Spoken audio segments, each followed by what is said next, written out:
The young man's eyes snapped open, wide and intense. Ignoring his surroundings, he immediately slammed a hand on the desk, flipping it violently, and screamed, "Yi Qingyu, you have a death wish!" His classmates stared at him, bewildered. A few snickers started to ripple through the room. Up at the front, the teacher, who had been mid-lecture, banged her fist on the desk, thoroughly irritated by the student's sudden outburst. She pointed directly at him. Bai Li Yunxiao slowly sat down. A flurry of whispers instantly broke out. "Damn, he scared the hell out of me. Dude, was that cripple Bai Li just possessed or something?" The teacher saw him still sitting there, dazed, and thought he was intentionally defying her. She shot him a glare that could drill holes. Yunxiao quickly reoriented himself. "This is my school, back on Earth." A jolt ran through his mind. Wait, wasn't I killed, did I? Did I actually come back to when I was 18? The young man was Bai Li Yunxiao. At 18, he had failed his college entrance exams. 7 years later, his parents were murdered by an enemy, and he was cornered and killed as well.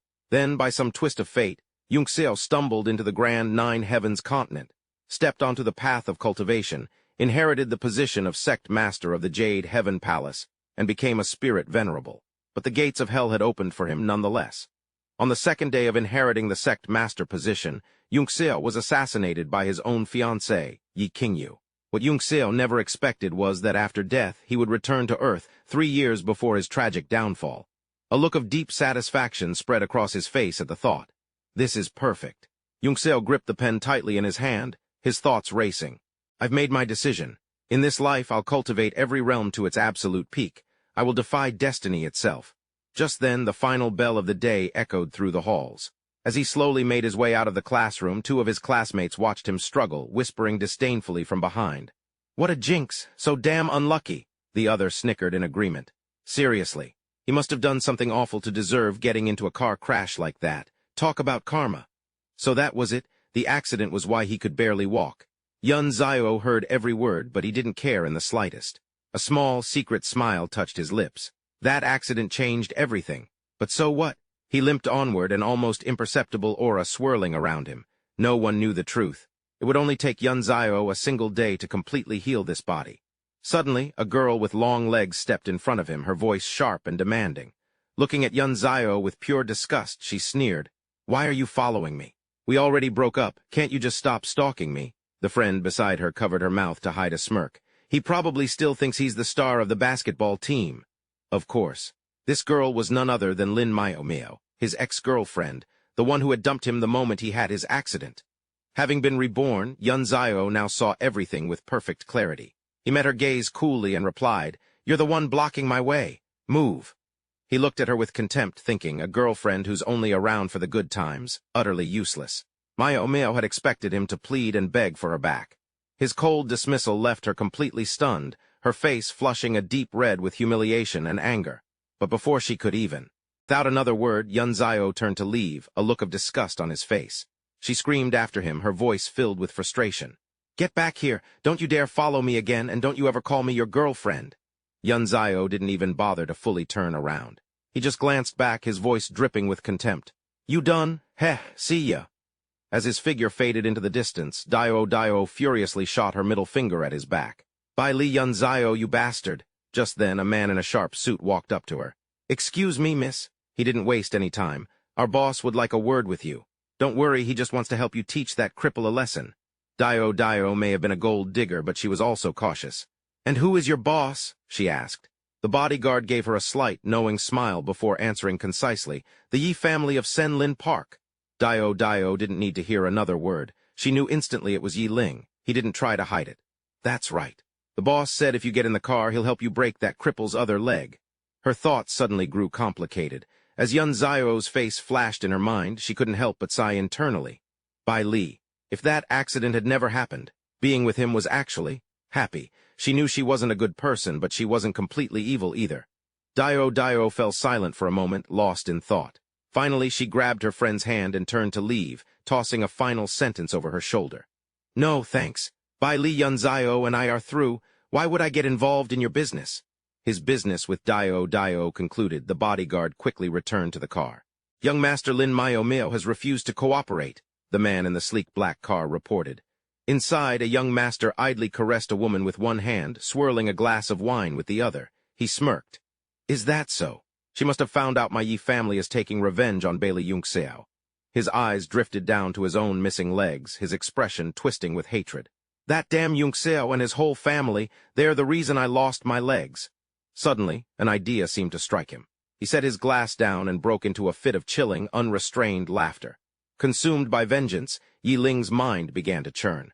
The college entrance exams are coming up, aren't they? That's when I'll make them pay for everything. His face contorted into a mask of bloodthirsty madness. I will make them understand what true despair feels like. This vendetta had deep roots.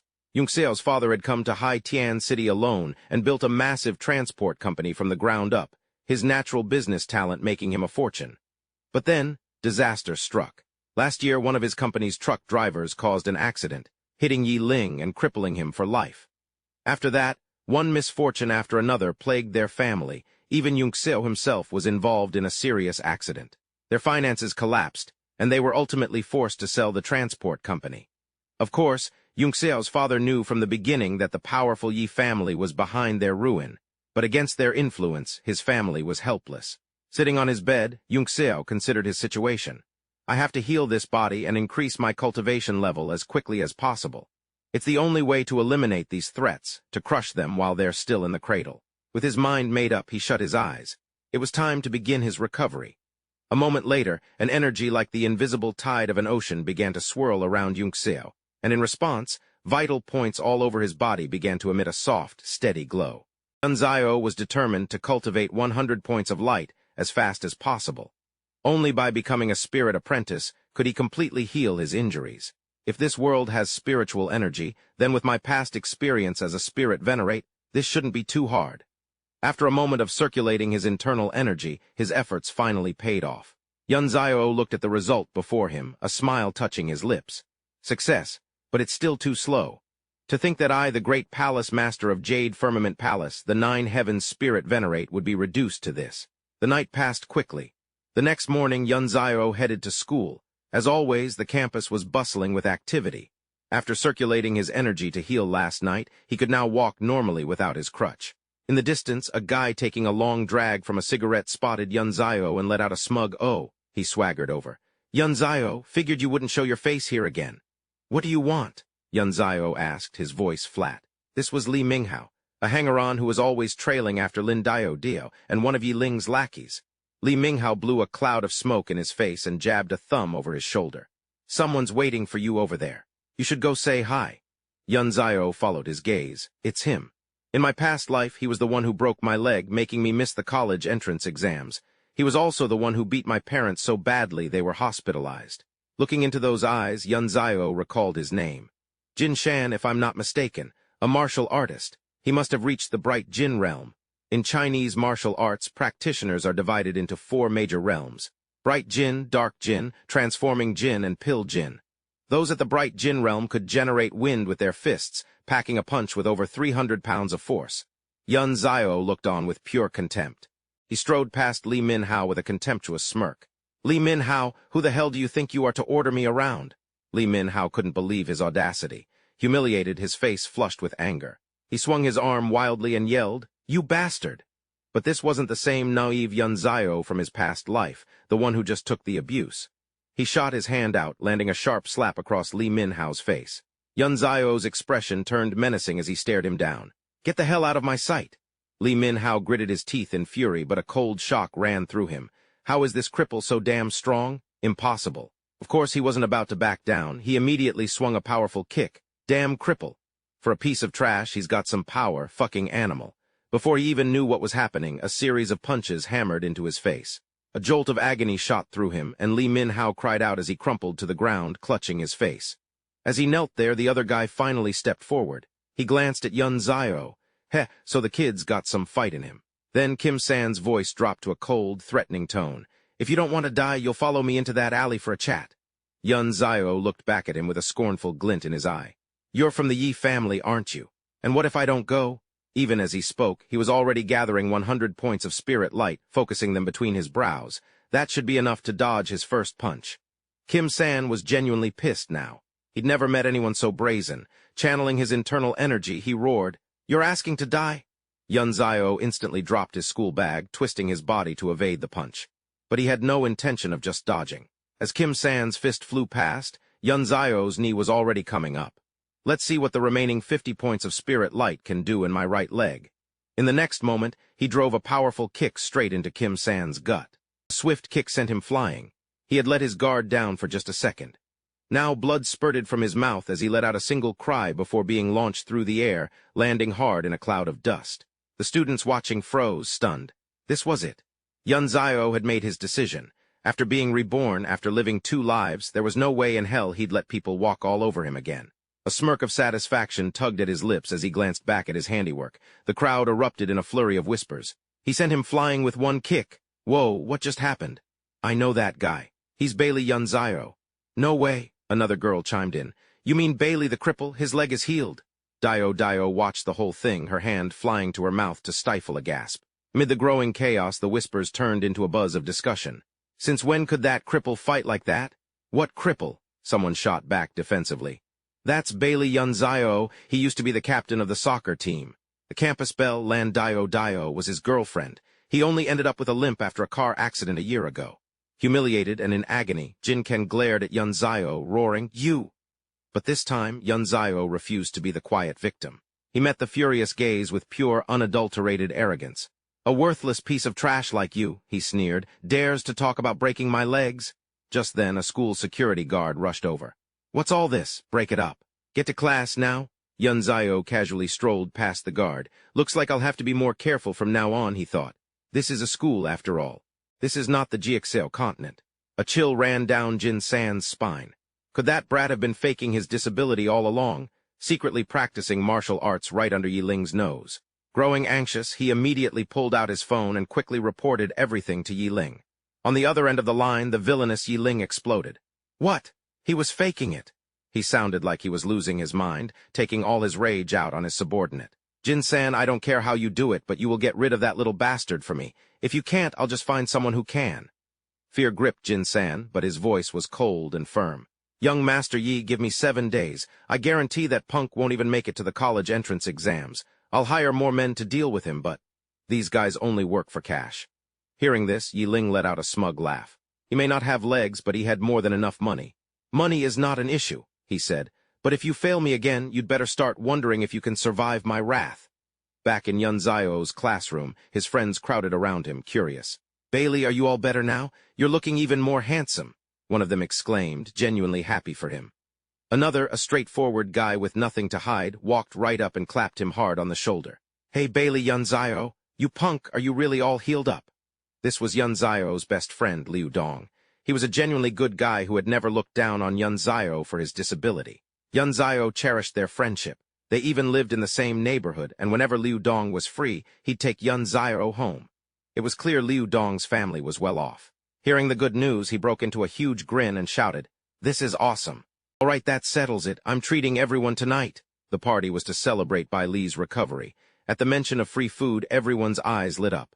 "I'm in," someone shouted. "Yeah, we definitely have to celebrate tonight." Just then, the classroom door creaked open, and someone hesitated in the doorway. But the group was too busy arguing with Liu Dong about the party plans to even notice. "Let's go to karaoke," one of them yelled. "If we're getting together, we have to sing." "No way, it's too chaotic," another shot back. "A nice restaurant is better." The person at the door was none other than Dio. After mercilessly tearing into him just the other day, she now stood there with a pitiful look on her face. Of course, Yun Zio didn't even spare her a glance. He was already laughing and joking with his friends. He didn't feel a shred of pity for her. She wasn't worth it. Regret washed over Dio. "If it weren't for everything that happened between us, I'd be the one standing by his side right now." The group went back and forth, unable to decide on a place, until finally the class president stood up to take charge. "How about this?" he suggested. "Let's all just meet up after school this afternoon. This is our last real get-together in our senior year, plus we're celebrating Bai Li getting better. So what do you say?" In school, after the teachers, the class president's word was law. Everyone immediately cheered in agreement.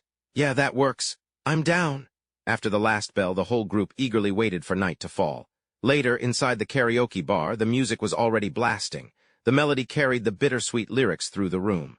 "Tomorrow will you even remember?" Two of the girls crooned the next lines softly. "Who was it that tied up your long hair? Who was it that made your wedding dress?" The lyrics seemed to voice someone's unspoken feelings. I remember you, always so shy, asking if you could borrow half of my eraser.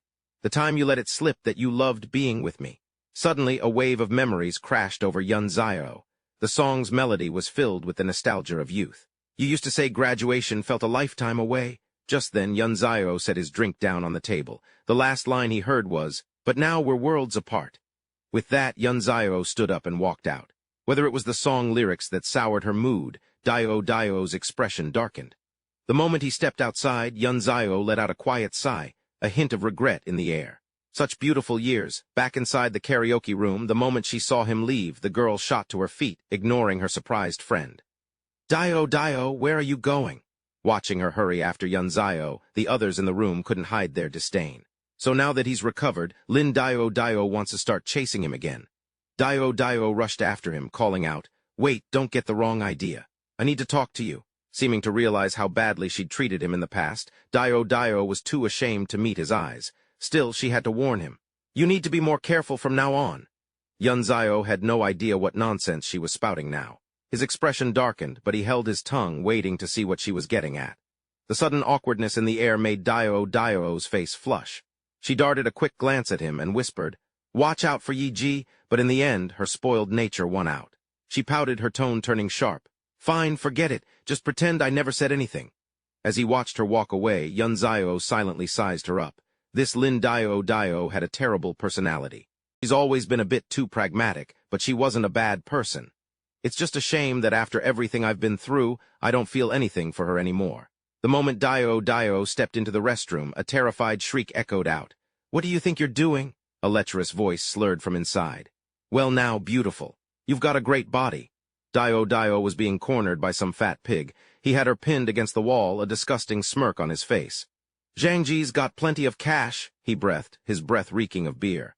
"How about you have a few drinks with me, huh?" she screamed in disgust. "Get away from me, you creep." Come on, he slurred, sticking his tongue out. "Just one little kiss." Dio was frantic. "Let go of me." Help, against a man this size, she knew she wouldn't stand a chance. Hopeless tears streamed down her face as she sobbed. "Save me, somebody please save me." Suddenly, a loud crash shattered the air. Yunzio was just there. No one saw exactly what he did, but the fat man was gone, sent flying out of sight.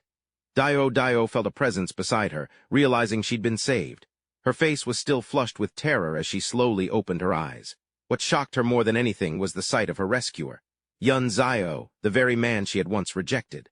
Like a drowning woman clinging to a lifeline, Dio threw herself into his arms, sobbing uncontrollably. He found her wailing to be a real nuisance, but he was still a man. Shoving her away right now would be too cold. So he just mechanically patted her on the shoulder as if comforting a buddy. "You're fine." Then turning to leave, he said coldly, "Let's go back." Just then, the fat man he'd sent flying struggled to his feet. His face was a bloody mess, but his eyes burned with resentment. You bastard." He saw Yunzio was still standing there. Didn't care. The man just fell back on his usual threats, the same arrogant tone as every other two-bit villain. "You little punk, you don't know who I am? How dare you hit me?" Back in the private room, the party was still in full swing, loud laughter echoing off the walls. When Liu Dong saw the two of them walk in together, his sly friend slung an arm around his shoulder and whispered, "So, my man, how'd it go? All done?" Just then, the door was kicked open with a massive bang, and a group of thugs stormed in, startling everyone. The moment Su Zhang saw the stone-faced man leading them, a sense of dread washed over him. Still, he forced a welcoming smile. "Brother Yu, what a coincidence. You're here for a drink, too." Right on cue, the class president spoke up. "Let me make an introduction. This is Big Brother Zhang Yingyu. He's practically brothers with the manager of Lan Ting KTV and runs this whole area." Zhang Yingyu shot Su Zhang a smug look. "So you're little Su, huh? There was a girl from your class who just came out of the bathroom. Tell her to come over and have a couple of drinks with me." Seeing Su Zhang's timid hesitation, one of the thugs clapped a heavy hand on his shoulder in a clear threat. "What's wrong, kid? Is that so hard?" Su Zhang flinched, stammering, No, it's not." What could they possibly do? A bunch of students against a local enforcer. It was hopeless. Su Zhang looked over at Lin Miao. "Just go with Brother Zhang for a little while." The moment she saw him, Miao knew. It was the same creep who'd been harassing her earlier. Going with him felt like a death sentence. Just then, Yunzio picked up 2 glasses of beer and spoke, his voice calm but loud enough for the whole room to hear.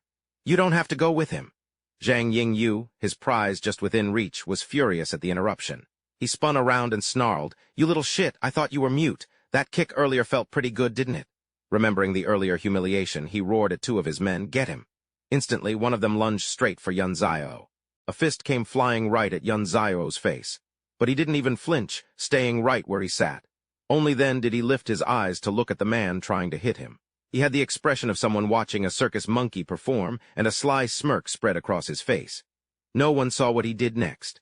One moment, a wine glass flew through the air. The next, a loud crash echoed through the room. The goon stared blankly behind him. He felt as if Yunzayo were a ghost, teleporting and reappearing at will. In that instant, in a blur of motion only he seemed to command, a series of sickening thuds rang out. The cigarette fell from Brother Yu's lips. He couldn't believe what he was seeing. In the blink of an eye, the phantom-like Yunzayo was standing right in front of him. Behind him, all of Brother Yu's men were sprawled across the floor, groaning in pain. Yunzayo looked at the portly man before him and sneered. "So," he asked casually, "who was it you were going to cripple?" Brother Yu stumbled back, whipping out a pistol and aiming it at Yunzayo. "Tough guy, huh?" he yelled. The sight of the gun sent a jolt of terror through the room. For many, it was the shock of a lifetime. A terrified scream escaped Dio's lips, but in stark contrast to his friend's fear, Yunzayo's voice was chillingly calm. "Go on, pull the trigger. Let's see what's faster, your bullet or me." His eyes darkened, turning into cold, bottomless pits that seemed to hold all the horrors of hell. "But you only get one shot," he continued, his voice dropping to a deadly whisper. "Because after that, you're a dead man." Brother Yu felt a chill run down his spine, genuinely terrified by his sheer presence. This kid, he's just a student, but he's not afraid of a gun, he thought, gritting his teeth. The college entrance exams are right around the corner. If something happens to a student, even my cousin won't be able to protect me. Yunzayo saw the hesitation in his eyes and pressed his advantage. "Well, it's wrong, can't pull the trigger. Then be a good boy and put the gun down." Just then a powerful wave of inner energy erupted from Yunzayo, terrifying Anvu. A cold voice commanded, "Kneel." Oh my God. I've never seen a high school kid with a killing intent like this in my entire life. Anvu's gaze went slack. The gun slipped from his trembling hand, clattering to the floor with a chilling metallic ring. He immediately dropped to his knees, not just kneeling but bowing his head respectfully to Yunzayo. The air grew thick with tension. His friends didn't dare to breathe too loudly, their faces pale with fear. Yunzayo spoke. "All of you get out." Just then, a familiar voice echoed from behind them. Anvu recognized the voice and flinched, twisting to look back, but he didn't dare to stand. A middle-aged man walked in. Despite his age, he carried an imposing air of authority. The man boomed, "You dare bring a gun in here? You got a death wish?" Hearing this, Yunzayo gave him a lazy, dismissive glance. "Heh. After living 2 lives, there's nothing in heaven or on earth that can scare me." The boss glared at Yunzayo and yelled, "You're the one who hurt my men and forced my little brother to kneel." Anvu grabbed the man's leg, his head bowed low. "Boss, save me." Seeing that Yunzayo was not only unafraid but was looking at him with open contempt, the boss knew he had to make a show of force. He barked, "Hai Long!" A man in a long coat, his arms covered in tattoos, stepped forward. He looked Yunzayo up and down with disdain. "Well, look at you, kid. You practice martial arts too, huh? Go on, take your shot. I'll even give you the first 3 moves." Yunzayo remained silent, inwardly assessing his opponent. This one has reached the Ming Jin realm. His cultivation is considerable. This guy was leagues above a Jin Shan. I couldn't help but size him up. If I unleash my spiritual aura and go all out, I might just stand a chance. Yunzayo kept his usual cavalier attitude. "No need," he said. "You go first." Seeing such blatant arrogance, his opponent was actually a little amused. Gripping his cloak, Hai Long let it fall away. The face that had made him infamous was finally revealed, a shock of white hair bisected by a massive, ugly scar. He sneered, "Kid." As the cloak settled on the ground, Hai Long dropped into a fighting stance. "Don't get ahead of yourself," he roared. In the next instant, his form blurred, streaking toward Yunzayo with the speed of a phantom. It was no joke. Even though I was prepared, that kind of velocity still caught me off guard. Hai Long unleashed a vicious kick that tore through the air. A worthy opponent indeed, that power was the real deal. My arm throbbed where I blocked the blow, a patch of red already blooming on my skin. Anyone else would have been sent flying clear across the room. Damn, he's strong. Good thing I was ready for it.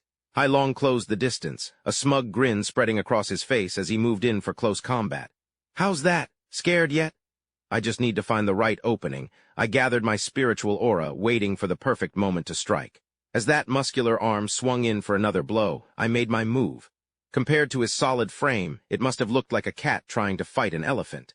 but underestimating the little guy is a big mistake. The force behind my own attack was nothing to scoff at. Hai Long's fatal mistake was his overconfidence.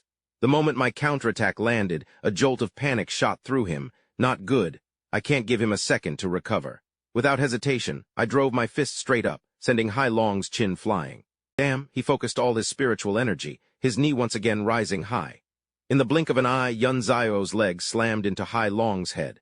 His bones were as hard as steel, and the impact rang out with a piercing crack. Within just a few moves, Hai Long had been sent flying by Yun Zio, tossed around like a training dummy. Watching this unfold, the arrogant manager's jaw dropped, and he was struck completely silent. Poor Hai Long's precious teeth were knocked clean out of his mouth, and his cheeks swelled up as if he'd gotten bad filler injections. The manager stood frozen to the spot.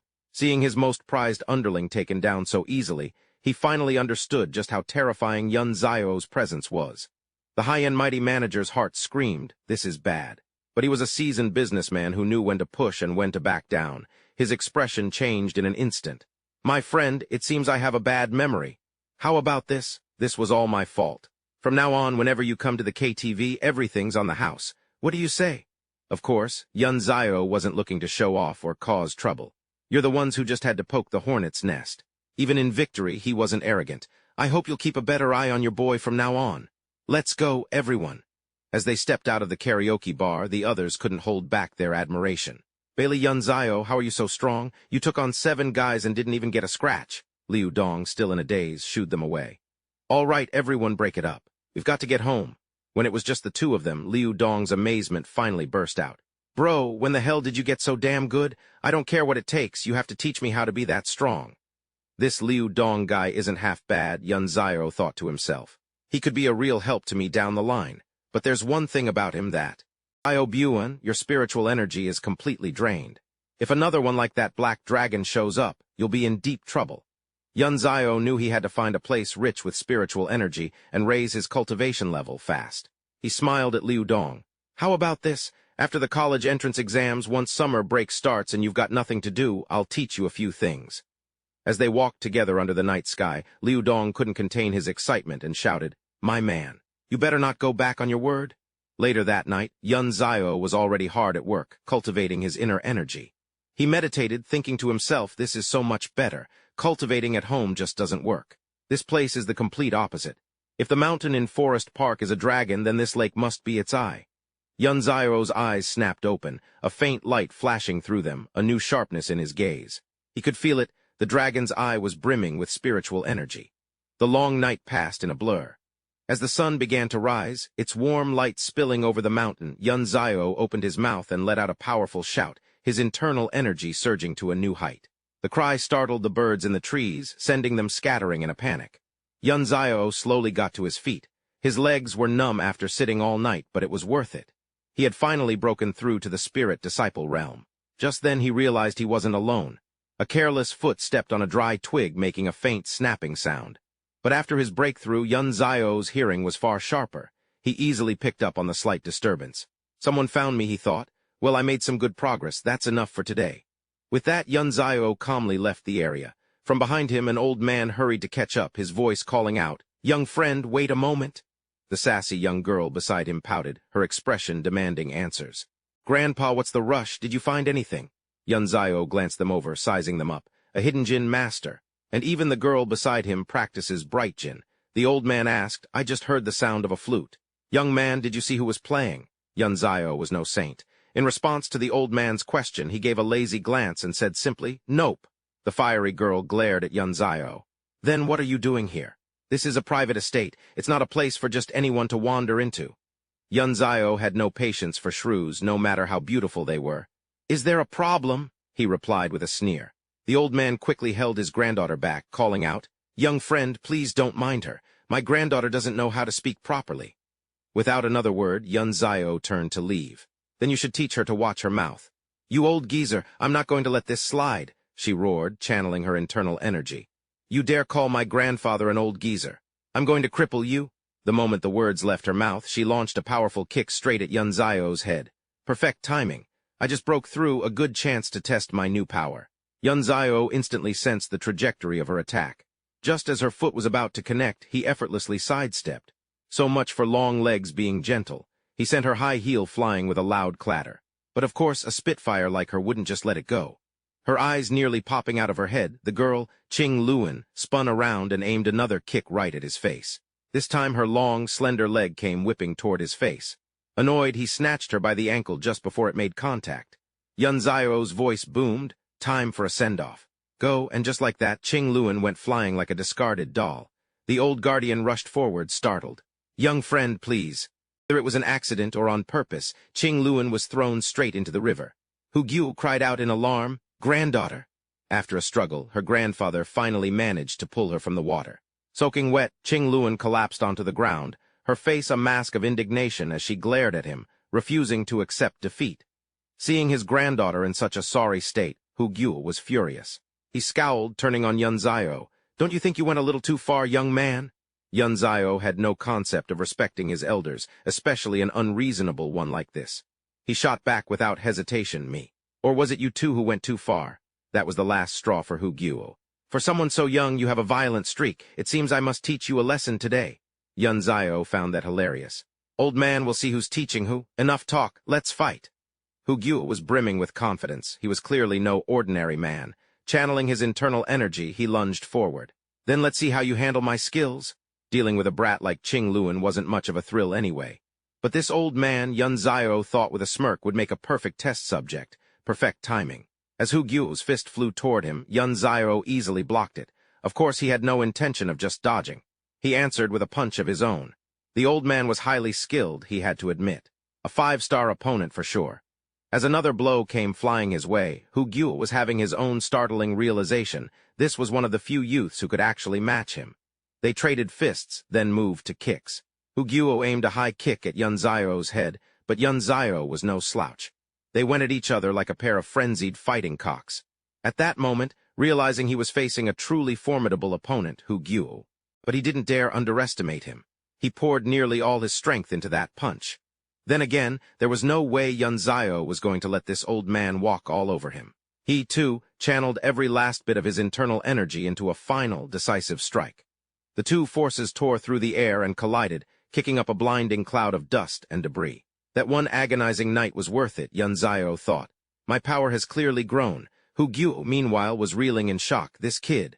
He actually blocked my full-powered punch. Ignoring whatever the old man was thinking, Yunzio focused his power, channeling it into his arm.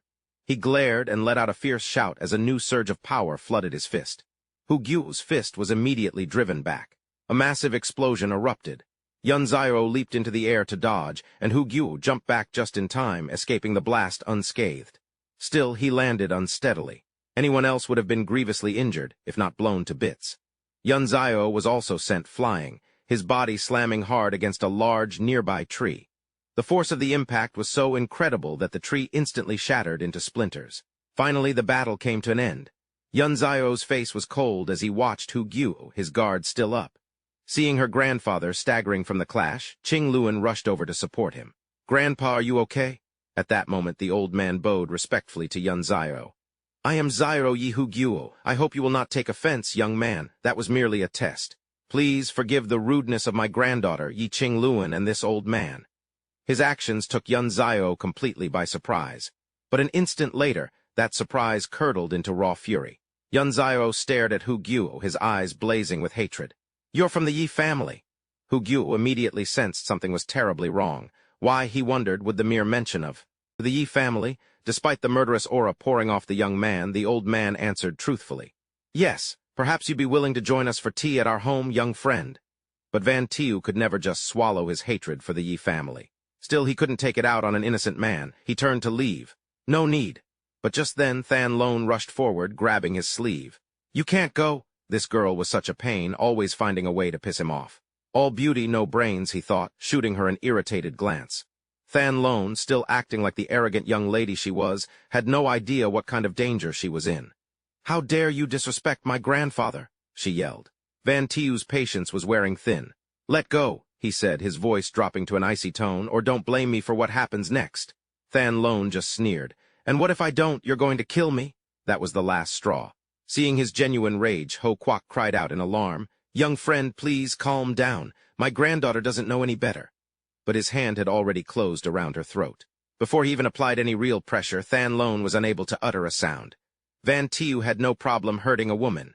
"Move, and I'll kill you," he warned, his voice devoid of warmth. Just then his gaze happened to fall on her ample chest, and his expression went blank for a second. Then his hand shot out, moving aggressively toward Than Lone's pale, full chest. She thought it was all over, that her carefully guarded innocence was about to be stolen. Choking back a sob, tears streamed down her face. Watching from afar, Ho Kwak was horrified, convinced the young man was about to assault his granddaughter. "Stop," he flew over in an instant, so it was the jade pendant he was after all along. Van Tiu spoke nonchalantly, "Consider this your compensation." Than Lone collapsed to the ground in terror. The deep grandfather and grandson could only stare, completely stunned. Van Tiu turned to leave. "I'll return it when I have the time. Farewell." Watching his retreating figure, the old protector couldn't help but feel a pang of regret. So young, yet so capable. What a waste if we can't recruit him for the Deep family. He quickly put some distance between himself and the Deep family. Looking at the jade in his hand, Van Tiu estimated its value. Over 7,000 points of spiritual light. "This will save me a full day and night of cultivation." Without a moment's hesitation, he channeled his internal energy and began absorbing the 7,000 points of spiritual light. You really can't beat a genuine treasure. Though the jade was small, as he absorbed its energy, Van Tiu's body felt incredibly light, as if he were soaring through the sky. By the time the sun reached its peak, he had finished the absorption. "It's done," Van Tiu exclaimed, a grin spreading across his face. He admired the now-drained jade, feeling a deep sense of satisfaction. "I've finally formed my first strand of spiritual silk." Suddenly, a familiar voice cut through the air. "So that cripple hasn't shown up at school for the past 2 days?" The figure looked somewhat familiar. A female voice immediately replied, "That's right." Van Tiu's eyes widened. That grating voice, it's none other than Deep Lang. Deep Lang said with a sly smirk, "He can run, but he can't hide." Of course, he had no idea a pair of eyes was watching his every move. Then Deep Lang gave his order. "Find out where his parents are. We'll deal with them first." Unlucky for him, Van Tiu heard every single word. His eyes narrowed, a cold fury rising within him. "They're already going after my parents? If I don't kill him today, when will I? Well, what do you know? His luck has really run out." The place Van Tiu chose to condense his power turned out to be right on the Deep family's estate. Following Deep Lang's trail, he slipped into the main house. At that moment, Deep Lang was leading a beautiful woman to the bed. The two were already locked in a heated embrace, their hands roaming freely over each other in the bedroom. Van Tiu channeled his internal energy, and a thread-thin wisp materialized. He glanced at Deep Lang and let out a soft, cold chuckle. "All that work to condense my first strand of spirit thread. I suppose he can be the first to test it out." The thought had barely crossed his mind when he sent the thread flying. Odorless, tasteless, and finer than silk, a truly terrifying weapon. Deep Lang, completely oblivious, was still fumbling with the woman's dress, a lecherous grin spreading across his face. Just then, the mirror in the bedroom suddenly spiderwebbed with cracks. A blood-curdling scream erupted from inside, shattering the silence. The woman shrieked in terror, "Deep Lang!" Hearing the commotion, people from all over the house rushed to the room and burst through the door. When they stormed in, they found Deep Lang lying still on the bed while the woman cowered in a corner. Ho Kwak was stunned. "Deep Lang, what happened?" Seeing his nephew in such a state, his expression turned grave. Years of hard-won experience screamed at him that something was terribly wrong. Deep Lang was completely motionless, the lewd smirk still frozen on his lips, his clothes a mess. Acting on instinct, Ho Kwak lunged forward and checked his nephew's pulse. A moment later, the horrifying truth hit him, all the color drained from Ho Kwak's face. He's dead." Than Lone, who seemed to have guessed the outcome the moment she walked in, remained unnervingly calm. But Quang Tham, upon hearing his son was gone, broke down, tears streaming uncontrollably down his face. Ho Kwak immediately. He turned to the girl cowering on the floor. "What happened here?" The question only terrified her more, her words tumbling out in a jumbled mess. I don't know anything." Tears streamed down her face as her nails dug into her own skin, drawing blood. Her voice was laced with pure terror. "He was fine just a second ago." At that, she completely lost it, clutching her head and screaming. "All I heard was a ping, and then Yiling just stopped moving." Hu Gyu turned his attention back to his grandson's body, his surprise growing. There wasn't a single drop of blood, no sign of a struggle. Yiling had died as if from a sudden stroke. Then his eyes fell on a crack in the nearby mirror. A jolt went through Hu Gyu. He scanned the room, his mind racing. Could this be the work of someone from the martial world? He glanced toward the window. It seemed impossible, but only a Dan Jin Grandmaster could project their chi like this. How could Yi Ling have possibly provoked a Dan Jin Grandmaster? Despite the fear creeping into his heart, Hu Guo, as the head of the Yi family, forced himself to remain calm. He turned back to the girl. Did Yi Ling get on the wrong side of anyone recently? Sobbing, the girl's eyes widened in realization. A name surfaced in her memory, Bailey Yunxiao. It had to be him. Yi Ling sent some guys to teach him a lesson a while back, she stammered, but somehow he'd become unbelievably strong. I have a picture of him. The moment he saw the photo on her phone, Hu Guo froze him. How could it be him? He had no idea what his precious grandson had been up to, making the shock even greater. Could his master be a Dan Jin Grandmaster? We cross Bailey Yunxiao in the morning, and my grandson is dead by nightfall. The realization hit him like a physical blow. This was a warning. He was killing the chicken to scare the monkey. A clear message for him, don't you dare touch me. He crushed the phone in his hand, his knuckles white with suppressed rage. Don't ever speak of this again. Tell everyone. Yi Ling died of a sudden heart attack. Hearing his father's cold command, Guang Shen stared in disbelief, his body trembling with sobs. He couldn't accept it. What father would let his son's death be a lie? Guang Shen's voice cracked with anguish. Dad, why? He was your grandson. Tears welled in Hu Guo's eyes, but his resolve was iron. He couldn't lose his son, too. Shut your mouth, he roared. No one is to question this again. I will handle it. Meanwhile, far from the turmoil of the Yi family, Yun Zio was calmly walking through the school grounds, finishing up an ice cream bar. But trouble, as it often does, had a way of finding him. An aggressive voice barked from behind him. Hey, stop right there. Ming Hao's voice was seething with anger. Bai Li, don't get so cocky just because you're not sick anymore and know a few moves. Someone wants to see you, you're coming with me. In stark contrast to Ming Hao's urgency, Yun Zio casually turned, still licking his ice cream. And you think you can make me? Ming Hao gritted his teeth. It's the Yi family. Yun Zio seemed completely unfazed. He bit down on the wooden stick. Damn, this thing is hard. Wait a second, he thought. If they knew I killed Yi Ling, they wouldn't just send some nobody like Li Ming Hao to pass along a message. Still, there was no reason to run. After finishing his ice cream, he tossed the stick aside. All right then, lead the way. Yun Zio was led to an ornate guest room within the Yi family estate. A young woman, Qing Luan, was seated inside, her legs crossed elegantly on a chair. She looked him over with the air of a matriarch judging a servant. After a long, tense silence, Qing Luan finally spoke, her voice dripping with arrogance. By Li Yun Zio, I've had you thoroughly investigated. You're the one who killed Yi Ling, aren't you? From the very first glance, Yun Zio felt nothing but disdain for the woman in front of him. He had no patience for this girl and answered with a sneer, So what if it is? And so what if it isn't? Qing Luan's patience snapped. Don't be a fool, she snarled. If I hadn't brought you here, Yi Ling's parents would have dealt with you themselves and you'd already be dead. Now tell me, who is your master? The word sent a jolt through Bailey Yunxiao. A master. If they knew I didn't have one, they'd probably die of shock, but another thought quickly took its place. Actually, letting the Yi family think I have some all-powerful master backing me up could be useful.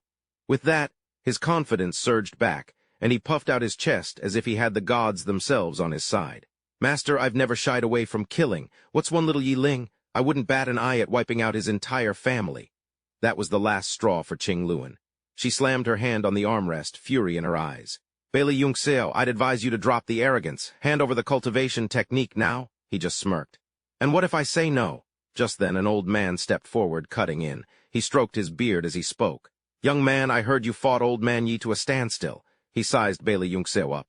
How about you and I exchange a few pointers? Bailey Yunxiao's eyes narrowed instantly. This old man, he's a master at the peak of Jin. At the same time, he quickly called out, his voice ringing through the hall, Yi Huguo, don't you think it's time you came out? A deep laugh echoed from the floor above. Seeing he'd been discovered, Yi Huguo didn't bother hiding any longer. He stood on the balcony, looking down at Bailey Yunxiao. I must say, young friend, your senses are sharper than I expected. Bailey Yunxiao looked up at him with amusement. So you all plan on keeping me here today? Yi Huguo's gaze sharpened as he got straight to the point. Precisely. But unless you hand over your master, you're not walking out of here today, not even if you grew wings. Gu Lao's eyes narrowed, his gaze a palpable threat. I suggest you bring your master out, boy.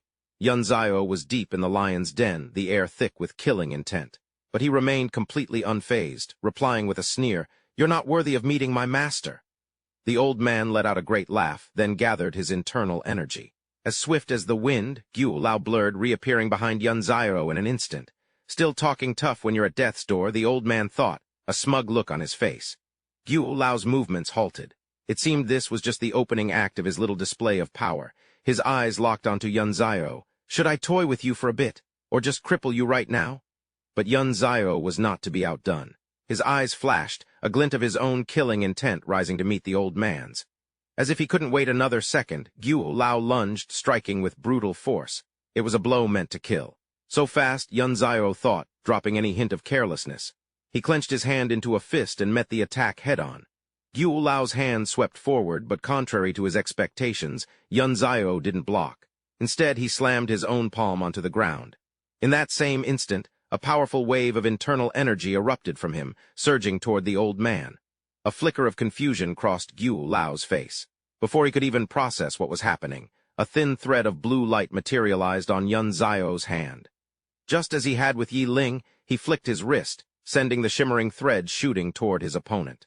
Guo Lao was still trying to grasp what he was seeing when the thread pierced straight through the center of his forehead. His body froze. Behind him, a large section of the wall spider-webbed with cracks from the force of the attack. Qing Luan stood there watching, couldn't help but flinch. In the next moment, old Guo's knees gave out, and he collapsed weakly to the ground. Yun Zio's arrogant voice cut through the silence. "Who's next?" As fresh blood pooled on the floor, old Guo fell limp. Seeing his overwhelming power, Yi Guo finally realized he was out of options. It seems this is the only way, old Yi thought. In a flash, he launched himself forward. One moment he was on the corridor, and the next he was gone.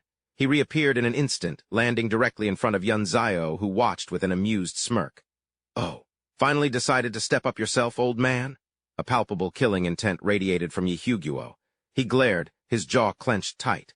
But then, in a move that stunned everyone, he bent at the waist into a perfect 90-degree bow, his head lowered as he stammered an apology. Senior Bailey, please don't be angry. I Lao Zio apologize on behalf of the entire Yi family." Yun Zio just stared, completely baffled, as the old man dropped from a bow to his knees, pressing his forehead to the ground. "Please spare the Yi family. Whatever Senior asks, Yi Guo will do it without question." "My God," Yi Guo broke out in a cold sweat. "To think this kid is a Dan Jin Grandmaster. Yi Ling, oh Yi Ling, it's a good thing you died when you did. Otherwise, the entire Yi family would have been wiped out because of you." Meanwhile, Yun Zio was letting out a silent sigh of relief. "Damn, a cultivator approaching the Hua Jin realm is no joke. I could barely even track his speed. If I hadn't used that wisp of spiritual energy in that split second, I'd be dead right now." Of course, he didn't let a hint of his inner turmoil show on his face. "I originally planned to crush the Yi family into dust," he said coolly, "but your kowtow shows sincerity. I suppose I can let this matter go." Yi Guo's face lit up with relief. Yes, thank you, Senior. Rest assured, as long as you spare the Yi family, I Yi Guo guarantee no one will ever bother you again. Furthermore, the Yi family will. And another 50 million as tribute to you, Senior." He was quick to make the offer, a testament to how efficiently the rich solve their problems. "Here's my phone, Senior. Just enter your bank account number, and the transfer will be made tomorrow." "They're just trying to placate me for now," Yun Zio thought, "which suits my purpose just fine. If Yi Guo sensed I only had a sliver of power, I wouldn't be safe. Better to play along. Besides, I could use the money." Yun Zio tossed the phone back onto the ground. "Fine. Since you're so sincere, I'll accept." He then issued a cold warning. "From now on, know your place, and let me make one thing clear. Don't you dare try anything with my parents." He paused, letting the silence hang in the air. "If anything happens to them, I'll have the entire Yi family buried with them." Qing Luan couldn't help but tremble as she stared at him. "Let me be clear, old man," Yun Zio said, his voice dropping to an icy whisper. "I won't say it a second time, do you understand?" Yi Guo stammered, bowing his head even lower. "Yes, I understand." With that, he left the Yi estate. Walking down the street, Yun Zio mulled things over. The Yi family was settled for now, but to avoid the tragedy of his past life, his own cultivation was the only thing that truly mattered. Suddenly, his eyes fell on an old kettle at a street stall. Tempted, Yun Zio stopped and picked it up for a closer look. A real treasure, he thought, a flicker of satisfaction running through him. Not bad, 3,000 or 4,000 points of spirit light. This could save me days of cultivation. The shop owner, meanwhile, was casually plucking his nose hairs. Looks like the type who judges a customer by their clothes. He shot Yun Zio a disdainful look. "Hey, kid, you gonna buy that? If not, stop messing with my stuff."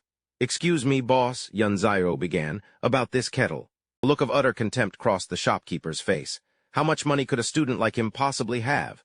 He sneered inwardly, quoting an exorbitant, non-negotiable price. Hearing the number, the young man did some quick math. The Yi family's protection fee is due tomorrow. Looks like I'll have to put down a deposit first. With that, he reached into his pocket. Boss, how about this? I'll leave this jade pendant with you as collateral. I'll just borrow this teapot for one day. When I bring it back tomorrow, I'll give you 100 yuan for your trouble. Deal? The owner's eyes fixed on the green jade pendant. It seemed to pulse with a faint, shimmering light. With his years of experience, he knew in an instant this was something extraordinary. He gasped. Without a word, he lunged forward and snatched it from Yun Zio's hand. Yun Zio stared, baffled. The owner, however, was overcome with a secret, trembling joy. This jade, it's practically translucent. It has to be worth at least 1 million. I've hit the jackpot. Yun Zio's face darkened. So is that a yes? Yes. Yes, of course, the man stammered. As soon as the deal was done, Yun Zio rushed home with his prize and focused on absorbing its power. Just then, his phone buzzed. The sound made Yun Zio open his eyes. He glanced at the screen, a sliver of satisfaction on his face. Perfect timing, just as the 2 threads of spirit silk have formed. He read the message confirming the money had arrived in his account. All right, he thought, rising to his feet. Time to get my pendant back. But when he returned to the shop, the owner feigned total ignorance. What are you talking about? What teapot? What pendant? Who are you? I don't know you. Yun Zio stared at him, his voice turning to ice. Playing dumb, are we? Give me my jade. The owner bristled. Playing dumb? You're the one talking nonsense. So, Yun Zio pressed patiently, you've completely forgotten what happened yesterday. Hey, the owner screeched. I'm warning you, stop spouting crap. Yun Zio threw the. He passed the crushed teapot to his other hand, his expression darkening. And I'm not doubting you either. Losing his patience, Yun Zio's voice dropped. Are you sure you can stomach taking something of mine worth 1 million? Seeing the display of power, the owner was stunned. How strong do you have to be to crush a brass teapot like that? So it wasn't porcelain. Otherwise it would have shattered long ago. The owner stumbled back in fear, but he tried to talk tough. I'm warning you, just behave. Don't think you're hot stuff just because you have a little muscle. Da Chui, see our guest out. On cue, a group of his thugs swarmed out from the back. Well, well, little brother, the leader sneered, looking down his nose at Yun Zio. You really don't know when you're in over your head, do you? So, what's it gonna be? You walking out on your own, or are we throwing you out? Yun Zio remained perfectly calm, glancing at him with utter disdain. How about you all get lost first? The gangster froze for a second, then his face turned red with fury, his hand trembling on his weapon. He lunged forward, roaring, You cocky bastard! Yun Zio's knee shot up to meet him. Against a bunch of clowns like this, he barely needed to try. The blow slammed directly into the man's chin, sending his teeth rattling. So fast. Way too fast, the goon thought in a daze. Before he could fall, Yun Zio used his shoulder as a springboard, flipping gracefully over him. The goons behind him just stood there, dumbfounded, as if they were seeing a ghost. They paid the price for their hesitation. In a flash, each one caught a fist to the face, their features twisting in pain. The last one got the worst of it. A devastating blow seemed to have shattered his family jewels. Once the trash was taken care of, a faint smile spread across Yun Zio's lips. Yun Zio's voice was flat. He glanced at the 4 thugs groaning on the floor. Are you going to crawl out of here yourselves, or do I have to throw you out? One of them whimpered. Why'd you have to kick me there? Seeing how terrifying he was, the club trembled in the leader's hand before clattering to the ground. Da Chui broke out in a cold sweat, his heart sinking. He's too strong. I don't stand a chance. Defeated, he dropped to his knees. I give up. Yun Zio then turned to the shopkeeper. All right, stop hiding. Give me the cord. The shopkeeper, who had been cowering behind the counter, flinched. I don't have it, I really don't. I already sold it to a wealthy merchant. Please, big brother, don't kill me. Yun Zio had no patience for a swindler like this. You knew it was worth 1 million, yet you sold it anyway. Get it back, now. The owner jumped. Yes, I'll call him right now. The moment the other person picked up, the shopkeeper dove right in. Hello, Boss Guo, are you busy? I need to discuss something with you. An angry roar erupted from the phone, practically punching him in the ear. Discuss what? What kind of business are you running? Get lost. Click, sweating bullets, he looked at Yun Zio. Big brother, you heard him. How about this? I'll give you the 1 million. If that's not enough, I'll add another 100,000 as an apology. What do you say? Yun Zio's voice was ice. Do you think I'll agree to that? The owner pressed on. Big brother, the buyer is from the Guo family. I can't afford to cross them. Look, how about another 100,000? And then you can pick any 2 items you like from my shop. Please. Hearing this, Yun Zio put the pieces together. The Guo family, that old man I beat up was also from the Guo family. Their power exceeds even the Yi families. For now, my cultivation is more important. The cord can stay with them for a while. They'd better take good care of it for me. Otherwise, I'll be back to collect. You will pay for this. Duan Yunzio's face darkened as he delivered the threat. I have no interest in your things. However, if you take me to a place that sells antiques, I might just let you go. The owner's face lit up. Really? We can go right now? He personally drove the car, with Yunzio waiting in the passenger seat. On the way, the owner couldn't help but ask, Boss, the money's been transferred. If you don't mind me asking, what should I call you? Bailey Yunzio, he answered curtly. The car soon pulled to a stop in front of a large, traditional-looking building. This is the place, the owner announced. He led Yunzio inside and called out with a fawning smile, Cousin, this is the client I told you about. A woman in a tight, short skirt stepped out. It was Chen Yan. Oh, it's him. She looked Yunzio up and down with a hint of contempt. His clothes were so plain, and he was too young. He didn't look like someone who could make a major purchase. With that thought, she dismissed him, walking right past without a word of greeting. Since my cousin brought you, just follow me. The owner, embarrassed, hurried to explain. Brother Bailey, please don't mind her. My cousin's name is Yu Chen Yan. She graduated with a history degree from Newton University and now works as a senior appraiser for the Tianluo auction house. She doesn't even give me the time of day. Chen Yan led him to a glass display case.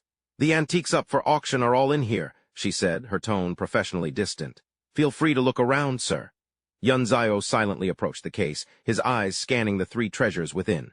Suddenly, a glint flashed in his eyes as his gaze locked onto one of the artifacts. It was a blue, luminous pearl placed next to a pair of jade bracelets, 9,000 points of spiritual light. Yunzio immediately pointed. Miss Yu, I want that luminous pearl and the bracelets next to it. Chen Yan was taken aback. Are you serious? Those cost at least 10 million, he confirmed once more. All right, a direct transfer it is. Chen Yan's mind was racing. Oh my God, he's filthy rich. Okay, stay calm, don't act surprised. She immediately flashed a professional smile. Mr. Bailey, it's been a true pleasure. I hope we'll have the opportunity to work together again soon. He replied. Actually, I might get bored of these antiques after a few days.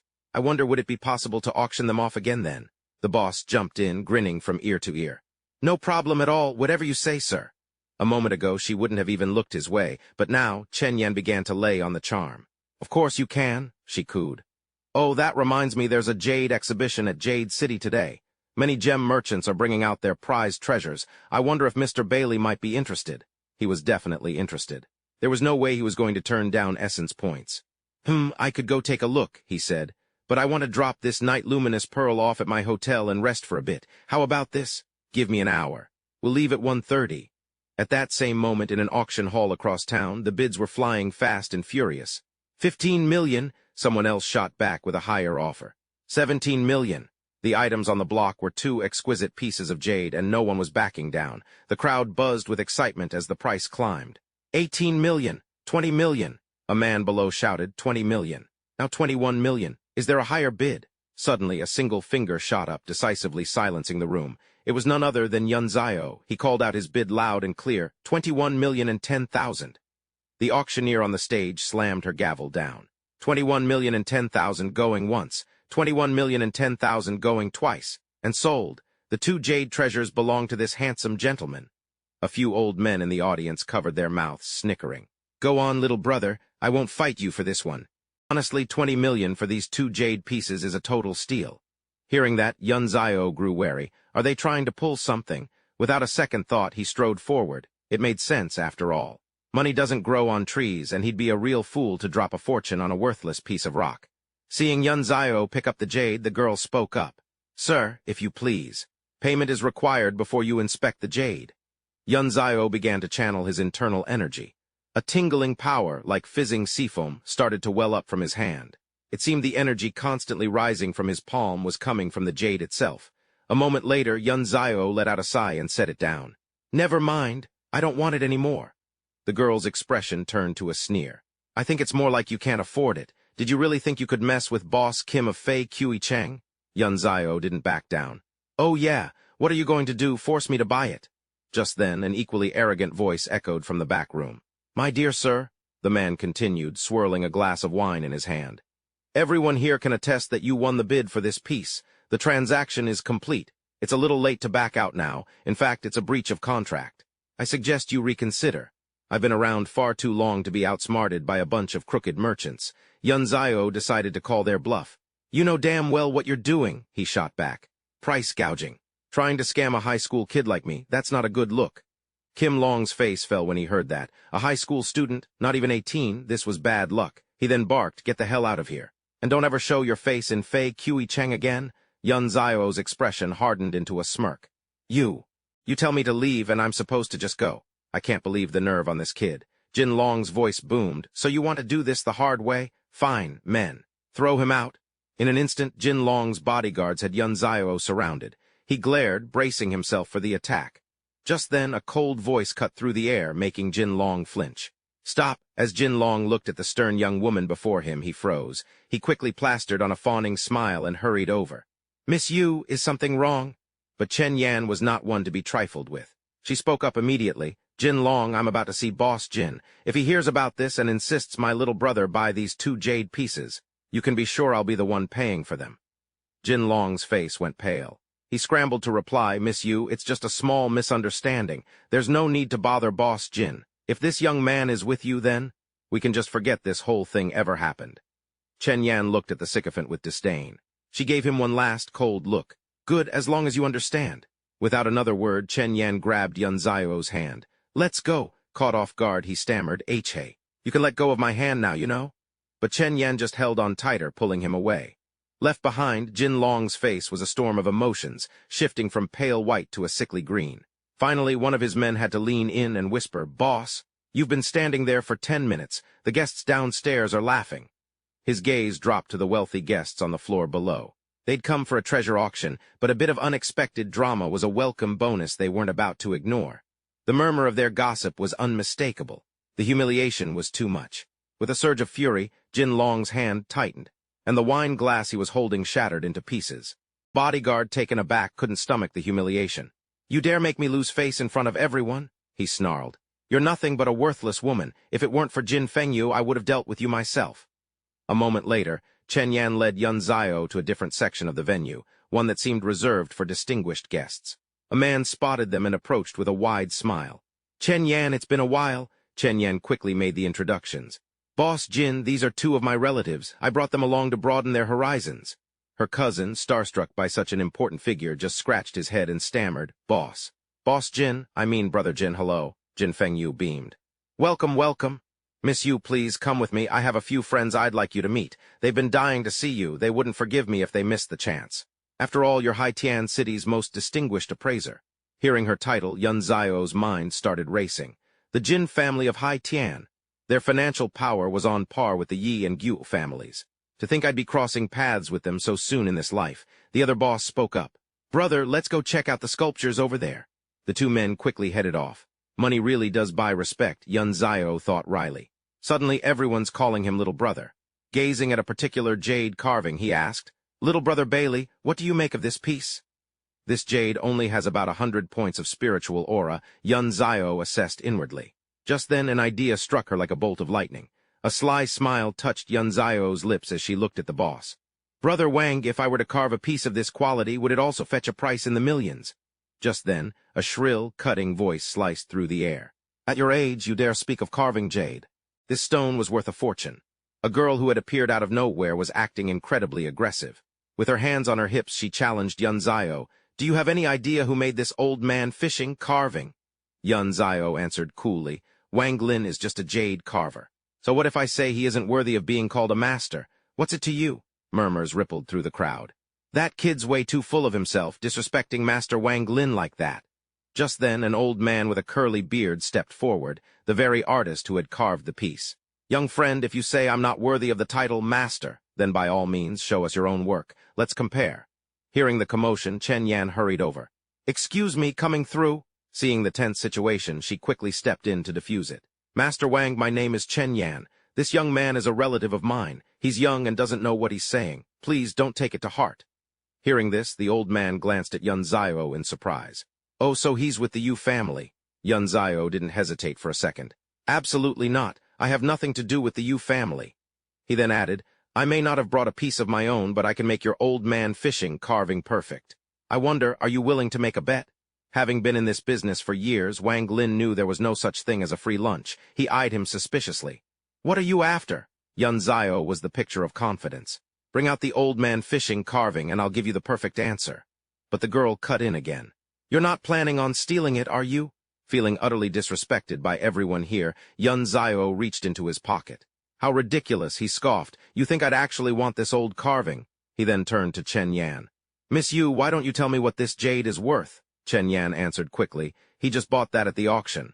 This is worth over 20 million today, Yun Zio declared, his voice full of swagger. I'll put it up as a wager to borrow your carving for a few minutes. What do you say? In my hands it will become even more exquisite. He leaned in. Do you dare to accept? The curly-bearded old man, Wang Lin, felt his eyes light up at the sight of the treasure. He let out a smug laugh. In his mind, what could a mere brat like this possibly accomplish that a master craftsman like himself couldn't? Wang Lin accepted without hesitation. It's been a long time since anyone has been so brazen with me. More exquisite. Such big words, boy. Fine. I, Wang Lin, will take that bet. If you can truly improve upon my work, I will present it to you with both hands. And another thing, do not call me curly-bearded old man. Hearing this, the onlookers who had gathered were left gaping in astonishment. Improve upon perfection? Feng Wu's interest was piqued. What if he can actually do it? He immediately spoke up. Little brother Yun Zio, let me get the case open for you. Yun Zio wasn't in any hurry. He slowly approached the display and observed the jade carving for a moment. He raised his hand, a current of internal energy flowing through it. He quickly sensed the piece, confirming his suspicions. I knew it. All I have to do is disperse and infuse it with spiritual light. At that moment, streams of power flowed from his palm into the jade carving, and it seemed to thrum with a newfound vitality. As a master carver himself, Wang Lin's eyes widened the instant he saw the change. The onlookers, however, saw nothing and immediately began to jeer. He's just putting on a show. What a joke, nothing's even changed. Such a pretentious young man. But in their scorn, no one noticed that Wang Lin's hands had begun to tremble. Then all at once, Wang Lin suddenly bowed low, his voice booming through the hall. Please, accept this old man's bow. The crowd that had just been mocking Yun Zio froze, utterly stunned. The crowd buzzed, their whispers turning into shouts. Hey, hey, hey, why is Master Wang bowing to this kid? He must have pulled some kind of trick. Feng Yu watched in silence, his expression calm. I have to get to know this man, he decided. Yun Zio rushed forward and tried to help the old man up. Master, please, get up. I was just kidding, I didn't really mean it. But Wang Lin remained on the ground. I never would have guessed that a young friend like you was a grandmaster. I was blind. I hope you will accept me as your student. Please take me in. Yun Zio was at a loss. No, you don't have to do this. I'm not looking to take on any disciples right now, but maybe we can be friends. A ripple of applause broke out. Feng Yu couldn't help but chime in with some flattery. To think Haitian City has a carving grandmaster and one so young, it seems our city is destined for fame. Just then, a mocking laugh cut through the air. A grandmaster. What kind of grandmaster? Him? Is he even worthy? Yu Hang sauntered over and nodded at Feng Yu. Boss Jin, business been good lately. Feng Yu returned the pleasantry. I have the Gu family to thank for their patronage. Yu Hang then turned his attention to Yun Zio, pushing his glasses up his nose with a smug look. Let's see now, this is the carving grandmaster. If I remember correctly, Haitian City hasn't seen one of those in 50 years. He sized Yun Zio up, his gaze dripping with contempt. Feng Yu spoke up again. Young Master Guo, whether he's a grandmaster or not isn't for me to say. Master Wang Lin is the one who declared it. Chen Yan nodded, her trust clearly with the old master. Yu Hang wore heeled slippers that clicked sharply on the floor with every step. The sound drew closer until he stood right in front of Yun Zio. He sneered. If you really are a grandmaster, then I, Yu Hang, will not only take back every word I just said, but I'll also invite you to be an advisor for the Gu family. Yun Zio met his gaze without flinching. The Guo family? Never heard of them. Never heard of it. Wu Hang's face darkened. Are you trying to insult me? Feng Yu stepped forward to smooth things over. Gentlemen, let's all calm down. Young Master Guo, this is Yun Zio. His skills are absolutely extraordinary. If you don't believe me, you can ask Master Yun Lin. Used to throwing his weight around, Wu Hang just smirked as the bodyguard behind him cracked his knuckles. So what if his skills were extraordinary? Suddenly Yun Zio turned and his voice boomed. Yi Qingluan, stop hiding, I have a question for you. Yi Qingluan, who had been trying to stay out of sight, jumped. Huh, when did he see me? Yun Zio continued. Tell me, does someone like me, who is retained by the Yi family, need to have heard of the Guo family? Her face went pale as she broke into a cold sweat. The Guo family was right here. If she admitted it, how could she use them to deal with Bailey? With a sudden burst of resolve, she shouted defiantly, Bailey Yunxiao, you're talking nonsense. You injured my grandfather and murdered Senior Gu Ruifeng. Why would my Yi family ever retain someone like you? Wu Hang's head snapped up. What? He's the one who killed Uncle Guo. Guards, seize him. Call the police now. Yun Zio stared hard at her. Are you absolutely certain that what you just said is the truth and not slander? Yi Qingluan, think carefully. I'll give you one more chance. A shiver of fear ran down her spine as the weight of her actions began to sink in. She stammered, trembling. Oh no, she thought, her heart pounding. If I stick with this, he'll get his revenge on the Yi family. All of Grandpa's hard work will be for nothing. In the next instant, her entire demeanor changed. Her voice softened, becoming almost meek. Yes, that's right. Wiping the sweat from her brow, Yi Qingluan shamelessly corrected herself. Sorry, I must have misremembered. Everyone stared, their eyes wide with disbelief. What? But Yun Zio looked completely satisfied with her answer. Wu Hang, however, was furious. Yi Qingluan, was he the one who killed Uncle Gyu or not? Her eyes darted away, unable to meet his gaze. She stammered, I was mistaken. He's not the one. Hearing that, Yu Hang knew there had to be more to the story, but with no proof, all he could do was roar in frustration. Oh, Wang Lin cut in cheerfully. Well, if it was just a mistake, then there's no need to make such a scene. Young Master Gyu, you can tell your guards to stand down now. Yun Zio stepped closer. Yi Qingluan, you really think a simple "it wasn't him" is enough to end this? Stammering, Qingluan tried to change the subject. You, what more do you want from me?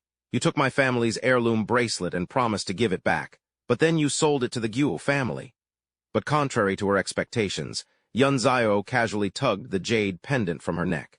He slipped one arm gently around her waist, his voice turning cold. So what if I give it back to you now? Will that be enough?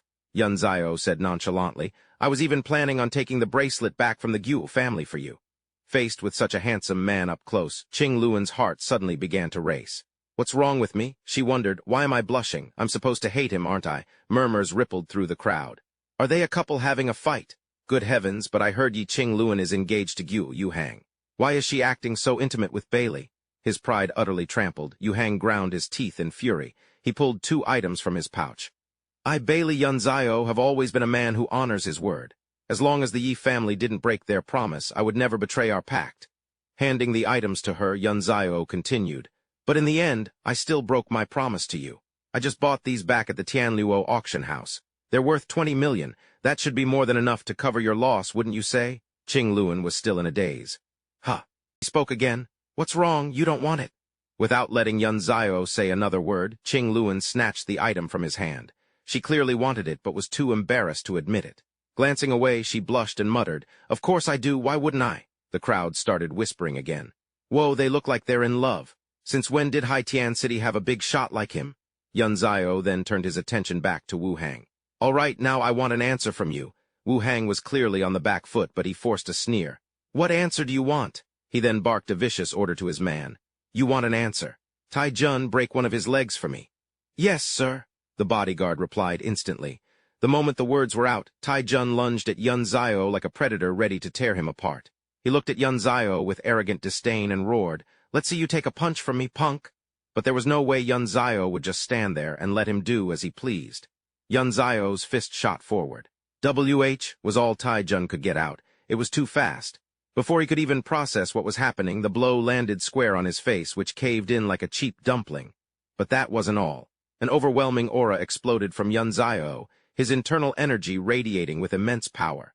Unable to withstand the force, the bodyguard was sent flying. Seeing his man taken down in a single punch, the color drained from Wu Hang's face. Yun Zio's voice was laced with a cold fury. You were going to break my leg, wasn't that it? Let me tell you something, this leg of mine. Someone broke it once. And because of that, I swore that from that day on, anyone who even tries to break my leg, I'll pay them back double. Wu Hang resorted to blustering. You want to break both my legs? Who the hell do you think you are? God almighty. Yi Qingluan had said he wasn't the killer, but the Gyu family had already made up their mind. He was the murderer, and he would pay for the bodyguard's life. It seemed they had finally managed to truly piss him off.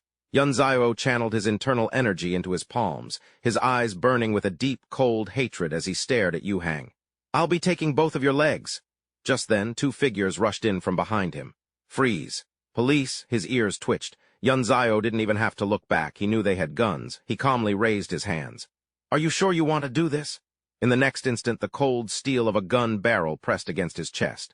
A young woman stood before him, her voice like ice. Not bad, kid, you've got some skills, but if you think you can fight back, you're hopelessly naive.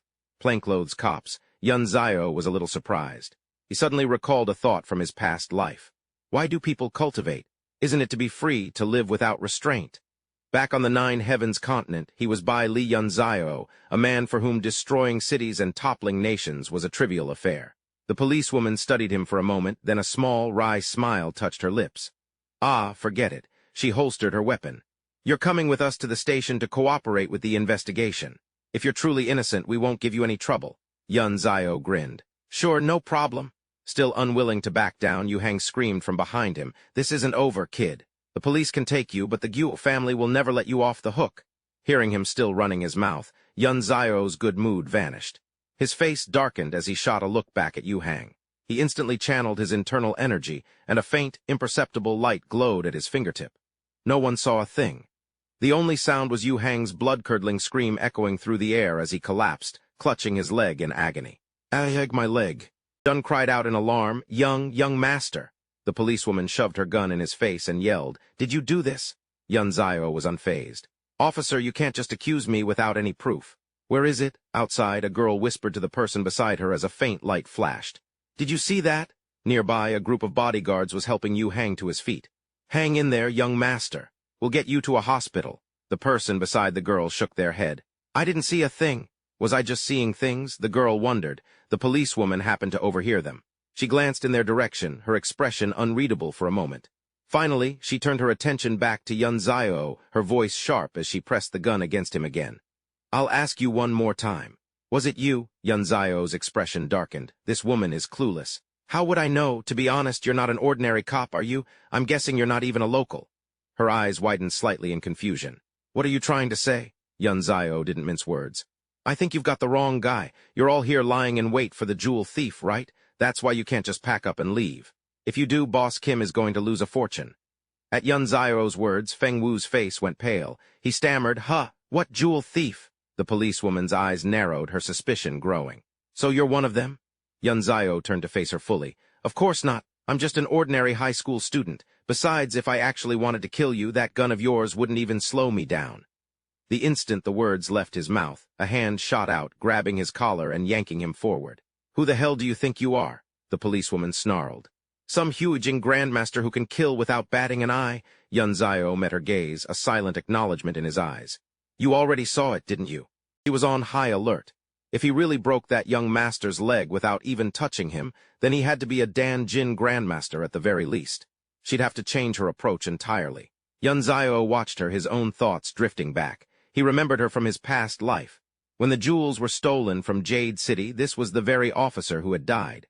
He spoke first.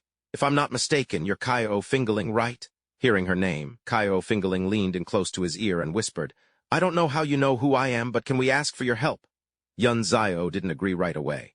"What's in it for me?" She slowly let go of his collar. "For starters, I don't arrest you." She held out a hand to him. "Look, the truth is, we're from the Dongju Special Affairs Department, not your average cops. If you help us catch them, we'll offer you a position as an instructor at the department. You'll get the full benefits of a Huaxia public servant." The other two officers chimed in, their voices low. "Hey man, sorry about earlier, but joining us has some serious perks." "That's right, we could even recommend you for an instructor position with a special forces unit." Yunzio seemed completely unfazed. "Your offer is mildly interesting," he said coolly, "but I'm afraid I'm a bit busy lately. I just don't have the time." His casual dismissal set the other two on edge. Hey, are you even listening to me?" one of them blurted out. "Do you have any idea how many people would kill for that instructor job? What could you possibly be so busy with?" Yunzio offered no details. "I have something important to take care of." Hearing this, Qing Luan's face paled. "Don't tell me he's planning to go after the Yi family."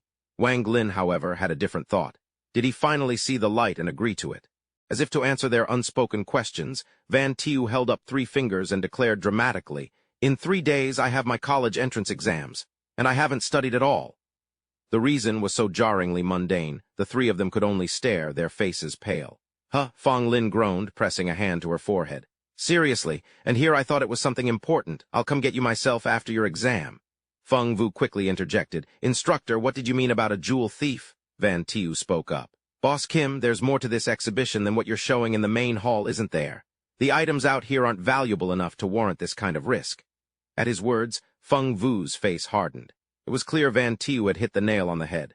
Just then, Fong Lin cut in. "Boss Kim, allow me." She laid out her deduction. If my intel is correct, tonight's exhibition features one of the 4 great miraculous stones of the Grand Zia, the Awakened Void. Am I right? Feng Vu finally had to concede. So much for our security, he thought. I can't believe the news about the Awakened Void got out.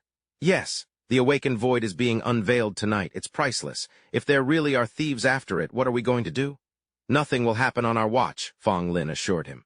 But just to be safe, we'd like Bai Li Van Tiu to take charge of Boss Kim's personal security. So, you trust me now? Van Tiu asked with a smirk. She turned to him, her mind racing. At least we know there are no grandmasters among them. If there were, they would have already made off with the stone by now. A flicker of satisfaction crossed Van Tiu's face. HMPH, spoken like a true cop. You've got the basics down, at least. He nonchalantly laid out his terms. All right then, let's go. On one condition, if you'd be willing to part with. I'd rather get a look at the Sun Wukong birthstone now, if that's all right. His request clearly made Feng Yu uncomfortable. Well, about that, he stammered awkwardly. Feng Ling quickly intervened. Let's wait for the main event tonight. No sense in drawing unwanted attention before then. The party continued on, a low hum of conversation filling the air. Just then, Yi Qingluan approached with a drink in her hand. You're okay, right? The police didn't give you a hard time? But Yun Zio was completely unmoved by her sudden warmth. His hand landed firmly on her shoulder. He leaned in, his voice a low whisper in her ear. Yi Qingluan, drop the act. You don't need to cozy up to me. If you and your family stay in line and keep your word, I'll not only forget what happened, but I'll even ensure the Yi family's safety. His expression darkened as he continued, his voice dropping to an icy tone. But if you pull another stunt like that again, I won't be so courteous. Forget 50 million, not even 500 million will save the Yi Jia. Yi Qingluan froze, completely speechless. Yun Zio straightened up. Drink that glass yourself. I appreciate the gesture, but I'm going to go see the other exhibits now. With a curt goodbye, he turned and walked away. Time passed quickly, and before long it was 6 o'clock in the evening. The main hall was now packed with people. Feng Yu stepped onto the stage. Friends, the time has come. The prized treasure of Jade City is about to be unveiled, so stop your speculating about what it might be. A voice from the impatient crowd called out, Come on, Boss Feng, enough with the suspense. If you hadn't hyped it up so much, I'd have left ages ago. That's right, another person shouted. Just show it to us already. Feng Yu held up his hands to quiet the crowd. All right. I won't keep you waiting any longer. With a dramatic flourish, he yanked the red cloth off a clear glass case. The object inside seemed to pulse with a soft light. Beaming, Feng Yu announced, Behold, this is the treasure of the evening. The moment the item was revealed, the room erupted in gasps of awe. It's the Genesis Stone of Wukong. No way, it's really the stone that birthed Wukong. Even Yun Zio was stunned. This aura, it's a primordial spirit stone. It seemed its spiritual energy had mostly dissipated, but there was still a life force slumbering within, along with hundreds of spirit threads. If he could obtain it, his cultivation would skyrocket. Above top-grade spirit stones were the primordial spirit stones, which not only contained a life force, but also a primordial soul. Any being born from such a stone would possess a primordial spirit body, with strength enough to rival a martial god. He turned to Wang Lin. Is the owner of this miraculous stone willing to sell? Startled, Wang Lin explained. This stone is priceless, its value can't be measured with money. However, my friend said that if someone can cure his illness, he will gladly give the stone to that person. Wang Lin's shoulders slumped. The problem is he's not the only one. Over 100 people in his clan have the same disease, along with a host of related ailments. I can cure him, Yun Zio stated without hesitation. Wang Lin's eyes widened. I knew a master like you would have a way. I'm sure my friend will cooperate fully. Just as they finished speaking, masked assassins crashed through the windows, swords in hand. The crowd descended into chaos. A female employee screamed in terror, Robbers! Her cry was cut short by a searing pain in her stomach. A sword had been driven straight through her and blood gushed from her lips. Screaming so loud, the assassin said, his voice cold. Were you afraid I wouldn't find you? At that moment, 2 police officers drew their weapons. Don't move. We're the police. He stabbed the auctioneer and shoved her aside, barking at his accomplice. Take care of those 2. Once we have it, head straight for the roof. We've got extraction waiting. Leave it to me, his partner replied. The words had barely left his lips when he blurred into motion, shooting forward with blinding speed. No one even saw how he moved, but the 2 officers were sent flying. One of them clutched his throat, his mind reeling in terror. What kind of speed is that? The robber raised his blade, and the officer's body went limp, collapsing to the floor. Seeing even the elite police taken down so easily, the crowd screamed in terror. Run! The robber surveyed the chaos, a triumphant smirk spreading across his face. The treasure is as good as mine. Gripped by terror, the guests scrambled for the main exit, shouting, "Open the door!" One man fumbled with the handle, and for a heart-stopping moment they thought they were free. As the door swung open, he shouted with relief, "Hurry, let's go!" But his relief was short-lived. He found himself staring down the barrel of a gun. "Running!" a gruff voice sneered. "Where do you think you're going? Get the hell back inside!" A wave of despair washed over the crowd. "No way, they've got the outside covered too," panic erupted. "We're done for, it's over, we're all hostages now." Seeing the pandemonium, Feng Wu raised her voice, trying to project calm. "Everyone stay calm, the police will send people to rescue us." Zhu Feng stepped forward, his gun leveled. "Boss Jin, no need to be afraid, we're just here for the money, not your life. I'll give you 3 seconds. He gestured to the display. "Open the bulletproof case, the one with the birth of Wukong, and we'll be on our way." "Don't even think about it," Feng Wu shouted. "I won't cooperate." His face hardened as he began to count. 3, 2, 1. Seeing Feng Wu still standing his ground, Zhu Feng's patience snapped. "Looks like you want to do this the hard way, men. Show this guy what pain really feels like." A masked bandit grinned, raising his sword and lunging forward, more than happy to oblige. But just as the blade was about to fall, a chair flew through the air and slammed into him. The bandit stumbled back, his face dark as he whipped around. "Who the hell is that?" Yun Zio's glare was ice cold. He held up the body of the female auctioneer. "You said you just wanted money, that no one would get hurt. So tell me, did this woman do this to herself?" The bandit pointed his sword at him. "Looking for trouble, are you? You want to know how she died? I'll send you to hell so you can ask her yourself." Feng Wu's eyes widened. "Mr. Bai Li, don't be rash." In the next instant, Yun Zio channeled his internal energy, and that familiar pale green light flared around him once more. He inserted something into the dead woman's neck. "Forgive the intrusion, miss. I'm just borrowing your body for a moment. Think of it as a chance to get your own revenge." A thread-like filament slowly vanished into the nape of her neck. Seeing an opening, another bandit lunged for the back of Yun Zio's neck. Instantly, a woman's foot shot out, kicking him square in the head. The bandit went flying, utterly bewildered. "But, aren't you? You were dead." 2 more bandits charged in to help their comrade. "Die!" The woman's legs became a blur as she fought alongside Yun Zio, the 2 of them moving in perfect, deadly sync. Despite the bandits' strength, they were tossed aside with ease. The cigarette fell from Zhu Feng's gaping mouth. "I don't care what kind of black magic he's using," he bellowed. "There are only 2 of them. Get them. Attack!" But the moment his men charged forward, the air filled with their terrified screams. Frozen to the spot, he could only watch helplessly as his comrade was sent flying. Once it was over, the thin thread on the girl's neck slowly retracted, returning to Yun Zio. The girl collapsed limply to the ground. Yun Zio's eyes were cold as he explained, "The spirit thread possession technique is a forbidden art, controlling the dead. It's bad for the soul. But since the victim got to punish these scumbags herself, I'm willing to let it slide." He turned his gaze to the last man standing. "Now that gunslinger is the only one left. So what's your move?" The man, Zhu Feng, finally realized what a powerful opponent Yun Zio was. He couldn't afford to be careless now that it had come to this. He glared and shouted, "Looks like I'll have to use my magic gun arts to get out of this." Magic gun arts? What kind of technique is that? Yun Zio wondered. Zhu Feng aimed his gun at Yun Zio and fired a shot. But contrary to what Yun Zio expected, the man dropped to his knees and shouted, "Boss, I was wrong. Please let me perform my magic gun arts to apologize. If you like the show, you have to forgive me." Watching from the sidelines, Feng Wu and the others were completely stunned. That was a novel way to apologize. Yun Zio walked forward. "You've got a real talent for comedy," he said dryly. "All right, for the whole murder and robbery thing, I'll forgive you." "Really?" the man exclaimed, overjoyed. "Thank you, boss." Yun Zio's eyes landed on the cigarette dangling from the man's lips. "But you're smoking in a public place." His hand shot out, grabbing the cigarette and crushing it into dust. He immediately followed with a vicious punch, his voice booming. "But that, I cannot forgive." The blow shattered Zhu Feng's teeth and twisted his face out of shape. "I'm sorry, I won't do it again." "Good boy," Yun Zio replied coolly. The crowd outside gasped in awe. "Damn, he's so strong," someone whispered. "And so handsome." Stroking his beard with a pleased smile, Wang Lin mused. "I never would have imagined. For Grandmaster Bailey, a master of the sculpting world, to be so formidable in martial arts as well." "Grandmaster, you say? Compared to you, Master Wang, I'm nothing more than an ant," Yun Zio said with a polite smile. Just then a gun fired, the bullet speeding straight for Yun Zio. It seemed they hadn't got everyone. Yun Zio sensed it instantly. "Watch out!" he yelled, shoving Wang Lin out of the way. 2 more robbers opened fire. You dare mess with our boss? Kill him! Yun Zio's expression darkened, so he'd missed too. He shot forward, a blur of motion, dodging bullets faster than the robbers could pull their triggers.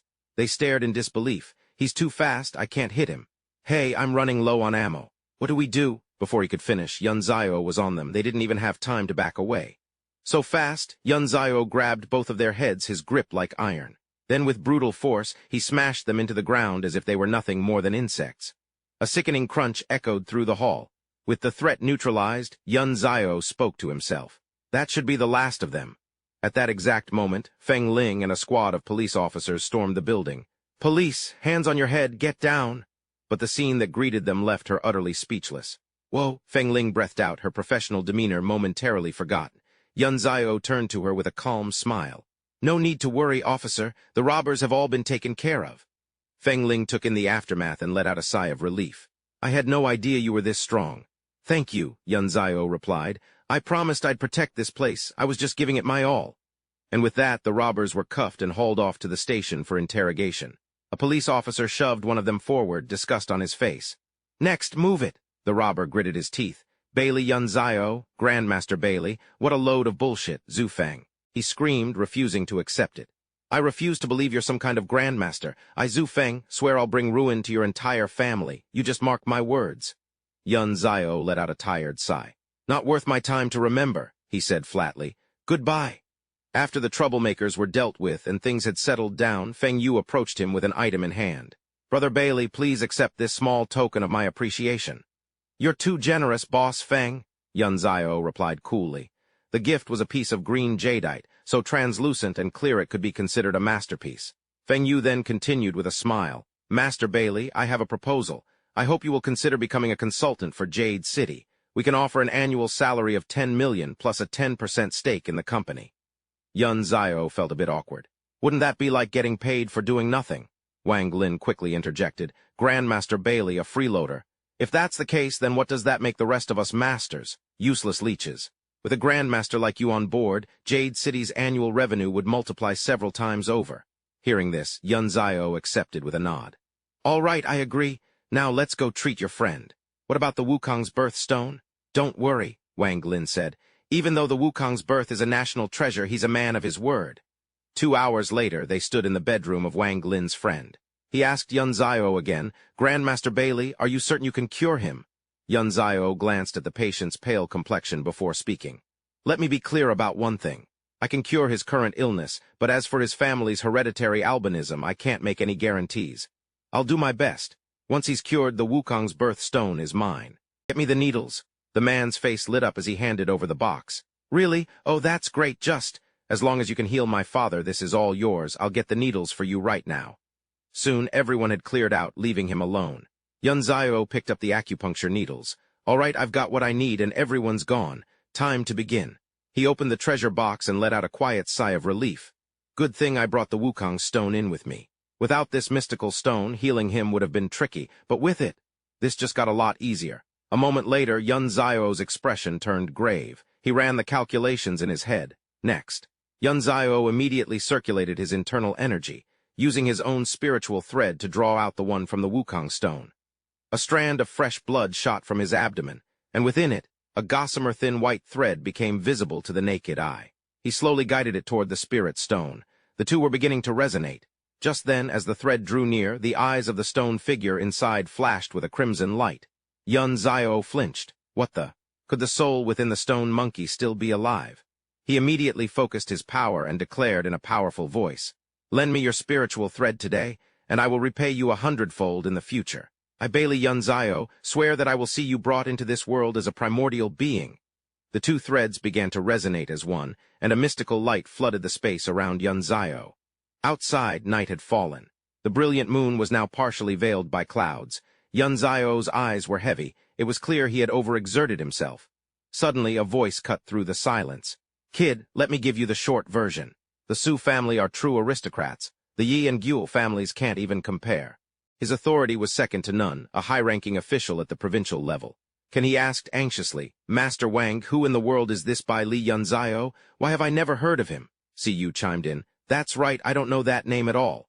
Wang Lin was quick to correct them. You're both severely underestimating Grandmaster Bai Li. he explained. Kaio Fengling of the Dongzhu Kaio family is trying to recruit him as the head instructor for Dongzhu's Special Operations Division. What's more, he's even being considered for a position as an instructor for the National Special Forces. The word startled Cu. An instructor for Dongzhu's Qinglong Special Forces. Are you serious? Seeing his shock, Wang Lin looked puzzled. Huh, what is it?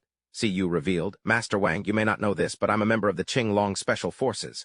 He elaborated. Dongzhu's Qinglong, Nanzhu's Jian Shen, Biju's Zuhu, Zhangzhu's Menghu, Liangzhu's Lingya, Xingzhu's Fei Ying, and Zhangzhu's Yanhuang.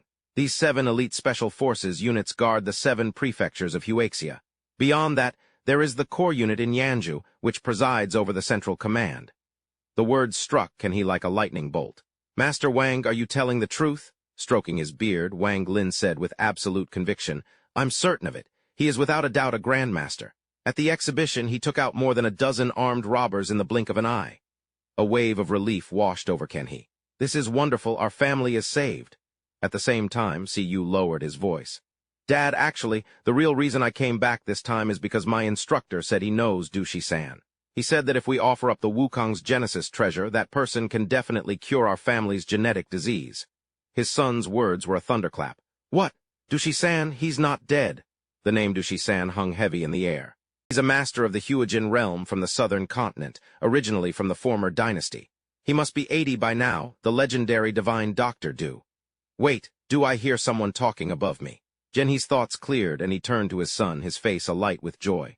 I can't believe it. Old Master Du is still alive. Our prayers have been answered. Tomorrow I'm going to the Azure Dragon Special Forces to meet that instructor. If he can really put us in touch with Old Master Du, what's a peerless Wukong stone in comparison? Yes, father, Su replied at once. Wang Lin spoke up. Su Xiandi, if Old Master Du comes, what about the promise we made to Master Bailey? Cancer isn't a one-day cure, Genhe said. If Master Du can come, we'll have them both treat the Su family. Whoever succeeds gets the mystic stone. Seeing the father and son scheme like this, Wang Lin felt a pang of guilt. Is that so? In the other room, Yun Zio looked toward the bed. You're awake. The old man sat up. This old bag of bones isn't dead yet, he said softly. Just slept my fill and woke up. He studied Yun Zio for a moment. If I'm not mistaken, you were just cultivating. I was, Yun Zio admitted, standing up casually, and I'm just about finished. He held out a silver needle. Old master, it's time for your treatment. Tossing the blanket aside, Su Feng sat on the edge of the bed and agreed cheerfully. All right. The needle Yun Zio held was quite long, but its tip was incredibly fine, designed to minimize any pain for the patient. He asked Su Feng, Are you ready? The old man quickly relaxed his body. I'm ready, you can begin. In the next instant, Yun Zio grabbed him by the collar and yanked him up. Su Feng froze, completely startled. What is he doing? Before he could react, Yun Zio's powerful inner energy lifted his entire body into the air. Su Feng was horrified. What the hell? The Jade Flute Palace's acupuncture, once mastered, can reverse life and death, Yun Zio thought to himself. My cultivation is still limited, but treating this kind of ailment should be no problem at all. Streams of energy-infused needles shot into Su Feng's body, and he couldn't help but cry out. Yun Zio announced coolly, Jade Spirit Acupuncture. His voice trembled in agony, but Su Feng couldn't help but marvel internally. Such incredible medical skill. Then Yun Zio placed a hand firmly in the middle of his back. Old master, he warned, this last part is going to hurt. You'll have to bear with it. He then drew out a silver needle, noticeably larger than the others. Just as he'd warned, Su Feng let out a blood-curdling scream like a pig to the slaughter. The sound jolted everyone waiting outside. Genhe's jaw dropped. Was that Dad? Su Yu was just as stunned. He'd never heard his grandfather scream so horribly. Moments later, the door to the room swung open, letting in a draft of fresh air for the first time in what felt like an eternity. Seeing his father being helped out of the room, Genhe rushed forward in a panic. Dad, why are you out of bed? Su Feng's voice was steady. Just getting some fresh air. A small smile touched his lips. Is there a problem? It's all thanks to divine Dr. Bai Li, otherwise who knows how much longer I would have been stuck in that bed. He'll be fully recovered in less than a month, Bai Li added. Then Su Feng turned to his son. Genhe, I've already promised divine Dr. Bai Li the unworldly Wukong stone as a token of the Su family's gratitude. Genhe stammered, but that's... What? Su Feng cut him off sharply. Are you going to disobey your own father now? Genhe leaned in and whispered in his ear. It's not that. Dad, Su Yu found him, the man began. She found Du Shisen, the divine Dr. Du, and she promised him the Wukong Chushi. In exchange, he will cure our family's hereditary albinism. The news hung in the air, and even Su Feng looked stunned. Du Shisen, the divine doctor who vanished 20 years ago, he's still alive. Su Yu, who was standing nearby, spoke up, her voice firm. He is. My mentor put me in contact with him. I gave him my word, if he cures the Su family's affliction, the Wukong Chushi is his. At this, Yun Zio's expression soured. He scoffed, his voice sharp with irritation. Hey, let's not forget who was here first. Does your promise to me mean nothing at all? Su Feng immediately stepped in. Divine Dr. Bailey, please rest assured. I will send word to Du Shisen at once and politely decline his aid for now. After you have treated our family, we will invite him and find another way to repay his kindness. Hearing this, Yun Zio's anger subsided. The head of the Su family was a reasonable man after all. It's getting late, Su Feng said with a warm smile. Divine Dr. Bailey, would you honor us by staying at the Su residence tonight? In that case, Yun Zio replied smoothly, it would be rude of me to refuse. Later that evening, he sat in his room, circulating his internal energy to strengthen his power. One could never be too diligent. From a distance, Su Feng watched him, a sigh of admiration escaping his lips. It seems Master Bailey's reputation is no empty boast. Su Jen, his son, added, Father, I was thinking. After Bailey Yun Zio treats you tomorrow, perhaps he could examine Su Yu as well.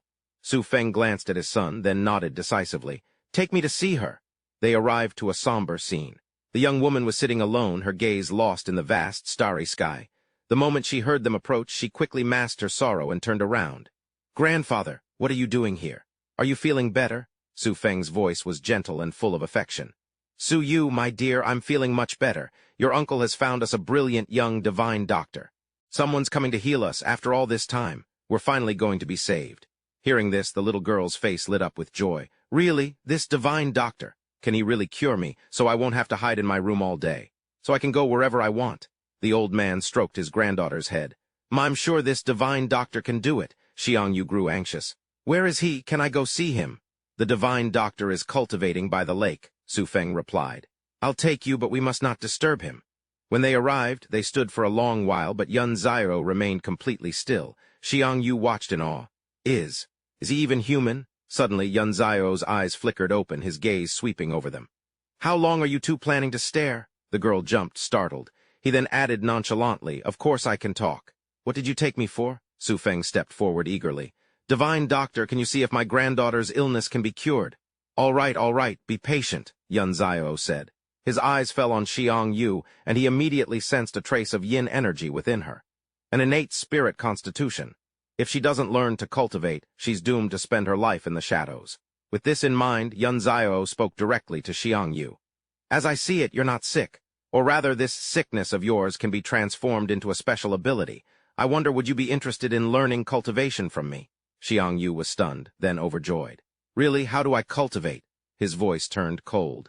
To become my disciple, you must obey my every command. If you ever betray me, I will personally take your life. So think it over carefully.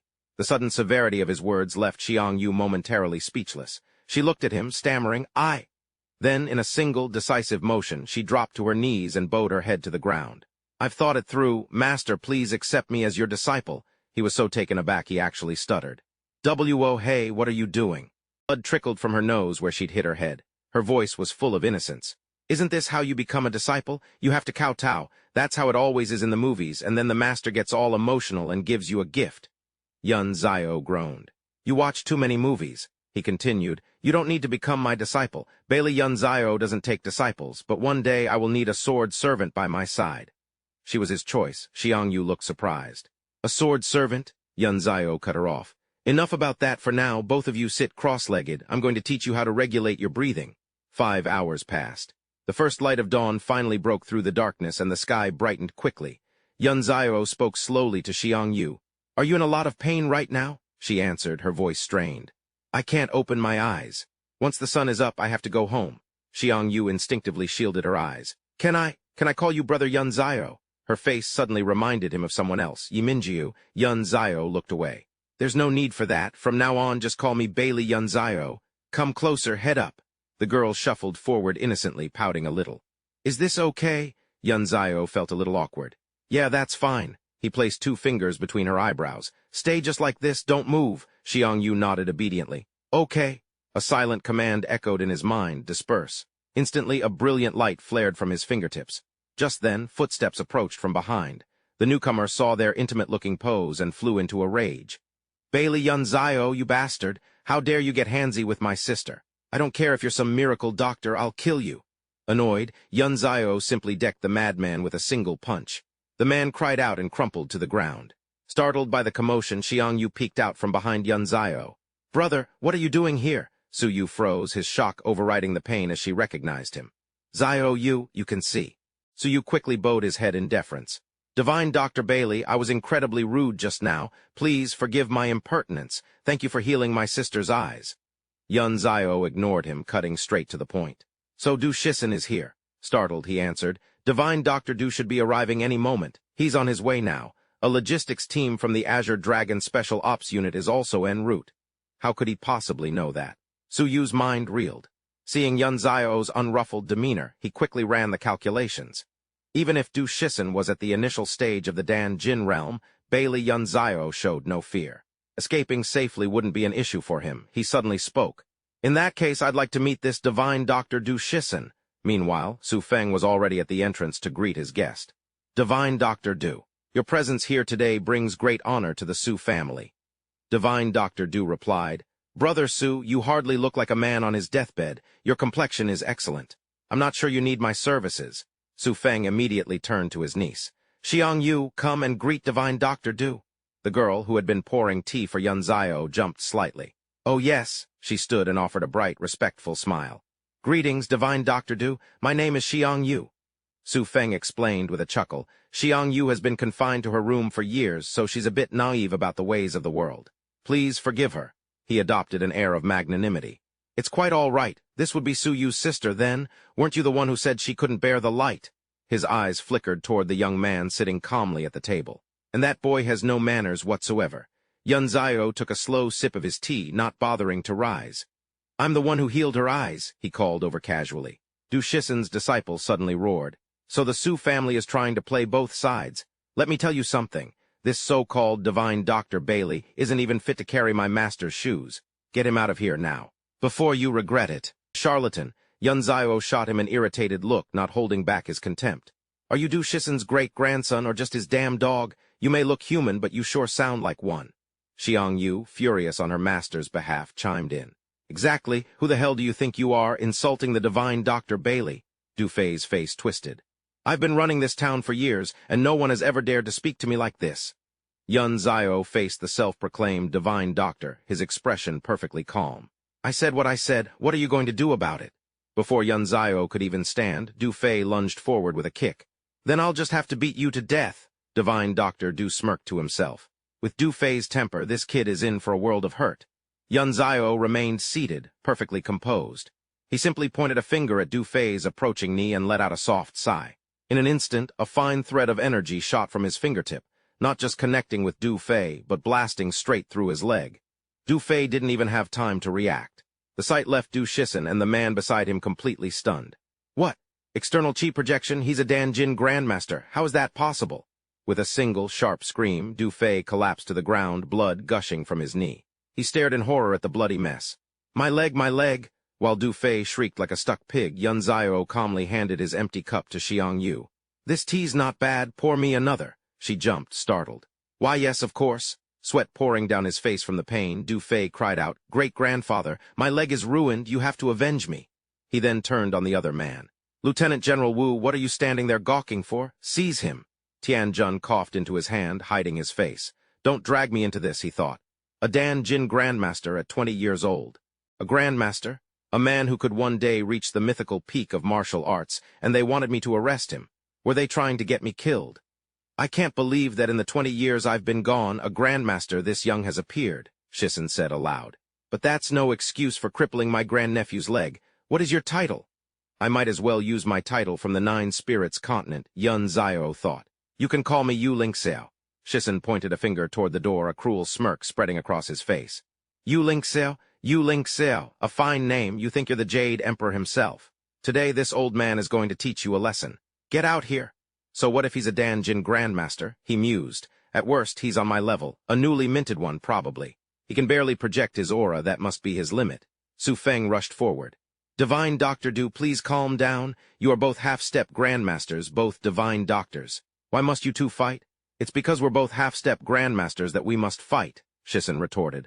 I can't have the world saying that Du Shisen wasted 80 years of his life just to be a stepping stone for some kid. Yun Zio casually accepted. Fine, if you're going to put it like that, I won't refuse. Let's take this outside and exchange a few moves. The two of them quickly moved out into the courtyard to face off. Are you ready? Shisen asked.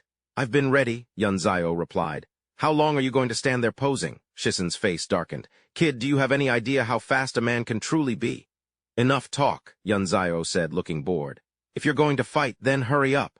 The words had barely left his lips when the old man shot forward, his speed utterly astonishing. Yun Zio didn't seem to have processed what was happening, a dazed look in his eyes. In an instant, Shisen vanished, kicking up a cloud of dust. His eyes narrowed as he reappeared from another side, channeling his internal energy for a single, devastating blow meant to take Yun Zio down for good. But Yun Zio was faster. He spun around just as Shisen roared, Die! Yun Zio threw a punch, intercepting the attack. As he parried, he silently analyzed his opponent's technique, secretly unleashing his petrifying fist. The moment their fists met, Shisen's arm froze, turning to solid stone. Damn it, this is bad, he thought, his heart sinking. He immediately leaped back, putting distance between them. His power is terrifying, Shisen realized in shock. If I hadn't pulled back just now, I'd be dead. Why was I so stubborn? Why would I make an enemy of a future grandmaster and bring disaster upon the Du family? Without another thought, Shisen stepped forward and bowed respectfully. They say heroes emerge from the youth, and seeing you today proves it true. This old man was in the wrong. I hope young Master Ling Zio can forgive my transgression. Yun Zio felt a pang of disappointment. Just when the fight was getting good, his opponent did a complete 180. Nearby, Su Feng let out a sigh of relief. Gentlemen, please, you are both future grandmasters of the Great Xia. To lose either of you would be a national tragedy. It's best if we can settle this peacefully right here. Xiang Yu shouted, full of encouragement. Teacher Bailey Yun Zio, you're amazing. Du Fei stared, completely stunned to see Shisen bowing. Great-great-grandfather. Hearing his voice, Shisen's anger flared. What are you gawking at? Get over here and kowtow to young Master Ling Zio. Apologize. Du Fei scrambled over and slammed his forehead against the ground. I'm sorry, young Master Ling Zio. Big brother Yun Zio watched, completely baffled. These people really love to kowtow. He ignored them and turned to the young girl. Xiang Yu, come practice with me. Xiang Yu immediately brightened. Yes, of course. Soon the two were seated on a high cliff. Xiang Yu didn't hesitate to ask, From now on, can I call you Ling Zio? You're so powerful. As a sword corpse, you must know some incredible techniques. Can you teach me? Yun Zio agreed without hesitation. Fine. He continued, I will now pass my cultivation methods on to you, but you must obey my one rule. You are forbidden from teaching this to anyone. If you do, I will not only cripple your cultivation, but I will also kill whoever you taught it to with a single strike. Hearing Yun Zio agree to her request, Xiang Yu was overjoyed. I understand. Yun Zio was pleased with her obedience. Then listen closely, he began. Watching from a distance, Shisen assessed the young man. A true dragon has been born in Xia, he murmured. His will is unshakable. He acts according to his own principles, unbound by concepts of right and wrong. That is the true path of a martial artist. He turned to Su Feng with a smile. Brother Su, with him teaching your little girl, her future accomplishments are guaranteed. She may even surpass our generation. Su Feng ventured a guess. So, this means Divine Dr. Du truly wants to align himself with Bai Li Yun Zio. Shisen's expression turned somber. I'm afraid he's out of my league. From the look in his eyes, I can tell he doesn't see me as an equal. Su Feng was stunned. Is that so? My recovery has been remarkable. He thought a heaven-defying technique like that is beyond even my own abilities. He then turned back to Shisen. The Azure Dragon Special Forces. They're still missing a chief instructor, aren't they? It seems to me that he would be the perfect candidate. Chief instructor, Siyu was startled. Grandpa, he? Si Feng roared in frustration. Who does he think he is? I'll go talk to General Wu myself, for a young man like that to refuse to serve his country. What a damn waste. The day bled into a moonlit night.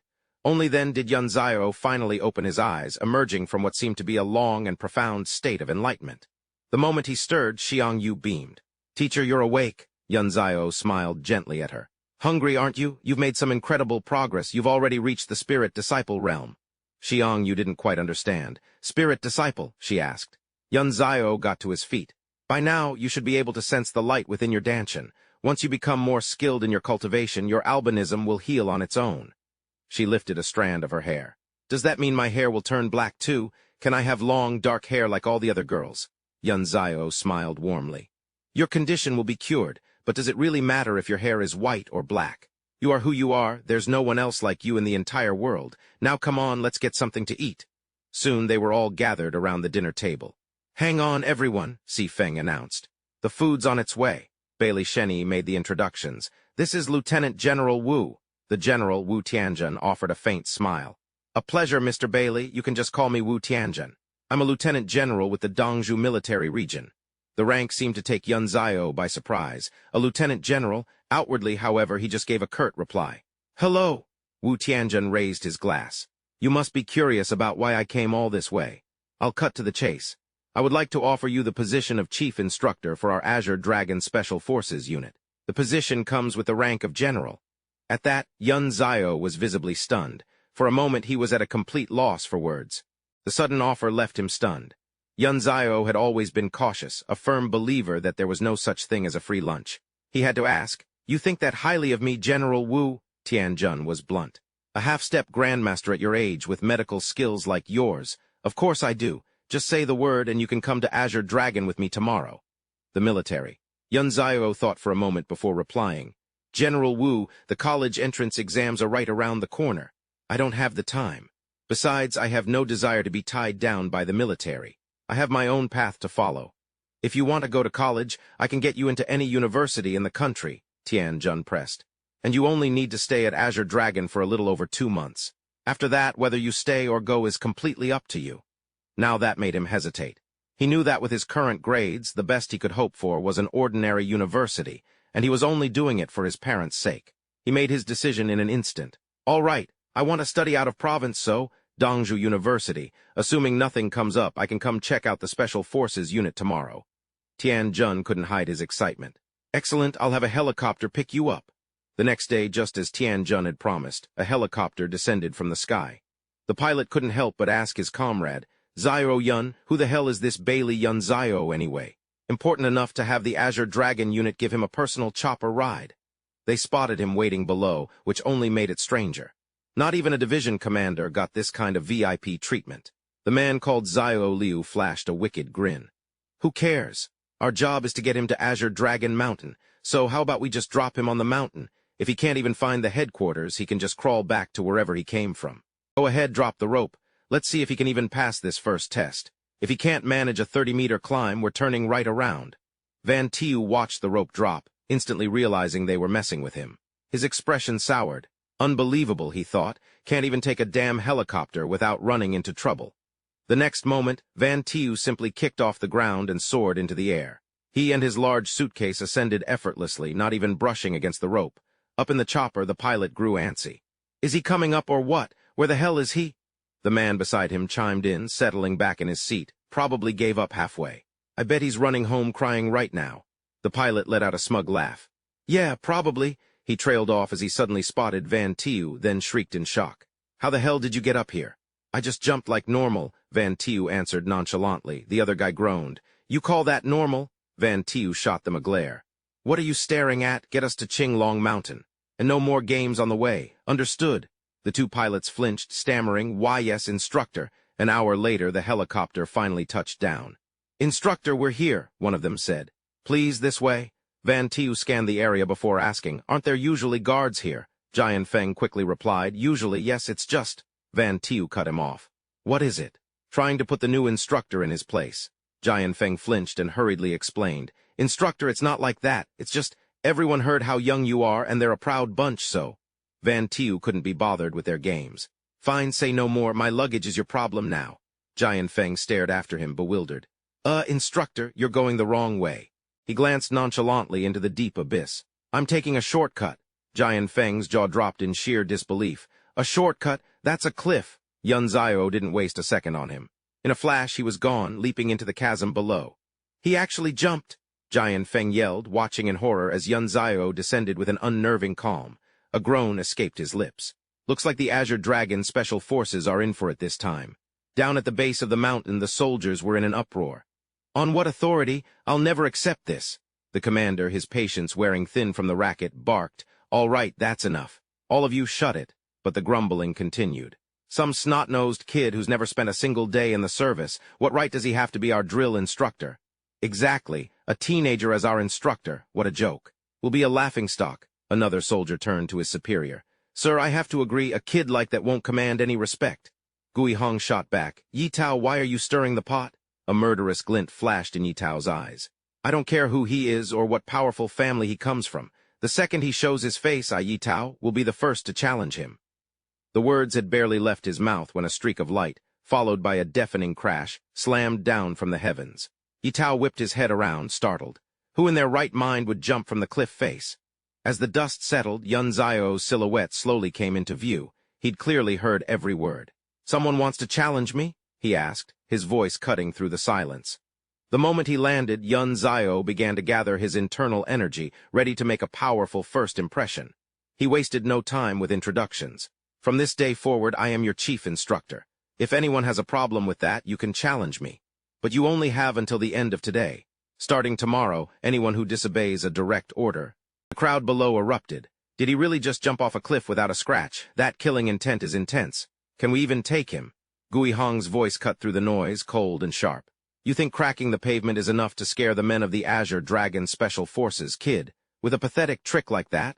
On a real battlefield, forget the enemy. I alone have 100 ways to kill you. His words fired up the men. Yeah, that's right. Damn kid, if you want to be our instructor, show us some real skill. We could put you down with a single bullet. Yun Zio scoffed at their blustering. All right then.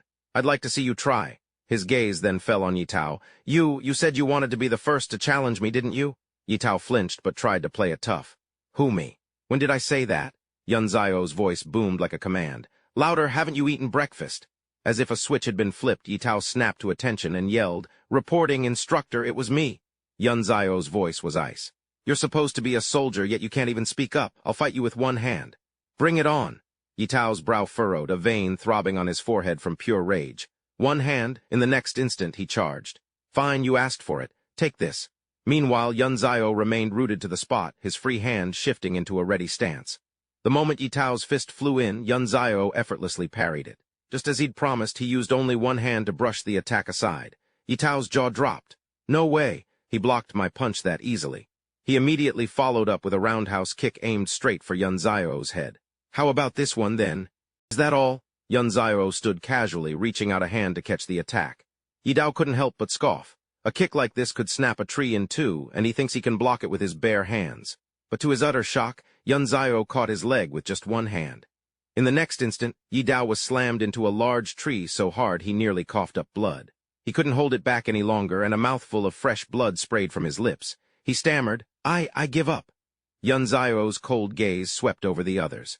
Who's next? He knew he had to make an example of them today, or he'd never get them in line. A murmur went through the crowd. Why don't you go? Aren't you usually the tough guy? All talk. No way, I'm fighting him. Keep it down. You want him to hear you? Yun Zio's voice boomed across the training ground. Are you all a bunch of cowards? You call yourselves soldiers, but you won't even challenge your instructor. What a disgrace. My advice, go home. Get married, have some kids. Just then a heavy foot stomped forward. Yun Zio felt the presence immediately and turned. A man stood there, cracking his knuckles. The name's Gui Hong, he said, his voice firm. I challenge you on behalf of the 3 assistant instructors. If I lose, the 3 of us will follow your every command from now on. A flicker of approval crossed Yun Zio's cold face. At least this one has some guts. With a roar, Gui Hong charged. I can't let this newcomer walk all over us. He channeled his internal energy, and dust and debris swirled violently around him. As the vortex settled, he braced himself. This is my ultimate defensive stance, he yelled. Don't hold back, bring it on.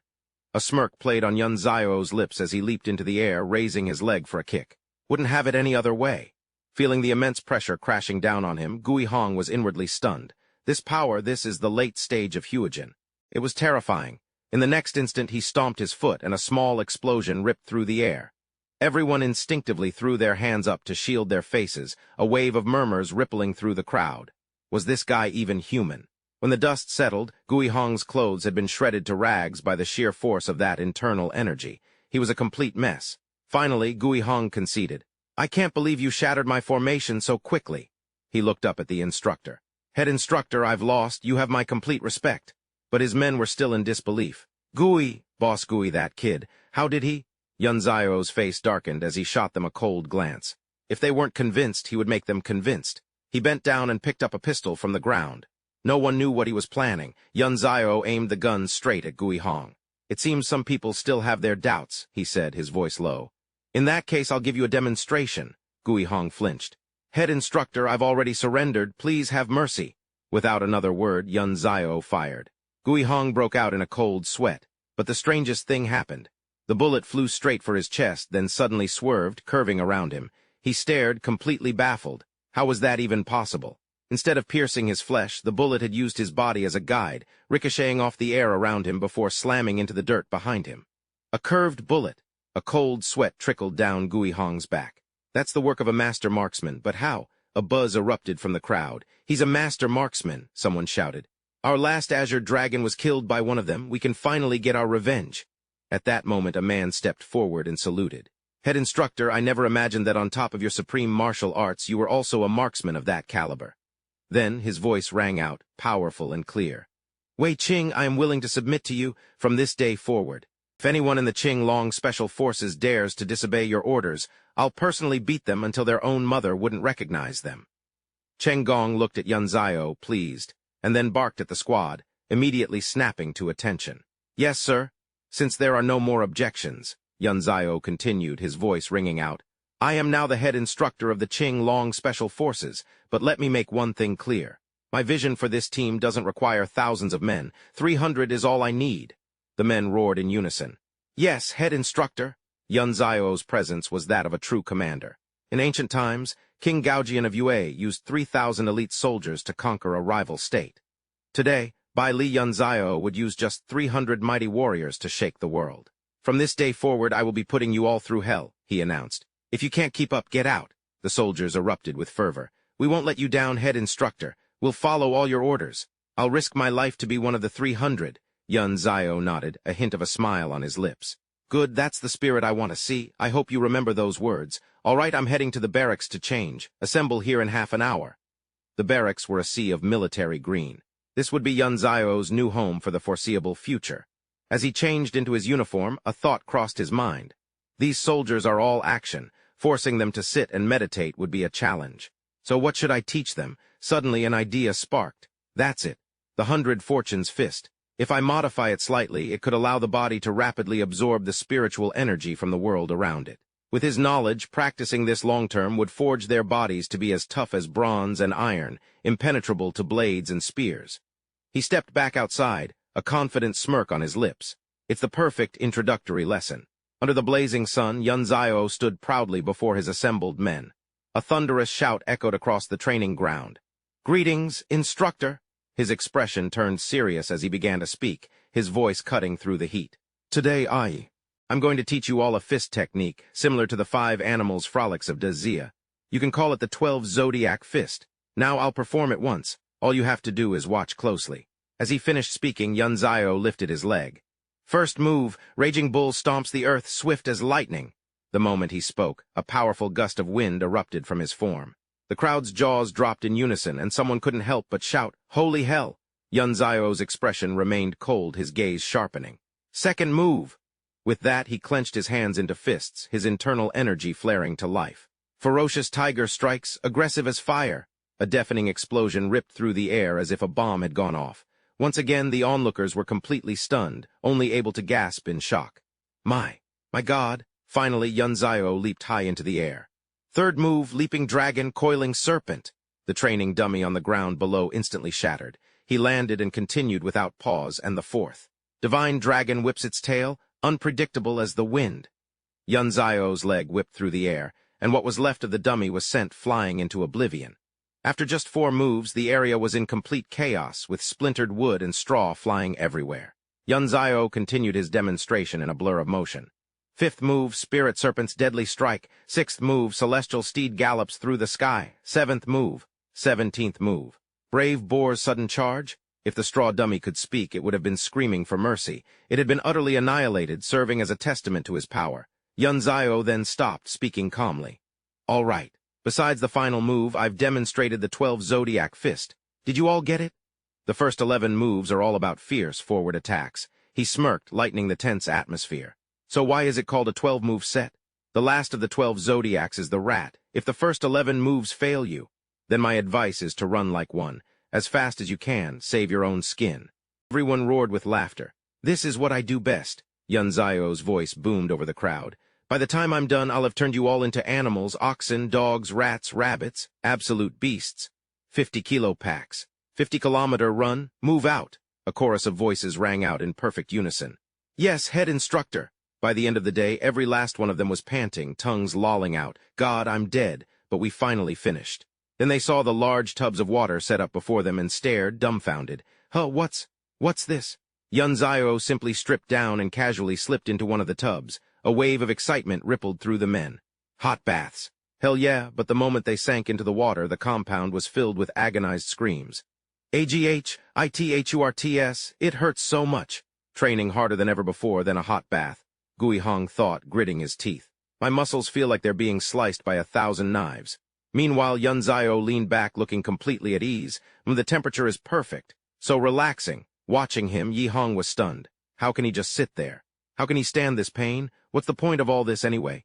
Yunzao watched them, a flicker of satisfaction in his eyes. They've got some grit. One day you'll all thank me for this. He stretched. Speaking of which, I should probably head home. The next day, Yunzao was in his office, scrolling through his phone when he suddenly shot to his feet. Su Jianfeng, he bellowed. Get the chopper ready. I'm going home. But his destination wasn't home. It was Haitian City's first hospital. Yunzao looked around, bewildered. Wait, I said, take me home. Why the hell are we here? A woman with a scar across her face approached him. Head instructor Ching Long, my name is Wu Ching Yun. Please come with me. General Wu sent for you. Hearing that name, Yunzao's face darkened with irritation. That old fox. As he stepped into the room, a voice called out.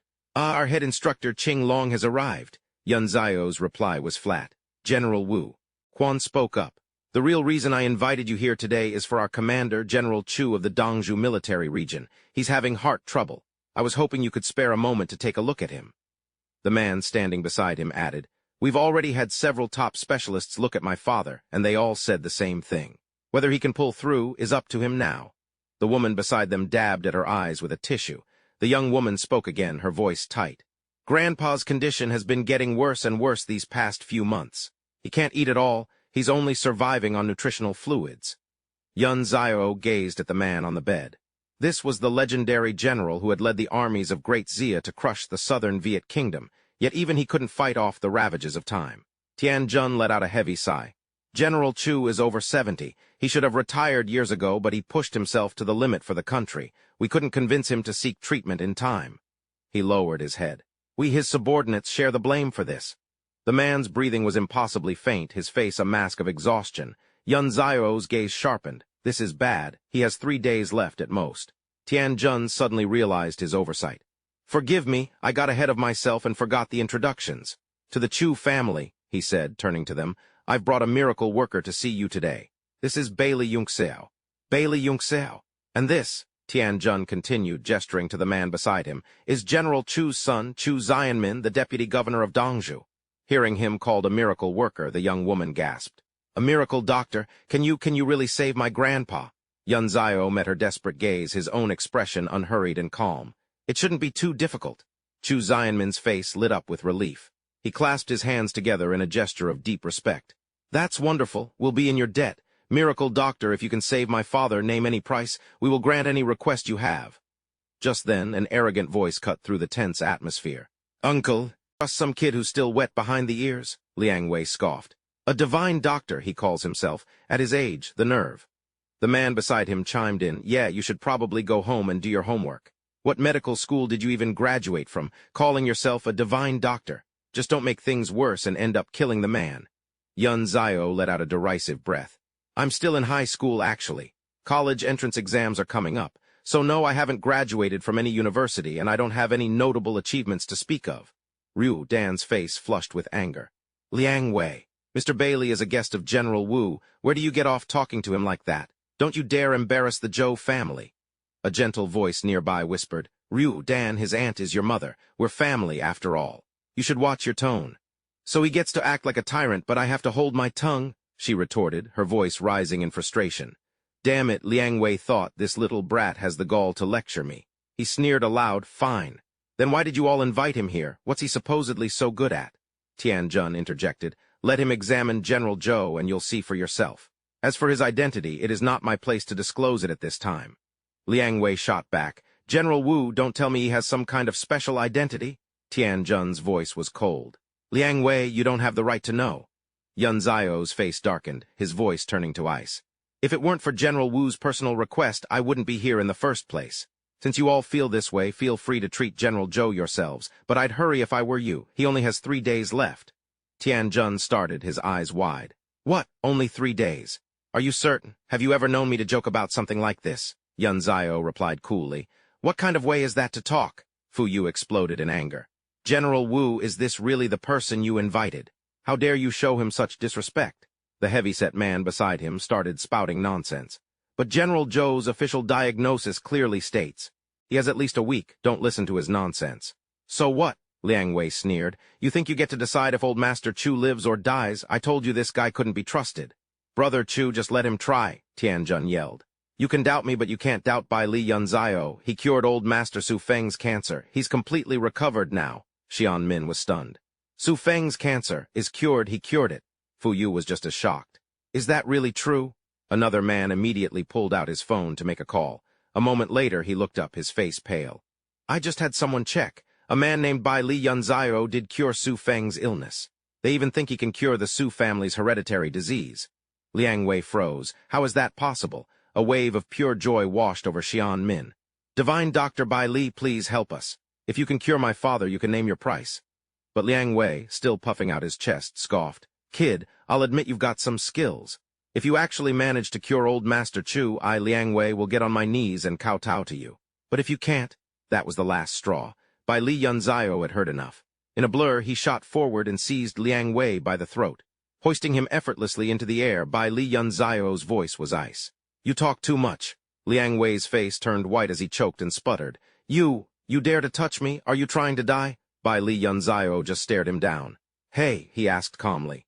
Ever been bowling? Huh, Liang Wei managed, utterly confused. I guess not, Bai Li Yunzio said, tightening his grip, making the man flinch. Allow me to demonstrate. It goes like this. With those words, he swung his arm back and hurled Liang Wei across the room like a human bowling ball. Liang Wei sailed through the air and smashed headfirst through the wall, leaving a gaping hole. The sheer force of the throw was terrifying. Unfortunately for him, the room on the other side of that wall happened to be a restroom. A girl inside let out a blood-curdling scream. What the hell was that? A dark expression, Bai Li Yunzio dusted off his hands and shot the man a look. Tossing him was easier than flicking a marble. Fu Yu's jaw dropped, her eyes wide with shock. Ryuuden, however, watched with keen interest. Serves him right. Tianjun thought the same, hiding a smirk as he watched the arrogant fool. Fu Yu shrieked, Bai Li Yunzio, how long are you going to bully the people of our Chu family? Don't you know your place? Can you really withstand our wrath? Before she could continue, a sharp voice cut her off. Shut your mouth! Xian Dan shot her a glare. That's enough. Right now we need to trouble Divine Dr. Bailey to treat father. Liang Fengyu, take Liang Wei to get bandaged up. Liang Fengyu fumed, but he cut her off before she could protest. But nothing. I'm in charge of the Chu family now. What I say goes. Bai Li Yunzio's expression hardened. If you want me to treat him, then I want everyone out. No one is to disturb me until I emerge. Soon he was alone in the room. His condition is severe, Bai Li Yunzio thought, but for me it's simple. I just need to get the blood flowing through General Chu's heart and vessels again. He pulled back the old man's blanket, his fingers skillfully summoning a thin, silky thread of energy. Looking down at the general, Bai Li Yunzio steeled his resolve. Might as well see this through to the end. He guided the shimmering thread into the general's body, channeling its power directly into Bao Gyu's heart. It was like a miracle. The man, who had been lying frail and unconscious for so long, suddenly opened his eyes. He stared at his own hands, his face a mask of disbelief. I'm not dead. How is this possible?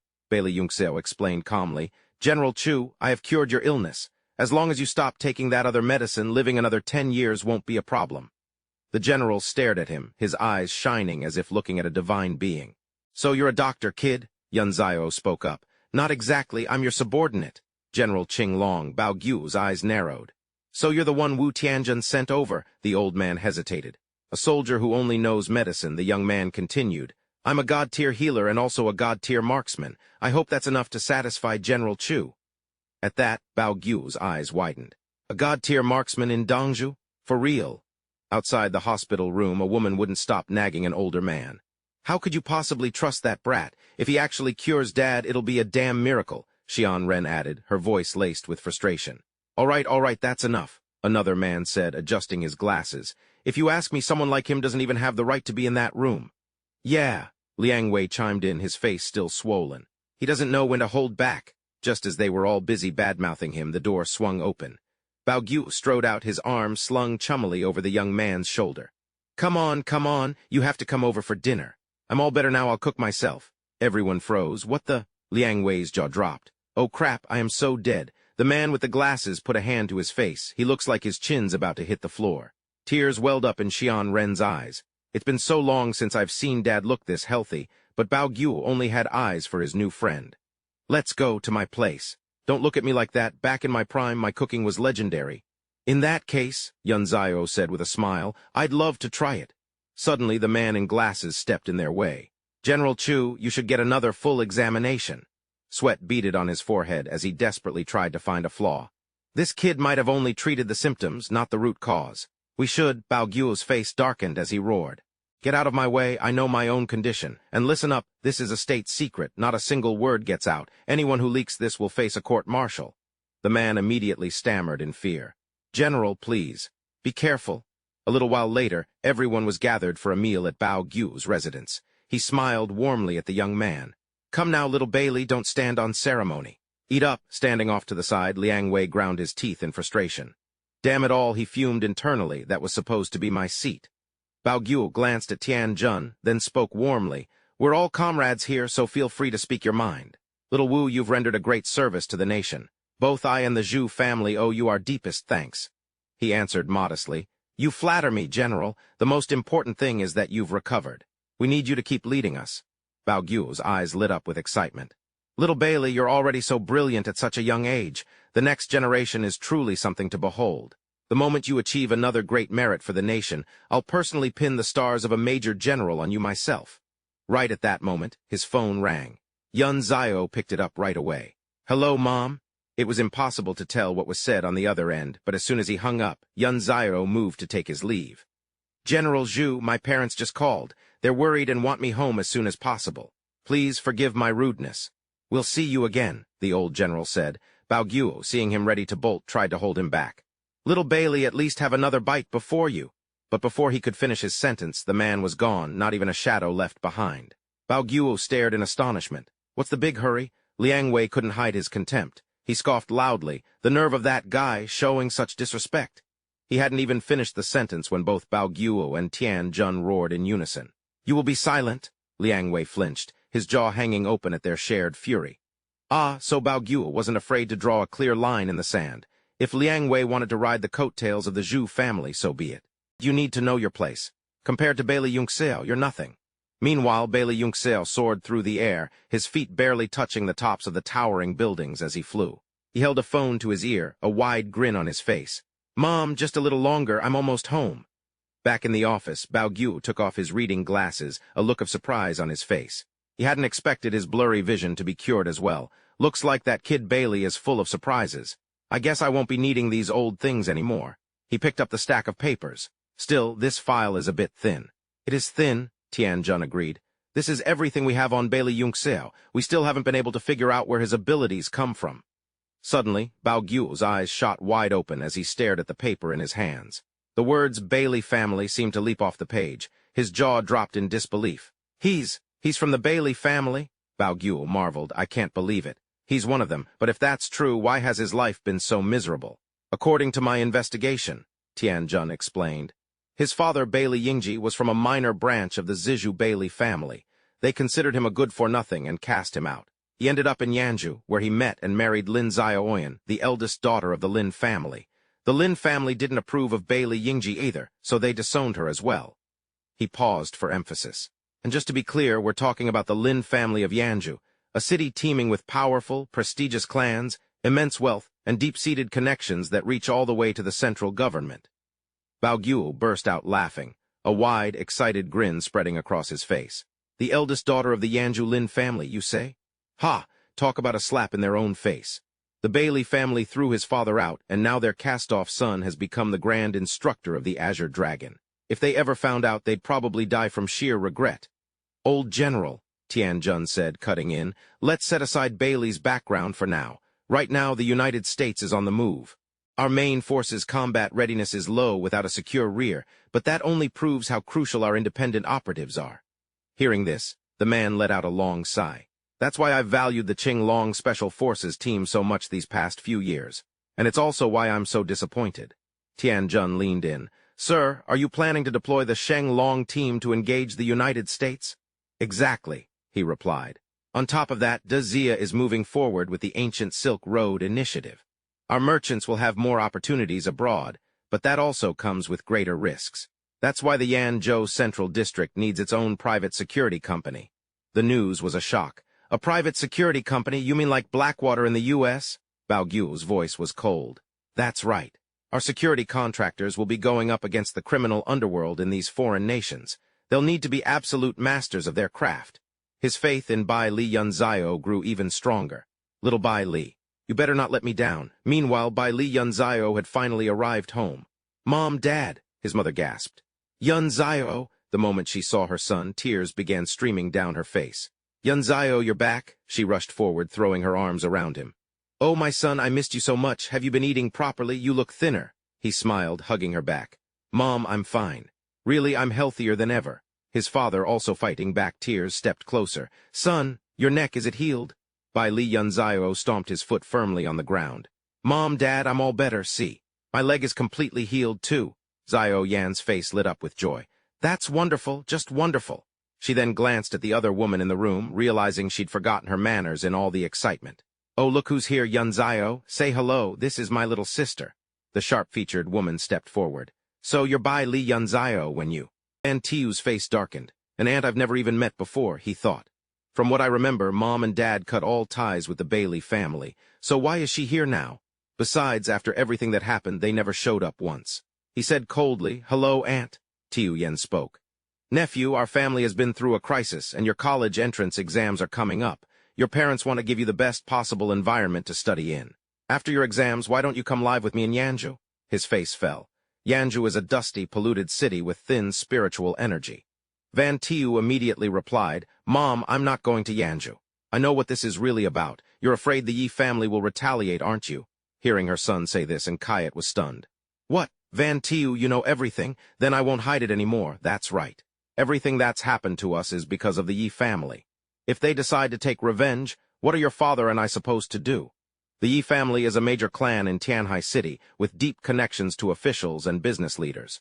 We're outsiders here, we never should have provoked them.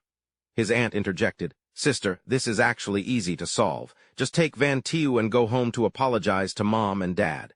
They'll soften up, I'm sure. Tiu Yen sighed, her mind drifting back to when her sister had run off with Nkayat, only returning home after their child was born. Their father had roared, You bring shame to this family. Get out, she clicked her tongue. I was just a kid back then, I didn't understand what was going on. Anyway, forget it. For Van Tiu's sake, you and your husband should go to Yanzhou and kowtow to them. Beg for their forgiveness. A bright smile spread across Van Tiu's face. Mom, Dad, you don't have to be afraid anymore. The Yi family seized our company, but in a few days they'll be forced to hand it right back. Besides, Yi Ling is already dead. Tiu Yen gasped. Son, you didn't do something reckless, did you? He quickly reassured her. Mom, don't be scared. Yi Ling's death had nothing to do with me. And Jai was frantic. They're giving the company back to us. What does that mean? Yunzio, what on earth did you do? Seeing how worried they were, he sighed. All right, I guess I have no choice. I'll tell you, he announced proudly. Your son has been selected to be an Air Force pilot. I've already enlisted, and the military is sending me to Dongzhou University. That's why the Yi family won't dare to touch us anymore. Zio Yan was stunned. The military? Dongzhou University? Are you serious? Meanwhile, his father was so overjoyed he started to cry. My boy, you're incredible. His aunt picked up her coffee cup. As I recall, the requirements for the Air Force are incredibly strict. Which officer recommended you? Yunzio answered casually. It was an old senior. His name is Zhu Beiguo. Even the Yi family has to show him respect. His aunt took a calm sip. Oh, so it was Zhu Beiguo. A moment later, as the name finally registered, she was so shocked she sprayed her drink everywhere. Yirong sputtered, Zhu Beiguo. The Zhu Beiguo from Dongzhou? How is that possible? Yun Zio deadpanned. That's the one. I just had a meal with him a little while ago. Zio Yan spoke up. All right, calm down, you're wrong. The important thing is that Yun Zio is safe. I'll go get dinner ready. Let's all eat together tonight. Wiping her mouth, Yurong said, Sister, I'm starting to think there's more to our nephew than meets the eye, if he's telling the truth. I can't even imagine what his future holds. Even without the Lin family's support, we have nothing to worry about now. No one in Dongju would dare to lay a finger on someone who's shared a meal with General Zhu. Zio Yan gave a strained smile. Don't listen to his crazy stories. He's just making up excuses because he doesn't want to leave us and go to Yanju. The next day, at a lavish venue, two women watched as a car pulled up. They began to whisper. Hey, I've never seen that brand of car before. Look at the way it's built. Be careful around that car, sweetie. It's a Rolls-Royce, worth a fortune, his mother cautioned. Yun Zio, I know you got early admission to Dongju University, but you still need to take this exam seriously. No slacking off, Njai added. I packed everything you need in your bag. You have your exam ticket, right? Just then, Njai's eyes fell on two figures approaching them, and his jaw went slack with disbelief. It was the Yi family. The old man was Yi Huguo and the young woman Yi Qingluan. Njai recoiled, his voice rising to a shout. What the hell are you doing here? Wasn't it enough that you took my company and nearly put my son in a coma? You're here to start something again, aren't you? Zio Yan grew tense, gripping her son's arm protectively. It's okay, sweetie, she whispered. Don't be afraid. But to their astonishment, the old man and his granddaughter bowed deeply. Mr. Bailey, Miss Lin, the old man began, his voice heavy with remorse. I am Yi Huguo, and this is my granddaughter, Yi Qingluan. We have come to offer our sincerest apologies and beg for your forgiveness. If that is not enough to quell your anger, this old man will kowtow right here and now. Faced with this sudden, profound apology, Yun Zio's parents, who had been ready for a fight just a moment ago, were left completely stunned. Yi Qingluan quickly stepped forward, presenting a folder. This is the transfer contract for Datung Transportation. Once you sign this, all its assets, worth tens of millions, will be returned to you. Furthermore, as compensation, the entire Yi family bodyguard company will be transferred to your name for the price of $1. Zio Yan's jaw dropped, looking as if it might hit the floor. What? Njai reached for the documents, his hand trembling slightly as he asked. The Yi family bodyguard company, the one that controls half the security market in all of Haitian. That would be ours too. This is all so sudden. Yun Zio just smiled at his father. Go ahead and sign it, Dad. I'll take over both companies when I'm done with my exam. Njai just stared, completely bewildered. But his son gave him a reassuring look. Don't worry, I'll be keeping an eye on them. They won't try anything. Wouldn't dare do anything else. He immediately signed his name and the paper was quickly passed over. Njai looked on, confused. And that's it? Huguo spoke respectfully. Since Mr. Bailey has signed, I hope you will let bygones be bygones. From this day forward, the Yi family will be your loyal allies. No matter what happens, you can call me. If there's anything we can do to help, the Yi family will give it our all. Huguo's expression darkened as he considered his next words. Master Bailey, with this, can you spare the Yi family? This old man knows his place, Yunxiao thought, a flicker of satisfaction in his eyes. I'll let you off the hook for now. Just then Liu Dong waved his arms wildly, shouting, Come on, Yunxiao, we've got to go take our exam. Zio Yan asked, Is that a friend of yours? Yeah, Yunxiao replied quickly. That's Liu Dong. We're close. Liu Dong grinned, rushing Yunxiao along. Hurry up, we're gonna be late. Njai couldn't hide his concern. Son, you've seemed so different lately. Can you please tell me what's really going on? Yunxiao just gave a bright, cheerful smile. Mom, Dad, everything I told you last night was the truth. I have to go take my exam now. See you later. Zio Yan was still in a daze. Be careful, dear, his uncle chimed in. I really can't figure that kid out anymore. In another room, thick with cigarette smoke, an arrogant voice cut through the haze. So you're planning to betray the Yi family and side with the Guos? The other man shot back. That's right. The fool is ecstatic. Good. Not only will I help you take care of Bailey Yunxiao, but I'll also help you reclaim the assets that are rightfully yours. But in return, I want half the shares of all the Yi family's companies. What do you say? So it was Guang Shen. He spoke again, his voice laced with venom. As long as you avenge my son, Yi Ling. Everything I have, forget half, you can have it all. His eyes burned with so much hatred they seemed ready to bleed. Guang Shen growled, Bailey Yunxiao must die. Meanwhile, the mood was much lighter where Yunxiao was. Exams are finally over. Man, what a relief, Liu Dong cheered. By the way, who were those two rich-looking people at your place earlier? They're from the Yi family, he said nonchalantly. They almost destroyed my family a while back. But turns out my fists are stronger, so they came to apologize. Liu Dong's eyes lit up. No way, dude, you're incredible. That reminds me, you promised to teach me martial arts, right? I'm sticking with you this summer, wherever you go I go, and don't worry, he added, puffing out his chest. It's all on me. For real? Yunxeo asked. You bet, a guy as amazing as you can't have a friend who's a slouch, right? He grinned. All right, deal, I'll let my parents know and we'll head out this afternoon. Just don't come crying to me when you can't take it. Yunxeo pulled out his phone and made the call. Mom, Dad, I probably won't be home for the 2-month summer break. A worried voice, Zio Yan's, came through the line. Are you joining the army? You have to tell me where you're going. How are your father and I supposed to contact you? And Jai's curious voice cut in. Can you put him on speaker? I want to hear my son, too. It's a military secret, Yunxeo replied. I'll be punished if I say anything. I'll call when I miss you. Just then, the thumping sound of rotor blades filled the air as a helicopter rapidly approached. Mom, Dad, I gotta go, Yunxeo said quickly. Don't worry about me. Down below, Liu Dong's jaw dropped, his eyes wide with astonishment. Holy crap, is that a military helicopter? The moment he hung up, Yunxeo's friendly expression vanished, replaced by a cold, hard mask. Su Jian Feng, any movement from the Americans? A crisp voice responded from the other end. Reporting, Chief Instructor, nothing for now. However, we have intel that one of their special forces units is active in the northern region. North He Yunzio thought to himself, perfect, that fits right in with my plan. All right, let's head out, he announced. Liu Dong stared at him, his jaw agape. What the? Where are we going? To the Azure Dragon's Long March, Yunzio replied cheerfully, leaving his friend utterly baffled as he led the way. The moment the helicopter touched down, Liu Dong's eyes went wide with shock. Holy crap, where is this place? Just then Su Yu spotted Xiang Yu and his face lit up. Hey, little sis, you came too? Yeah, she chirped back happily. The second the other soldiers saw Yunzio, they snapped to attention, forming a neat line and roaring in unison. Head Instructor. Yunzio glanced at Qing Yun. So you'll be training with us from now on? Of course, Head Instructor, Qing Yun said with a smile. I'm your new secretary.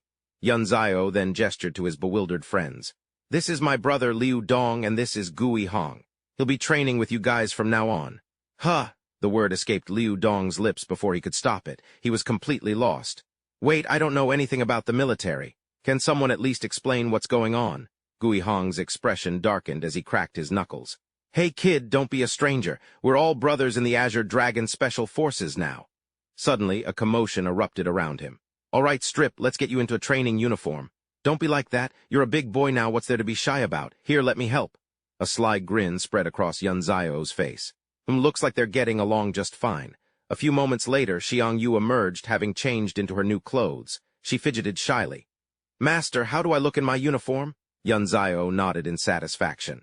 It fits you perfectly. Qing Yun stepped forward. Head Instructor, you know the Azure Dragon's regulations. Outsiders aren't permitted, and besides... I'm the Head Instructor, Yunzio cut her off flatly. My word is law. If General Wu and General Zhu have a problem with it, they can come find me themselves. He then turned his attention back to Xiang Yu. Now, Xiang Yu, this time. I brought you here to learn martial arts. If you don't know the techniques, you'll be at a disadvantage when you face an enemy. Let's go. That was all Xiang Yu needed to hear. Her spirits soared. I'll do my best, she declared. After changing into their training gear, he and Xiang Yu headed out. The moment they saw him, the crowd roared, Chief Instructor. Yunzio addressed them, his voice booming. For the next 2 months, you will all be training in this camp. I will lead you through venomous jungles, treacherous snowfields, remote islands, and endless deserts. But be warned, my standards are incredibly high. In 2 months, your combat strength must reach the level of Dark Jin, and your marksmanship must be flawless. Every single shot must hit its mark. Then Yunzio pointed to a man in the front. Yi Tao stepped forward. He stared him down. I have a question for you. What's your current cultivation level, and how long did it take you to reach it? Yi Tao looked bewildered. Dark Jin, it took me 12 years of cultivation. Yunzio pressed on. 12 years to reach Dark Jin. Now this girl beside me is 16 years old and has been training for less than 5 days. Enough said. Do you dare to fight her, and don't you dare hold back just because she's a girl. I want you to use everything you've got. A smug, cheerful grin spread across Xiang Yu's face. All right, I'm up. A murmur ran through the crowd. Is he serious? He wants her to fight our company commander? Even Qing Yun couldn't figure out what the chief instructor was thinking. Even if she's a prodigy, how can she fight a Dark Jin master after just 5 days of training? Yi Tao spoke up. Chief instructor, it's not that I'm disobeying. I just can't bring myself to fight her. No matter how amazing a teacher you are, you couldn't possibly have brought her to my level in just a few days. If I accidentally hurt her, everyone will just mock her. Was she brought here with her slender build just to be made a laughingstock? Just then, a powerful aura erupted from Xiang Yu's body. She let out a cold snort, and in an instant, furious Xiang Yu charged straight for Yi Dao, roaring, "Don't you dare look down on me!" A sense of dread washed over Yi Dao. This is bad. In the next instant, their fists met in a brutal, close-quarters clash. Two waves of power erupted, kicking up a storm of dust and sand. With a sharp crack, both of them were thrown backward. Panting, Yi Dao stared in disbelief. That much power. After only a few days of training, how is that possible? Qing Yun's jaw nearly hit the floor. A draw? No, wait. She actually overpowered Yi Dao? How? A wave of pride washed over Xiang Yu, and she couldn't help but admire herself. Heh, I'm pretty incredible. Now Ziyu's nerves were stretched taut as a bowstring. My little sister is this strong? Damn it, what's this going to do to my reputation? Yun Zio stepped forward, his voice cutting through the tension. Do you believe me now? What others can't do, I can. For the time being, all of you will follow my instructions and train like your lives depend on it. The crowd fell dead silent. Now, Yun Zio continued, I'll lay out the training regimen. First, the warm-up. You will start from the barracks and crawl to the peak of that mountain ahead, he said, gesturing to a distant summit. Then, you'll circle back down from the peak, gather in the basin by the river, and practice the 12 Zodiac Fist. After that, get back up that mountain as fast as you can. I'll be waiting for you at the top. The last 100 to arrive don't eat today. All right. Begin. A wave of confusion rippled through the soldiers. Huh. Start now, Chief Instructor. Aren't you going to head up first and wait for us? But when they looked, all that remained where he had stood was a swirl of dust. The entire group erupted in chaos. Where'd he go? When did he even leave? They scrambled to run, groaning in protest. The Chief Instructor's speed is monstrous. No wonder he told us to just start. Liu Dong's panicked shout rang out, Hey, wait for me. The others shot him looks of pure disdain. Who's waiting for who? Last one up doesn't eat tonight. At the peak of the mountain, Yun Zio was already waiting to take a head count. The count soon reached 999. The final man, number 1000, staggered to the top a moment later, drenched in sweat. Yun Zio's face darkened as he did the math. That should be everyone. No, wait, there's still one more. His eyes fell on the last straggler. Number 1001. A 5-kilometer mountain trail in 3 hours. It's not too late for you to quit. It was Liu Dong. I chose to follow the boss, he thought, his resolve hardening. I'm a man, I can't give up. Panting heavily, Liu Dong gasped, Boss, I'm not giving up. I told you I'm going to follow you and learn martial arts. I'll endure anything. This is the army. Yun Zio roared, his face like thunder. There are no bosses here, only a head instructor. The young man immediately snapped to attention and shouted, Reporting, instructor. My name is Liu Dong. I may be weak, but I'm not a coward. No matter how hard it gets, I will not quit. A flicker of satisfaction crossed Yun Zio's mind, though his expression remained stern. Get down there and fall in with the others. Liu Dong mechanically obeyed. Yes, he had made it. He was staying, but as Liu Dong started down the mountain, his head began to spin. My visions? Blurring, he mumbled to himself. No, I can't fall. Not here. The thought had barely crossed his mind before his body gave out, and he collapsed in a heap. Further down the path, 2 other soldiers were chatting cheerfully. Well, I came in dead last, and you were second to last. Guess that means no dinner for us. You sure seem proud of yourself. Suddenly, a strange sound cut through the air. They looked at each other, confused. Huh, who's yelling? The next instant, a desperate scream echoed from the slope above as Liu Dong came tumbling down, completely out of control. The 2 soldiers stared in horror, their own shouts tearing from their throats. He's unconscious, someone get a medic. At the foot of the mountain, chaos erupted. Did he fall all the way from the top? That's brutal. We need to call in the medics from the rear now. Gui Hong knelt and quickly checked him over. He's still breathing, he's got a pulse, we can save him. Just then, Yun Zio strode through the crowd, his gaze falling impassively on Liu Dong. No need for doctors, I'll handle this. Everyone froze. Chief Instructor, Yun Zio's face was like ice. All of you move out. They were to head west, but the men hesitated, looking worried. But Chief Instructor, what about him? No more talk, Yun Zio cut them off. I gave you an order, go. Once they were gone, Yun Zio quickly assessed Liu Dong's condition. His liver and lungs are severely damaged. Looks like I'll have to waste a strand of spirit thread to save him. The moment the thread of light entered his body, Liu Dong's eyes flew open. Without Yun Zio, he would have been a dead man for sure. Liu Dong shot up, stunned. I'm alive, he stammered. Boss, you saved me, didn't you?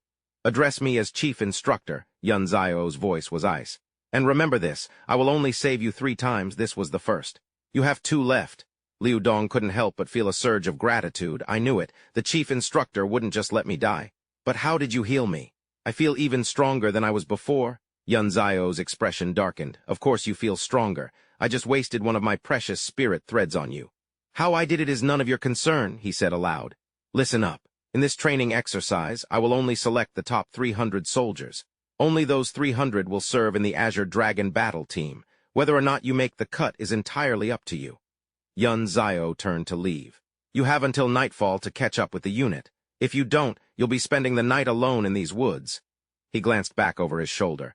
And let me tell you, this forest is full of dangerous creatures. Wolves, wild boars, leopards, venomous snakes, maybe even a few ghosts and zombies for good measure. Liu Dong's face went white. I'm so dead. As darkness descended upon the forest, the group settled in for the night. Yun Zio's voice cut through the quiet. I'm sure you all know the drill. This is a covert op. Fires will give away our position, so we're going dark tonight. The U.S. has been making moves nearby, so we need to stay sharp. One of the men groaned. Oh man, we're gonna starve tonight. Liu Dong clutched his stomach. I'm already starving. Hey kid, Su Yu said, stepping forward. On a march like this, you need survival skills. Even if they brought rations, they'll be gone in a few days. Come on, I'll take you to find some grub. Liu Dong's eyes lit up. Huh, really? He quickly followed as Su Yu led the way. I'm Liu Dong, by the way. What's your name, sir? The name's Su Yu. So, Liu Dong asked eagerly, are you taking me to hunt some wild game? Wild animals are too smart, Su Yu replied. How are we supposed to hunt them? Just watch and learn. A moment later, Su Yu's voice rang out cheerfully. Aha, found one. Liu Dong hurried over, peering curiously. What is it? Su Yu triumphantly held it up, a wriggling delicacy he'd found deep in the woods. Seeing the squirming grub in Su Yu's hand, Liu Dong couldn't help but cry out in shock. It made sense, after all, he was just a high school kid. Su Yu immediately popped the grub into his mouth, chewing with a look of pure bliss. Ah, that soft texture. It's like silk, like a beautiful woman caressing your tongue. This is a true delicacy. To taste this just once. It's a blessing from a past life. He generously offered another one to Liu Dong. There's plenty more. Don't be shy. Go ahead and eat. Liu Dong recoiled in horror, shouting, Who's being shy with you? You could kill me and I still wouldn't eat that thing. 3 minutes later, Liu Dong. It melts in your mouth, smells amazing. Seriously, the more you eat, the better it gets. Su Yu beamed. A man of taste. Looks like you've got the makings of a true foodie, just like me. He then grew serious. You know, we could run into the U.S. forces on this mission. You just graduated high school. You really didn't have to take a risk like this. Liu Dong quickly replied, The reason's simple. It's to get closer to my goal. You know what I want? My goal is to become a respected martial artist, just like the boss. In this world, it's eat or be eaten. If I have to choose, I'd rather be the one doing the eating. Is that so? Su Yu began to say. It made sense that Liu Dong would admire Yun Zio. In that instant, something with a razor-sharp tip shot out and pierced straight through Liu Dong's stomach. Su Yu didn't even see it move. By the time he scrambled to his feet, Liu Dong's body was already pinned to a tree trunk. Su Yu screamed in horror. Liu Dong! A blood-curdling screech echoed through the air. Drenched in a cold sweat, Su Yu slowly turned his head and saw a grotesque monster. Its body was encased in purple, spider-like armor. He was frozen in fear, unable to even think about running. He stammered, his mouth hanging open. Wow, what the hell is that thing? The moment the monster saw Su Yu's mouth open, it let out a deafening roar, revealing a maw filled with needle-sharp teeth. This is it. I'm dead. Tears streamed down Su Yu's face as he screamed uncontrollably, Help me! Just then, Yun Zio appeared out of nowhere. He unleashed the divine dragon's tail whip, slashing down with immense force. Under the might of his attack, the creature was felled in a single blow. Yun Zio landed swiftly. I knew something was off, that's why I followed them. But I never expected to find a spirit kingworm. Why is a creature from the 9 heavens continent all the way out here? Over here, Su Yu shouted, his voice tight with panic. Liu Dong pushed through the pain. Yun Zio's head snapped around, his eyes locking on Liu Dong's blood-soaked body. The wounds were horrific, but he was still conscious, stubbornly mumbling, By Li, boss, I'm sorry, I messed up again. I'm sorry, boss, so sorry. Seeing him, Yun Zio's gut clenched. The spirit kingworm's venom. It has no cure. On the 9 heavens continent, it was an absolute death sentence. The only known antidote required a cultivator's own heart's blood, mixed with the venom from the worm's stinger. But the continent was a ruthless place. No cultivator would ever sacrifice their own life essence for another. Besides, the spirit kingworm was terrifyingly fast. Even a spirit ancestor going all out would struggle to catch one. Yun Zio's gaze fell to the worm's corpse on the ground. If I don't do this, Liu Dong is dead. Without another moment of hesitation, he snapped the venomous stinger from its tail. Gritting his teeth, Yun Zio drew a drop of blood from his own heart. As he mixed the antidote, he thought, "It's all up to you now, kid. You have to be able to absorb this." He had done all he could for his friend. With the antidote prepared, he wasted no time pouring the precious liquid down Liu Dong's throat. A moment later, Liu Dong's eyes fluttered open. A wave of relief washed over Siyu. "Liu Dong, you're awake. I thought we'd lost you." Liu Dong's gaze, filled with shame, found Yunziro. "Boss, I'm sorry I caused you trouble again." Yunziro's voice was ice. "That's the second time I've had to save your skin. You have one chance left." Seeing Liu Dong flinch, Siyu quickly interjected. "Hey, don't beat yourself up. That monster. A man at that level, I doubt even the head instructor could beat him." Liu Dong's eyes hardened with resolve. "Boss Bai Li, I swear I'll get strong enough to prove myself. I won't let you down." Over the next 15 days, the Qinglong team endured hellish training through forests and deserts. Of the original 1,001 candidates, 498 had already been cut, leaving just 503. The trials they had faced were unimaginable. On the 16th day of the Qinglong Long March, Xu Yuan and Yunzio stood before the remaining recruits. "We're down to just over 500 people," Yunzio began, his voice devoid of warmth despite his words. "I'm pleased, but the real training starts now. Your next test is to survive here for 12 days. You'll be in teams of 2 or 3. You get no cold weather gear. Find your own teams. Dismissed." He turned to the 2 women with him. "We need to build a snow shelter or we'll never last 12 days out here." Qing Yun spoke up. "Head instructor, there's no wildlife here. How are we supposed to survive for 12 days? Yunzio answered nonchalantly. "Shelter yourselves in the snow. Beyond that, as long as you learn to circulate your qi and blood, you won't freeze to death in this Arctic wasteland. Anyone who can't achieve hidden strength out here is not worthy of being in the Qinglong team." The Empire's forces are growing stronger every day, she thought, yet we just keep cutting our numbers. Does he really expect a few hundred of us to fight against an army of tens of thousands? That's suicide. Qing Yun pressed on. "Head instructor, surely the remaining members have their uses. Besides, General Zhu's plan was to create Huaxia's own Blackwater-style company. Wouldn't it be better to absorb them into that?" Yunzio's voice dropped, turning icy. "It doesn't matter. I've already weeded out plenty of trash along the way. They aren't worthy of following me. The discussion is over." "Whatever," Qing Yun stormed off, but no one paid her any mind. Xiang Yu looked at the statue, puzzled. "Why are you wasting spirit silk on such a bizarre rock?" Yunzio didn't bother hiding it from her. "The spirit seal will awaken the stone monkey." Time flew by, and 9 days later, Qing Yun was back with a report. "Head instructor, our scouts say Liu Dong and Su Yu's squad is being attacked by a polar bear." He answered calmly, "I'm aware." Then he added, "Tell the scout team there's no need for reinforcements. Let them handle it themselves."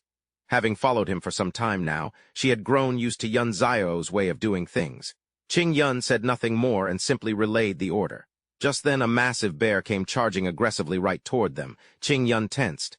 "Another polar bear, head instructor, what do we do?" "Don't be afraid," Yunzio reassured her. "Look, there are 2 people behind it. That's strange. Normally they should be running in front of the bear. Something about this felt off." After watching for a moment, she realized it was Liu Dong and Su Yu who were chasing the bear. The 2 of them were yelling in frustration, "Stop running!" The bear shot past Yunzio with the 2 men still in hot pursuit. "Get back here, you beast!" Yunzio gave them a sidelong glance. This is what they call being attacked. Qing Yun's jaw dropped in astonishment. In the distance, the clang of weapons was followed by a joyful cheer. "We got it!" A moment later, Liu Dong trotted over, grinning. "Head instructor, morning!" Yunzio got straight to the point. "So how was the polar bear hunt? Did you run into any of the other squads?" Catching his breath, Su Yu panted. "It was incredible, a total rush. Honestly, it was a piece of cake, no pressure at all." Liu Dong chimed in, "And this beast's fur is way softer than any teddy bear's. We saw a few other squads, too. Looks like they've all broken through to the hidden Jin stage. He's learned to circulate his qi and blood, so at least he won't freeze to death out here." A faint, satisfied smile touched his lips. "Looks like that kid Liu Dong finally absorbed the wisp of spiritual energy I gave him. No wonder he's improving so quickly. Soon he'll be able to hold his own." Just then a shiver ran through Liu Dong and he let out a loud sneeze. "Achoo! Whoa, Chief Instructor!" he exclaimed, his face flush with excitement. "I got so worked up seeing you, I completely forgot to keep my body warm and circulate my qi." Than Van watched, stunned and impressed. This was no longer the high school kid from a few weeks ago. He was a hidden strength master now. Could General Zhu have been right all along? The scene shifted to the desolate, primitive landscape, where the sky was suddenly swarming with fighter jets. A bearded Westerner sneered, a cruel glint in his eye. "Hey, Eudaxia scumbags, we brought you a little present." Back at the camp, while everyone else was roasting the bear they'd caught, Than Van hurried over to report to the chief instructor. Sir, 2 American Special Forces units 2,000 strong have landed near our position. We've issued a warning, but there's been no response. It looks like they're itching for a fight. Van Tiu smirked to himself. So they couldn't wait to make their move. He immediately issued his commands. Tell logistics to get weapons and gear ready for the men, and have all squads assemble here now. Across the glacier, the enemy forces stood waiting. One of the soldiers looked on, puzzled. Sir, why aren't we attacking? We're just giving them time to prepare. Tanon let out a cruel laugh. Our mission this time is to hunt Daxia's special forces. The more of them that gather in one place, the more we get to kill. We haven't bagged nearly enough trophies yet. On the other side, Van Tiu was sizing up the situation. The enemy was spread out in a long formation across the ice. He began to calculate their numbers. Over 2,000 enemy soldiers, and they've already built fortifications out of the snow. We only managed to scrape together 50. They could wipe us out completely. As this ran through his mind, Yun Zio's gaze turned cold and pensive. But we can still win this. Qing Yun couldn't hold back her anxiety. Chief Instructor, you can't be serious. You're going to take on their entire force with just 50 men? Yun Zio shot back. Is there a problem? This is insane, she thought, her heart sinking. Forget the numbers, we're up against elite U.S. Special Forces. It's a suicide mission. Without another moment's delay, Yun Zio barked out his command. All units, prepare to engage. His squad snapped their rifles into position, just as the commanders on both sides gave the order to their men. Fire! With that single command, the battle erupted. Liu Dong clutched his rifle, roaring in response to the order. Across the snow, the U.S. Special Forces were just as savage. Light 'em up, one of them bellowed, taking aim at Yun Zio's position. Waste every last one of them? In an instant, despite the distance, a soldier cried out as a bullet found its mark, a spray of crimson staining the white snow. Seeing his comrade fall, Su Yu screamed in panic, "Medic!" Even the American soldiers were taken aback by the sheer ferocity of such a small squad. "Get behind me and lay down some cover fire," one of them yelled. A furious firefight raged between the two sides. Men fell one after another as stray bullets zipped through the chaotic air. Liu Dong, however, was a picture of cold focus. He narrowed his eyes, lining up his shot. The playful, reckless high schooler was gone, replaced by something else entirely.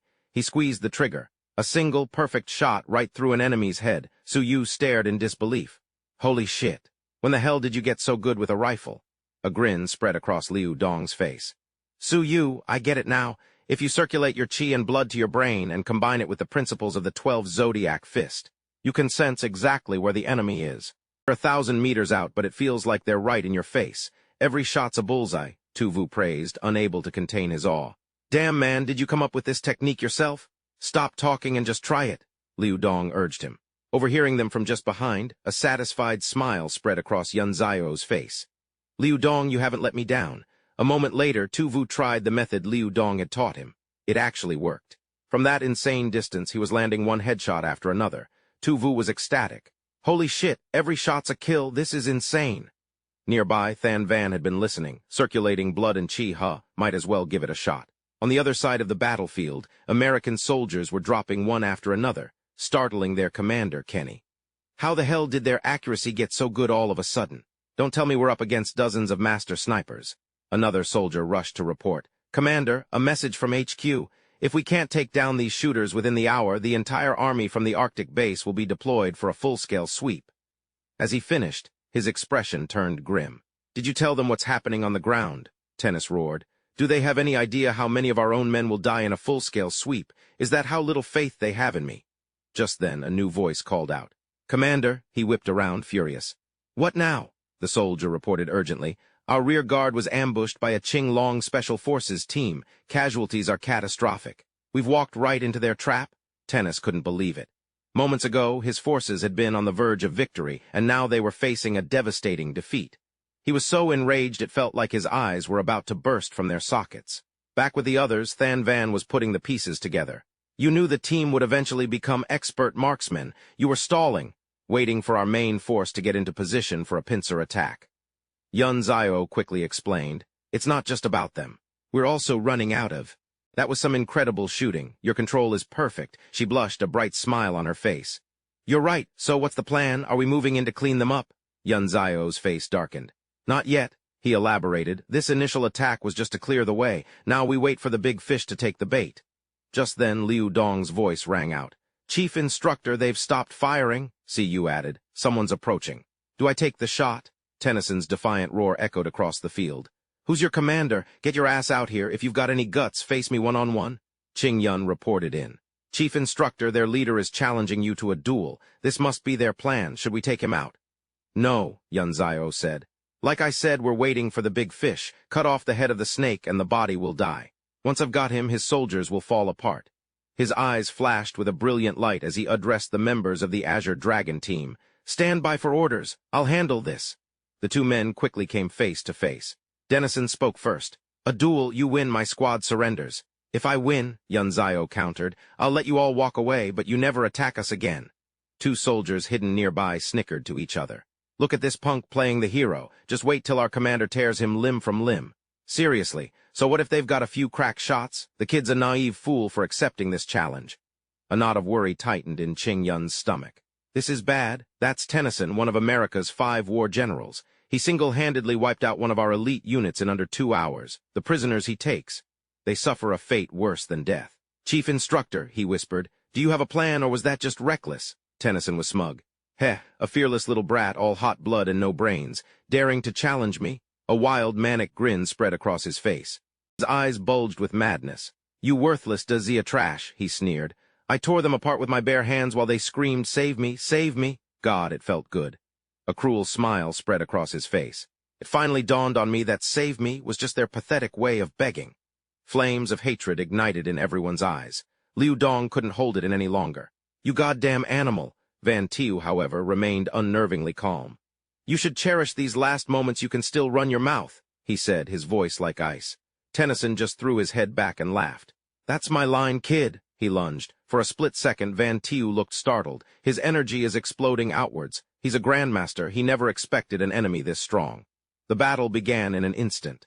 Standing on the frozen battlefield, two immense waves of internal energy slammed directly into each other.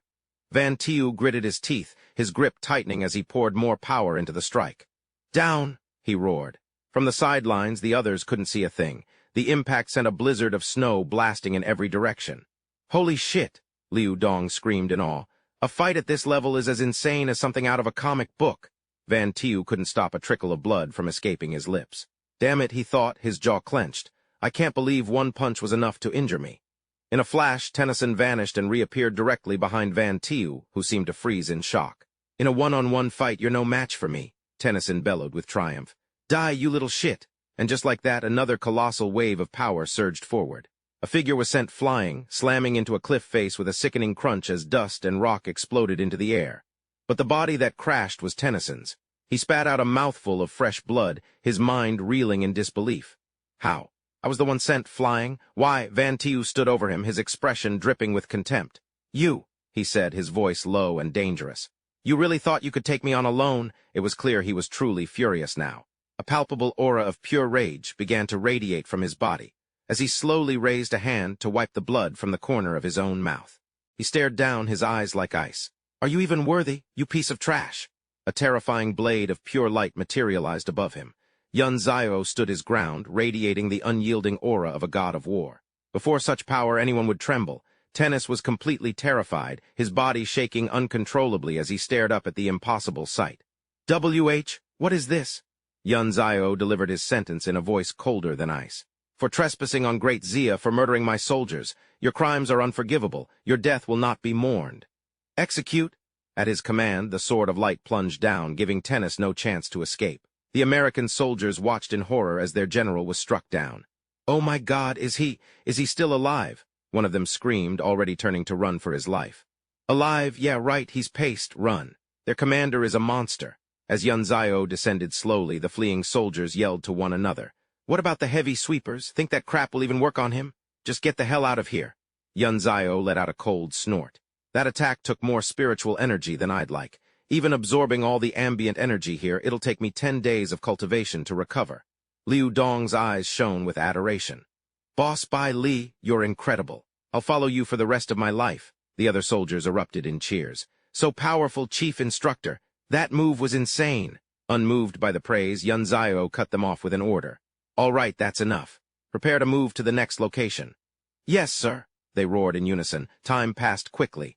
2 days later, at a coastal dock, Yunzio stood before his remaining men, his voice ringing out. In the last battle, we suffered grievous losses. We mourn our fallen brothers. But now 380 of you still stand here. Do you have any regrets? No regrets, they thundered as one. His expression remained cold, unreadable. Right then, he continued, strip down and jump in. We're swimming back to the motherland. Everyone froze. What? What do you mean, what?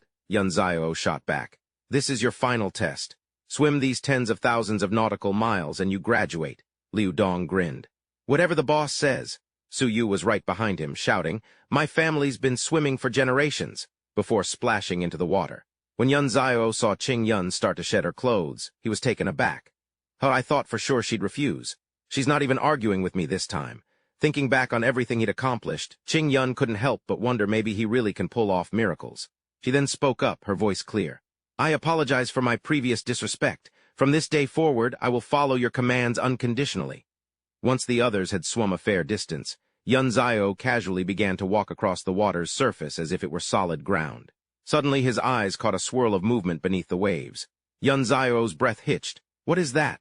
Without a second thought, he dove into the depths. If this is a spirit-nurturing land, a place where I can cultivate, then it's possible a spirit ape could be born here in less than 10 years, and it would drive away all the sea clams. He suddenly froze. Wait a second. What if a sea clam grew up in a spirit-nurturing land? Just then the massive clam lurched violently. Yunzio dodged back, startled, then channeled his internal energy into a powerful strike that cracked its shell. A look of satisfaction spread across his face. Just as I thought. A spirit pearl. It must contain at least 300 strands of spirit silk. And just like that, 10 days had passed with him at the bottom of the sea. Yunzio remained submerged, absorbing every last bit of energy from the pearl until it was nothing but dust. He watched the last fleck disappear, a deep sense of satisfaction washing over him. Finally, I've absorbed it all. My spirit silk has reached 800 strands. At this rate, I'll reach the chi condensation realm and become a true spirit master soon. As for Wukong's birth, I'll let it gestate here at the bottom of the sea, absorbing all this pure spiritual energy as it grows. His eyes lit up. The long march was finally over. I'll go meet them. Without another word, Yunzio shot across the surface of the water, a blur of motion as fast as the wind. 4 hours later, everyone had gathered on the shore. Yunzio addressed them again. The last 80 of you are now on the reserve list. As for the first 300, congratulations. His voice carried a note of approval. After 2 months of hellish training, you have all met my standards. A chopper is waiting to take you back to base. This special training ends now. The crowd erupted in cheers. Long live the chief instructor. A satisfied smile crept onto Qing Yun's face. Maybe the Azure Dragon squad really will win the autumn tournament. And if so, that Black Water Company in Dazia, back at the military base, Liu Dong approached him, his face flushed with excitement. Boss, I mean chief instructor. Can you get me into Dongju University? You're incredible. Yunzio's voice was grave.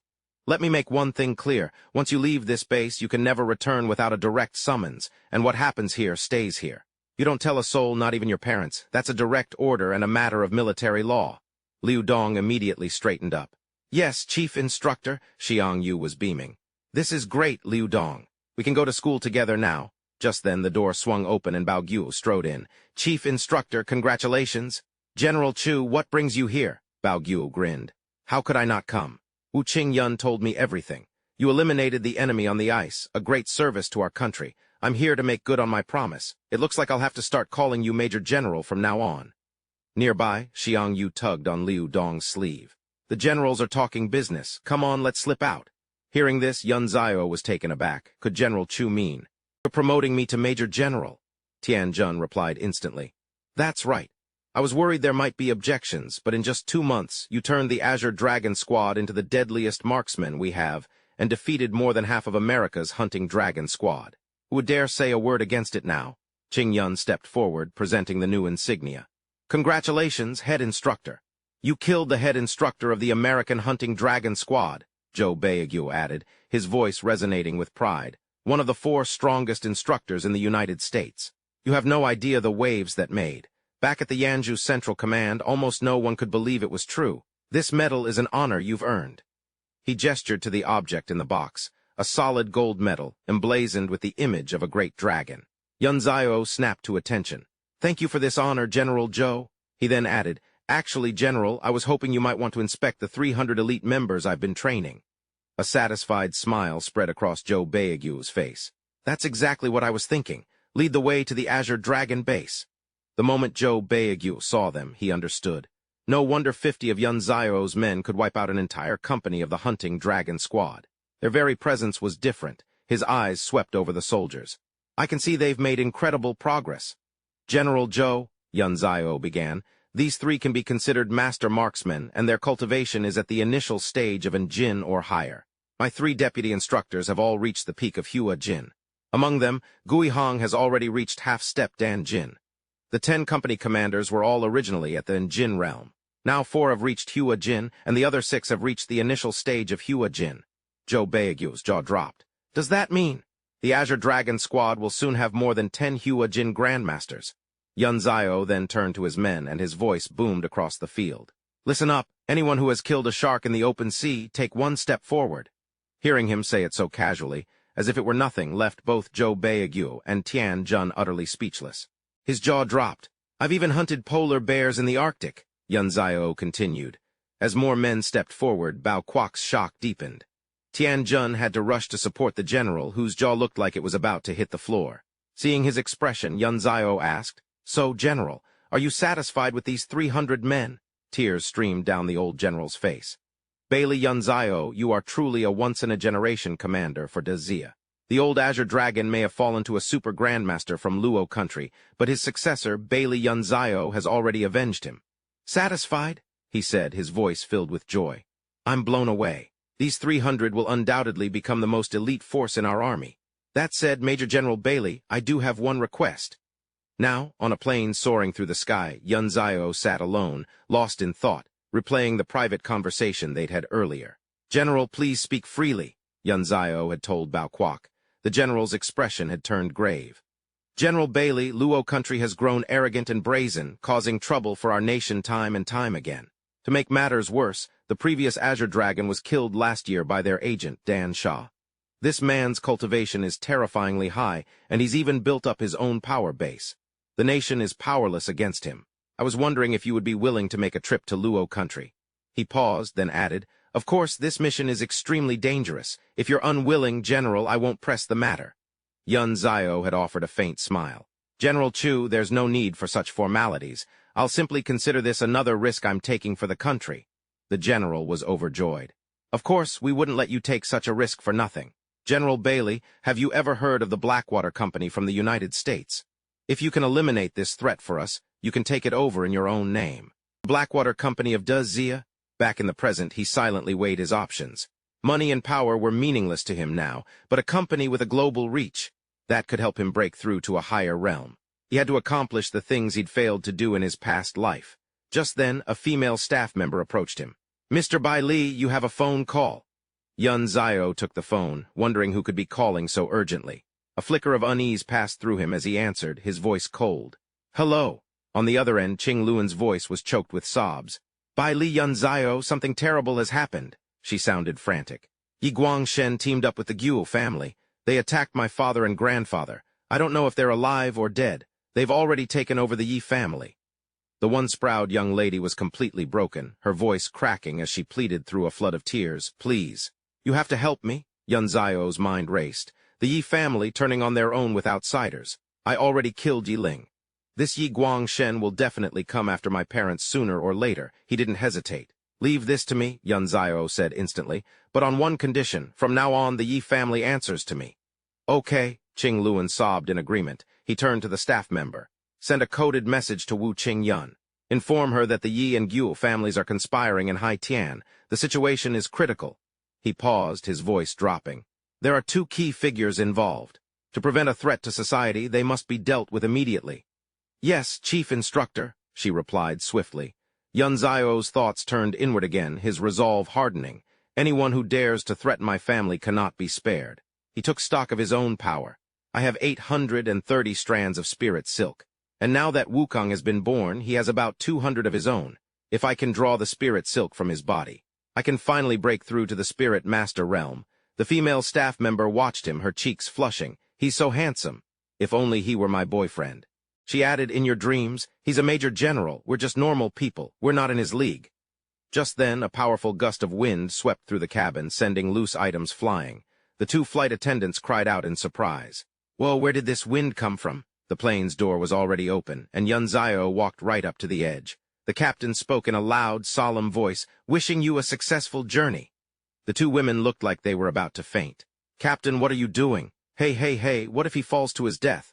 But Yunzio was already diving into the open air. The captain shot a glance at the two attendants. Don't ask questions you're not supposed to. Far below, a large ship cut through the waves. A joyful voice rang out from the deck. We finally pulled it up. The man looked at the statue with satisfaction. This is it. The detector picked up a special energy source. This can help Master break through to the late stage of Dan Jin. At that moment, something slammed into the water beside them, sending a massive plume of seawater into the air. Yunzio rose from the splash, standing effortlessly on the surface of the ocean. Someone dares to touch Wukong's advent. His face darkened as he issued a threat. Hand it over now or die. The man on the ship gave him a condescending look. I am Khan Tai, a Huajin Grandmaster from the Law Country, he sneered. Who the hell are you? We salvaged this, so it's ours. Scram if you know what's good for you. He hadn't even finished his sentence when ethereal threads of spirit energy shot out, striking his two subordinates. Yunzio stared coldly at Khan Tai. You dare have designs on Wukong's advent, you die. Khan Tai's jaw dropped in shock. External energy projection. He's a Dan Jin Grandmaster. He tried to bluster. You dare attack me. Do you have any idea who my master is? He's Dan Cha of the Law Country. Annoyed, Yunzio didn't give him a chance to finish. A single, explosive attack snuffed out the man's life. He sat down quietly to inspect the artifact. That's right, that man mentioned someone, didn't he? Dan Cha, the man who killed the previous generation's Qing Long. His comms crackled to life. What's the status? Have you secured it?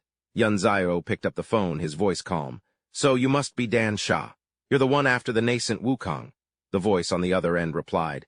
A man of the great Xia. The fact that you're the one answering tells me my disciple has been defeated. I'll give you one chance. Hand over the nascent Wukong and I'll let this matter drop. Yunzio scoffed. Let this matter drop? I don't think so, but I Bailey Yunzio will make you a deal. Pay up $100 billion and I'll sell it to you. The man erupted in rage. You little shit, you're in no position to bargain with me. The scene shifts. In another room, two women trembled in terror. I'm sorry, I'm so sorry. The girl in the man's lap sobbed, her words choked. Lord Dan Cha, please spare my mother. I'll never try to run again. I'll be your slave for life. I'll do anything you ask. The woman kneeling at his feet pressed her forehead to the floor. Forgive us, Lord Dan Cha. My daughter is young and foolish. Please, I beg you for your mercy. Dan Cha roared. Shut the hell up. A blood-curdling scream immediately followed.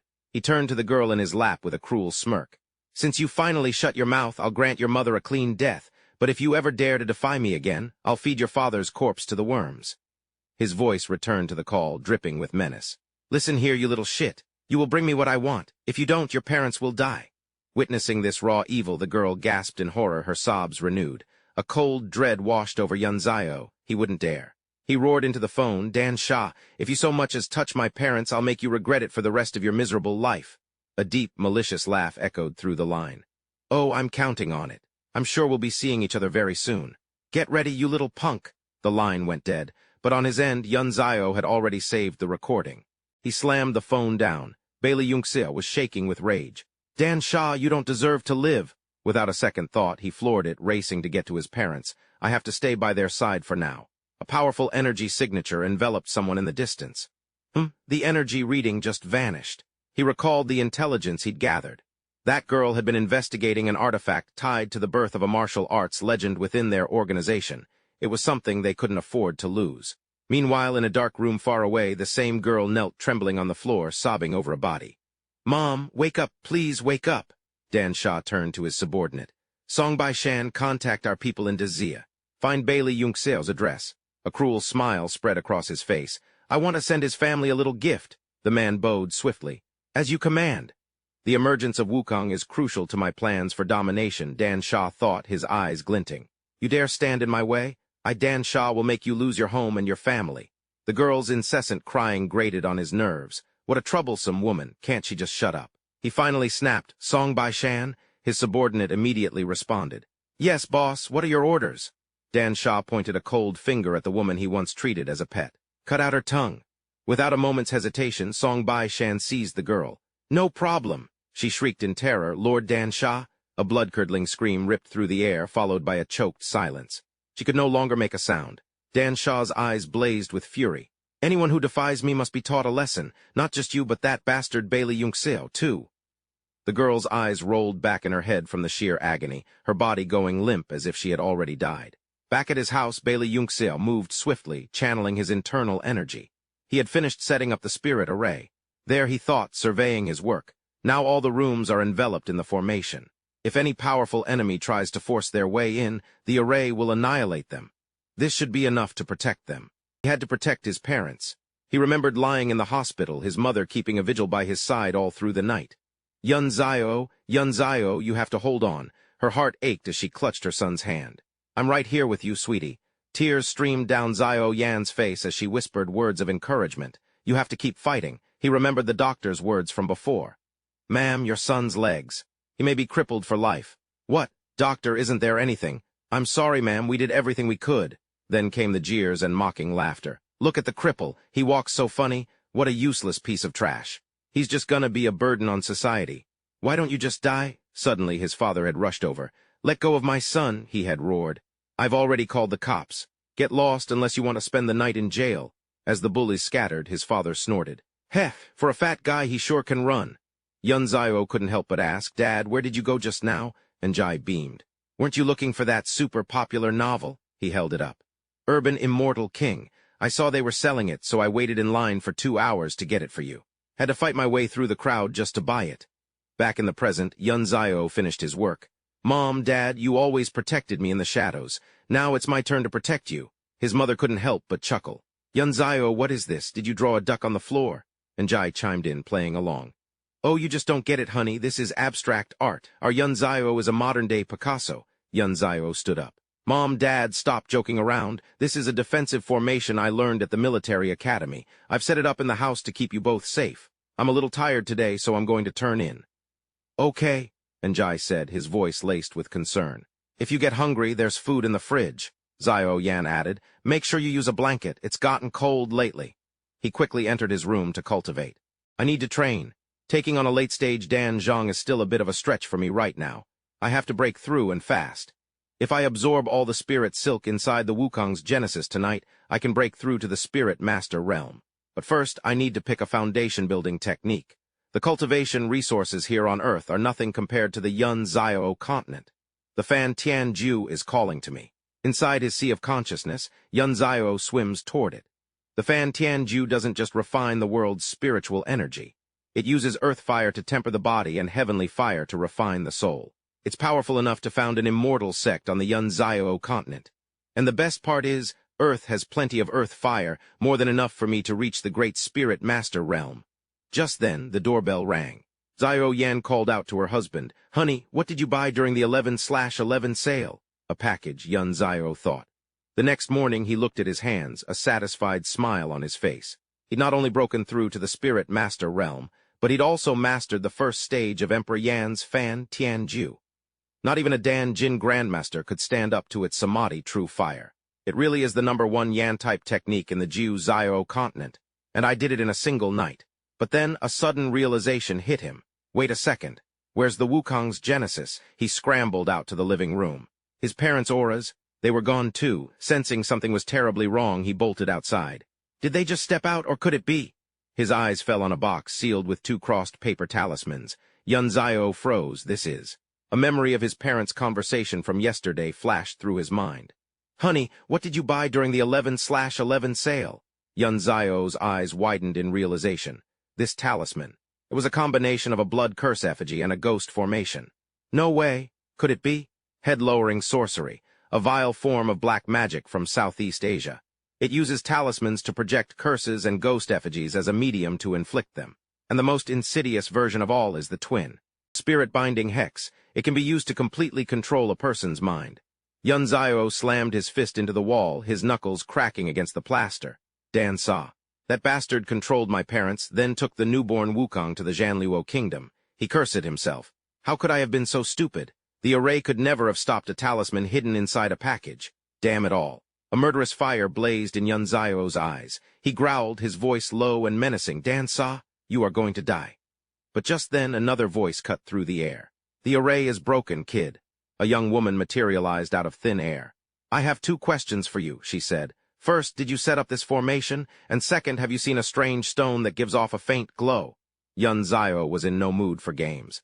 Did Dan Sa send you? He roared. So he knows Dan Sa, Yang Hong thought.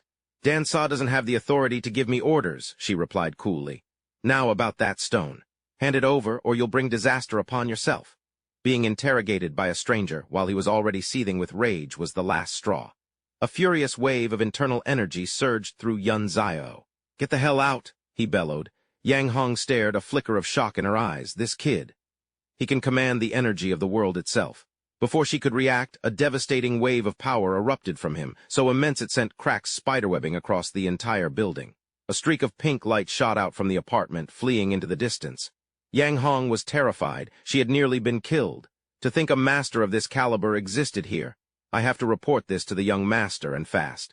He mentioned Dan Sa. Could he be heading to the Janluo kingdom? Back inside, Yun Zio looked down at a token in his hand. The woman had dropped it in her hasty retreat. The Hongmen. I've seen that name on the dark web, but I never thought they were real. The Hongmen was the largest and most powerful Chinese underground organization on the planet. Their influence, martial prowess, and wealth spanned the entire globe, making them an undisputed titan of the underworld. A new resolve hardened in his eyes. I don't care what organization they are. Anyone who dares to touch my family, I'll slaughter them all. He quickly dialed a number. Secretary Wu, deploy 500 members of the Green Dragon team to my father's security company. Then lead them to the airport. You're coming with me to Chimla also. Tell old General Zhu that Dan Sa will be wiped from the face of the earth. Remind him to keep his promise. Meanwhile, Dan Sa was roaring with laughter. My treasure is finally here. But the moment he saw it, he froze. This isn't right. The energy inside the Wukong's birth is gone. Furious, he took his anger out on the nearest person, viciously kicking and Jai. Dan Sa grabbed Zio Yan by the head and screamed, Damn it, Bai Li Yun Zio, you dare pull this shit on me? I'll make you regret this. Just as quickly, he calmed himself, thinking aloud. Wait a minute, he turned to 2 of his men. That kid must have hidden the energy somewhere else. His parents are still useful. You two take his mother to the airport. Wait for Bai Li Yun Zio to show up. Tell him if he wants to save her, he needs to bring the energy to the King of Fighters tournament in Chimla in 2 days. As you command, they replied in unison. The scene shifts to the eerily quiet VIP building at the Chimla airport. Yun Zio looked over at his subordinate. Gui Hong, for this operation you'll be my assistant. Contact the 500 team members now. Tell them to await orders at the Dazia embassy. No one moves without my command. Yes, sir, Gui Hong replied instantly. Just then, the sight before him made Yun Zio freeze. He stared in disbelief as one of the thugs swaggered forward. So this must be Bai Li Yun Zio, the man smirked. The boss was right. Bring the bitch here and he's sure to show up. He saw the vacant look in his father's eyes. His face darkened at the man's words. Good dog. A thug stepped forward. Our boss has a message for you. If you want to save that bitch, bring the energy he needs for his breakthrough. He's joining the King of Fighters tournament in 2 days. Hearing them speak of his mother that way, his eyes turned to slits of ice. The thug just sneered in his face. You think you're qualified to ask questions? We're leaving. The ground beneath them exploded without warning, erupting into twin pillars of flame. Van Tiu's expression was a thunderous mask as he raised a hand, his voice dripping with venom. Good dog, was it? The 2 men shrieked, begging for their lives. It's too hot. I was wrong. Please stop. A furious image of his mother flashed through his mind. He turned back to them, his voice devoid of all warmth. Bitch, you said? Van Tiu's rage boiled over. He clenched his fist, and the 2 men instantly exploded. In the aftermath, his father's strength gave out and he crumpled to the ground. Van Tiu lunged, catching him just in time. His face was grim as he barked an order. Kwe Hong, get my father to the best hospital in Janla. Yes, sir, Kwe Hong replied instantly. He clutched his father, his heart aching. Dad, I'm so sorry. I'm sorry you had to go through this. Consumed with worry for his father, Van Tiu never noticed the figure watching him from the shadows. The observer was none other than Bok Lai Van Tiu. Elsewhere, a man startled as a voice crackled through his earpiece. Boss, the voice on the other end was curt. The Azure Dragon squad is making trouble for Dan Za. They're after the advancement energy. I understand. Get someone in contact with Bok Lai Van Tiu immediately. Tell him the Liu family, the overseas clan in Janla, wants to partner with him to kill Giantsa. Also monitor his movements. Pay special attention to any objects with unique energy. The man smiled, a cold satisfaction in his eyes. Danza, he murmured, you've thrown your weight around and bullied me for far too long. Now someone from abroad is coming to kill you. This time the Liu family will pull you out by the very roots. His gaze then fell upon a photograph of a young man, a boy who bore a slight resemblance to Liu Dong. My dear Bing Bing, my son, we'll be together soon. The scene shifted to a hospital somewhere in Janla where Njai had been admitted. As Van Tiu examined him, his thoughts raced. His internal organs are completely rearranged, and this head descent curse isn't easy to break. If I'm not careful, it could shatter his mind. Dad, he thought, his jaw tight, the Phoenix Nirvana technique will take 49 hours to rebuild Mom's body. The pain will be unbearable, but you have to hold on. Van Tiu gritted his teeth. To save his mother, he had to kill Dan Sa, and that meant entering the King of Fighters tournament. The problem was, from what he'd heard, you needed a recommendation from one of Janla's 10 great families just to get in. Dan Sa is so powerful. What family would dare to cross him? Just then, a figure slipped through the open window like a thief. Van Tiu's senses, already on a hair trigger since his parents' capture, flared. He spun around, his voice sharp. Who's there? The man startled, throwing his hands up. Young hero, please don't attack. I come in peace. We can talk this out. Sweat beaded on his brow. This kid's power is immense. He must be in the late stage of Dan Jin. I can't afford to fight him. He quickly introduced himself. Young hero, I am the head butler of the Liu family. Our master has heard of your remarkable abilities and wishes to join you in taking down Dan Sa. Van Tiu was taken aback. The Liu family? But his surprise quickly hardened into refusal. I don't need any help. I can handle this myself. The man held out a token. Please, young hero, don't be so quick to refuse. The Liu family has ambitions to control the underworld of Janla, but Dan Sa's power is too great. So, despite our conflicts, we've been forced to maintain the status quo. Besides, he added, his gaze shifting to Njai, I can see that your father's spirit is clouded. I fear he's been struck by Dan Sa's head descent curse. Our family's curse master is the only one who can break it, but he needs Dan Sa's fresh blood to do so. So their goal is, Van Tiu thought, his eyes narrowing. The Liu family was definitely not this simple, but that old bastard still had his mother. Every day she was in his hands was another day of danger. He finally agreed. All right, I'll help you take down Dan Sha, but you have to guarantee my father's safety while I'm in the King of Fighters tournament. The old man beamed. Not a problem, here's to a successful partnership. Meanwhile, a booming voice echoed through an arena. Ladies and gentlemen, welcome to Zhan Luo's Ultimate Fighting Championship. Here, there are no rules, no mercy, and no surrender, only survival or death. Tonight's champion will not only be rewarded by the fist god Dan Sha himself, but will also earn a chance to become his disciple. So place your bets, everyone. I've got 5 million on Death God, 5 million on Du Shan. Tonight's challenger is a young buck from De Hai, the announcer continued. Here on a special token, which means he'll have to face 3 opponents in a row. Can he go the distance? Let's find out. Elsewhere, Yun Zio was on the phone. Qing Long squad, get to the underground Qiang Hall at Chim El now. Once I draw Dan Sha out, I need you to pinpoint his location and take everyone down in one clean sweep. But remember, Dan Sha's head is mine. Back in the arena, the announcer roared, and now let's welcome our reigning champions, Du Shan, Death God, and Nai Chang. Go Du Shan, annihilate him, the crowd screamed. Nai Chang is as gorgeous as ever. When Yun Zio stepped into the ring alone, the crowd stared in disbelief. A hulking man in the crowd sneered, I've got 30 million on the line tonight. I thought we were getting some legendary grandmaster, but it's just a no-name punk.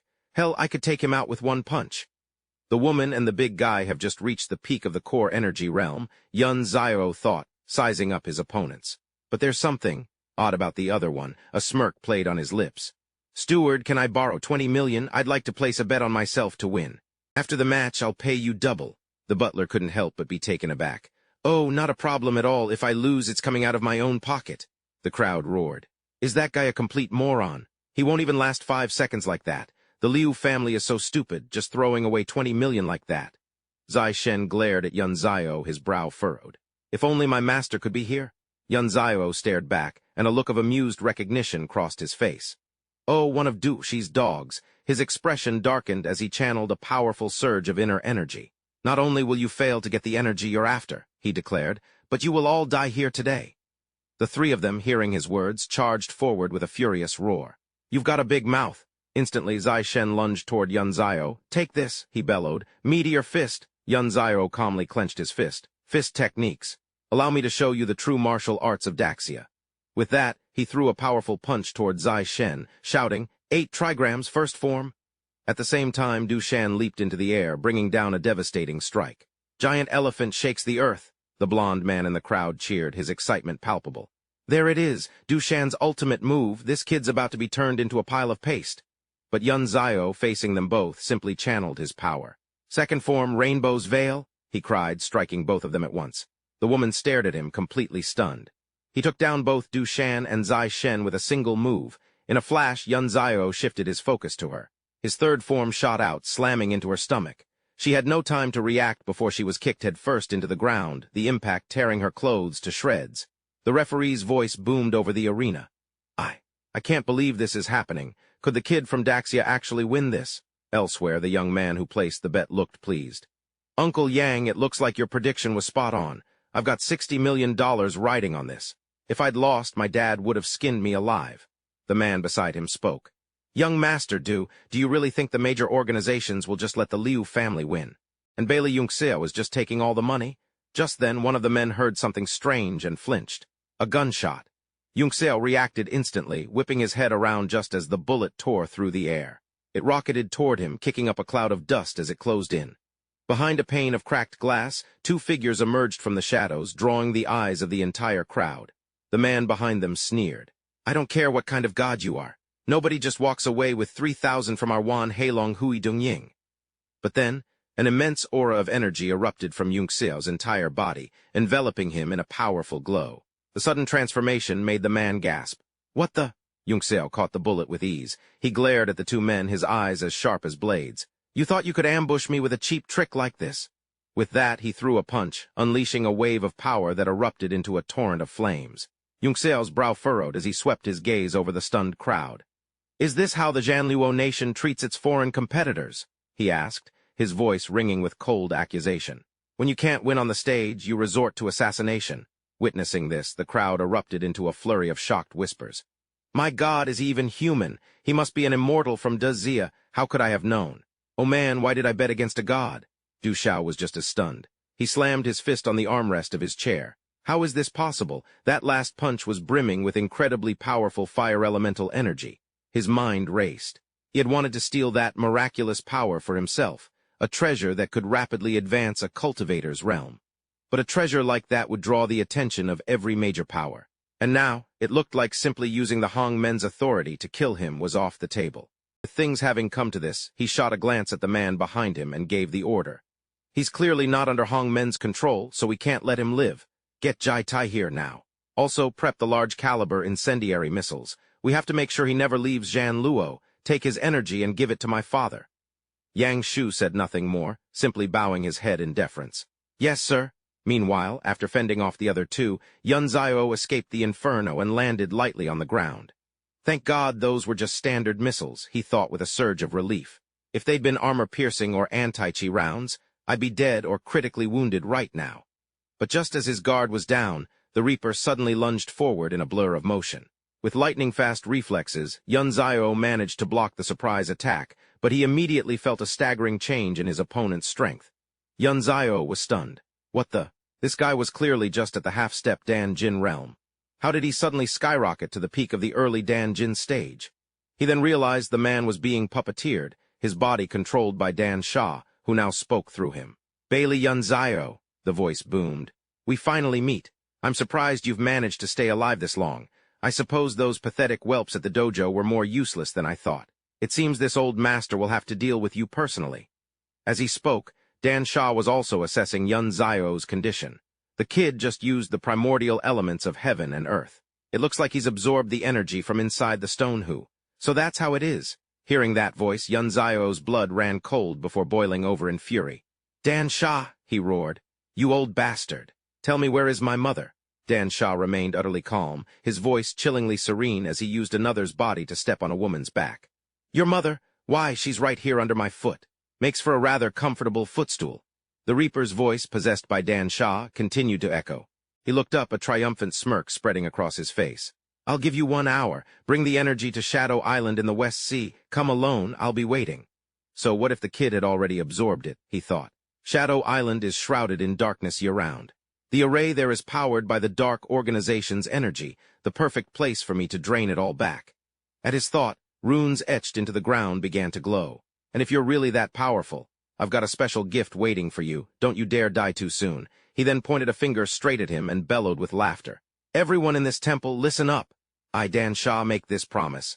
Bring me the head of Bailey Yunxeo, and I'll reward you with $500 million. A shockwave of gasps and whispers went through the crowd above. 500 million? Is that really the Dan Shah? Of course it is. Who else in Luo country would dare use that name? You'd have to have a death wish.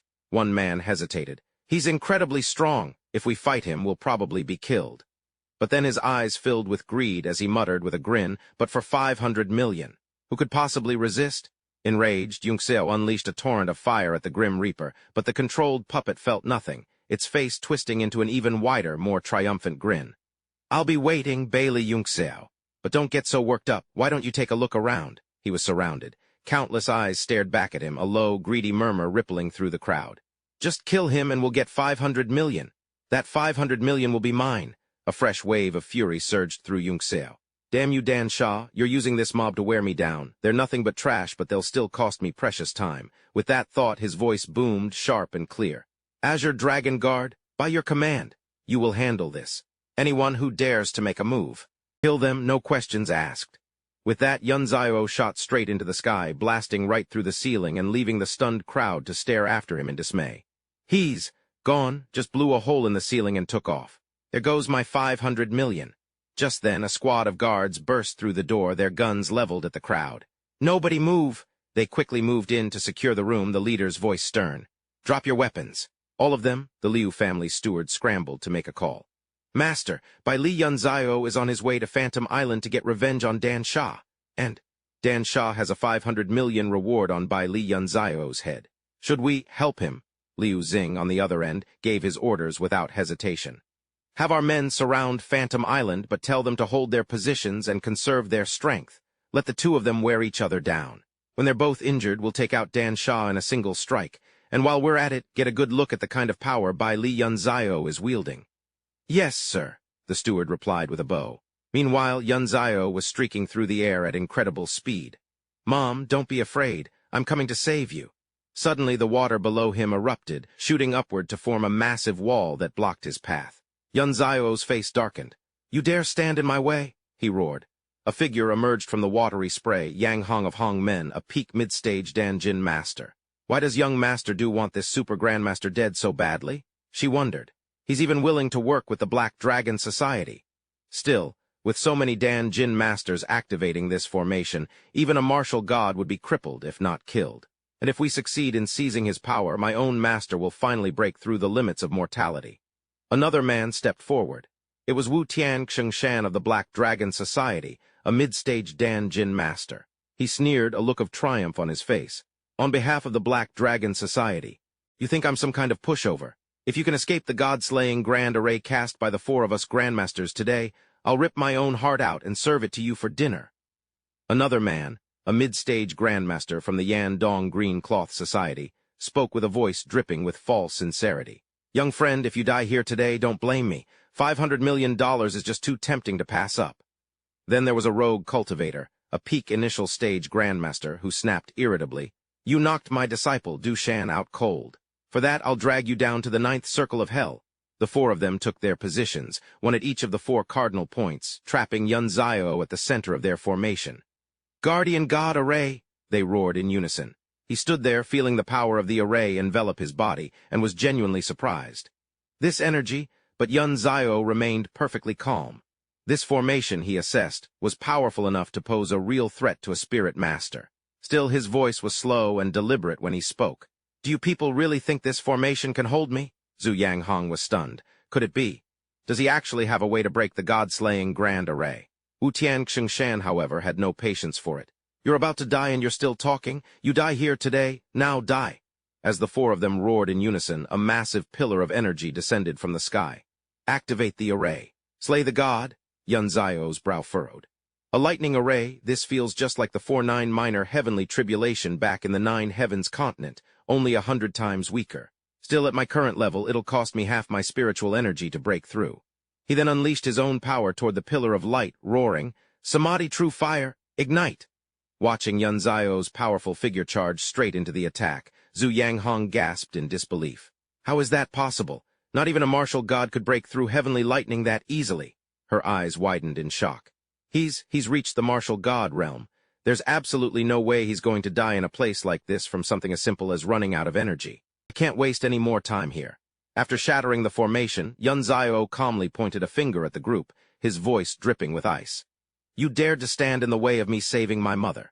You made me waste my strength right before I have to face Dan Chi. For that, you will all die today. A wave of power surged toward the four, who screamed in terror. Ngang Lapta scrambled to escape, screaming, "He's a monster!" Just like Dan Chi. From above, Yun Zio watched them scatter, his expression devoid of pity.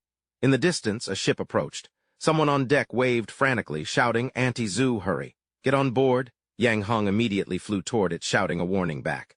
"Bai Li, Yun Zio is right behind us. You have to stop him, or we're all dead." A man wielding a massive rifle peered through its scope and gave a curt reply. "Understood." With that, he fired. The bullet slammed into a protective barrier, erupting in a thick cloud of smoke. Yun Zio shielded his face from the blast, an antimaterial, armor-piercing round. If I keep chasing them, I'm in for a real fight. My priority right now is getting to Phantom Island and saving Mom. He turned and shot away into the distance, but not before leaving behind a final threat. Hong Men. Bai Li Yun Zio will not forget this. Aboard the ship, Du Xiao watched his retreating figure. "Auntie Zhu, he's leaving. Should we go after him?" Zhu Yanghong coughed violently before answering in a weak voice. "Go after him. Are you insane? You don't mess with a man like that in Janluo. We're no match for him." He sounded frustrated. "But Auntie Zhu, that energy source was worth 200 million. She shot back, her tone sharp despite her weakness. "So energy and money are important, but what if he decides to wipe out our entire clan because of it? Can you take responsibility for that?" Her question left him speechless. He had no choice but to accept. "Fine." After breaking away from the crowd, Yun Zio quickly made his way to an island. Setting foot on the shore, he scanned his surroundings. So this is the old bastard's lair, Shadow Island. Suddenly, Yun Zio's pupils constricted, his eyes widening in shock. The spiritual energy in his body was being drained away. "My energy is slowly being siphoned off," he thought, putting the pieces together. He must have set up a formation on this island. "I've already used up so much power. I have to end this and fast." Done thinking, Yun Zio stopped in his tracks and roared, "Dan Sa, get the hell out here!" A wisp of black smoke slowly coalesced into a human figure, who then let out an amused laugh. Dan Sa appeared, looking at him with a deceptively friendly smile. "Bai Li, Yun Zio, we finally meet." Yun Zio gave him no quarter. "Hand over my mother, and I might consider giving you a clean death." His threat was completely ignored. "Little one, why don't you sit tight for a bit? My men want to. Play with your mother for a while. By the time they're done, this island will have drained you dry. Then I'll send you and your mother on your way together. How does that sound?" Far in the distance, a woman was being restrained, a blade held to her. Hearing Dan Sa's words, Yun Zio erupted in pure fury. "Dan Sa, you're dead!" he screamed. With a roar, he unleashed his power. "Samadhi true flame, heavenly fire descend." Dan Sa dropped his charade, channeling immense power into his fist. "The potent energy of heaven and earth, to think your power has already reached this realm. A fine prize indeed. And Kaio Grand Army on my command." The two forces collided in a blinding explosion, sending sparks of fire everywhere. Dan Sa laughed with relish. "Is that all the fire you've got? It's barely enough to scratch an itch. The heavens themselves align with my power. Even if the sky takes a third of my strength, what can you possibly do to me?" Suddenly his smile froze, his voice faltering. This is, the energy pouring from Yun Zio swelled, blossoming into a massive lotus of fire. The flame lotus shouldn't even exist here. Forcing it into being is putting an immense strain on my body, he thought. But there's no time to think about that. "Flame Emperor's Demon Lotus," he roared. Dan Sa felt the crushing pressure and panic set in. This power, it was on a completely different level from what he'd just witnessed. The army of the Dark Bridge attacked with its full might, and Dan Sa struggled to muster every last bit of his strength to block the assault. The two torrents of power slammed into each other, their brilliant light merging and staining the sky crimson. But one of them was losing ground. With a heavy thud, someone collapsed to their knees. Coughing, utterly exhausted, Dan Sa looked up at the unwavering Yun Zio. "Dan Sa," Yun Zio demanded, his voice cold, "if you want to live, start talking. Where is my mother?" But instead of showing weakness, a smug grin spread across his face. "Bai Li, Yun Zio, did you really think I'd be foolish enough to go all out against you without keeping an ace up my sleeve?" A sharp pain suddenly shot through Yun Zio's chest, and he coughed up a mouthful of blood. His eyes darted behind him, widening in disbelief at the scene. A surprise attack from the rear had caught him completely off guard, but the one holding the sword that had just pierced him was his own mother. The blade was suddenly ripped out, sending a fresh spray of blood into the air. His gaze still fixed on the woman behind him, Yunzayo roared with pure rage. Dan Sa. You, seizing the moment Yunzayo's guard was down, Dan Sa was now right in front of him, his expression dripping with triumph. By Li Yunzayo, to be struck down by your own kin. To have your own mother stab you.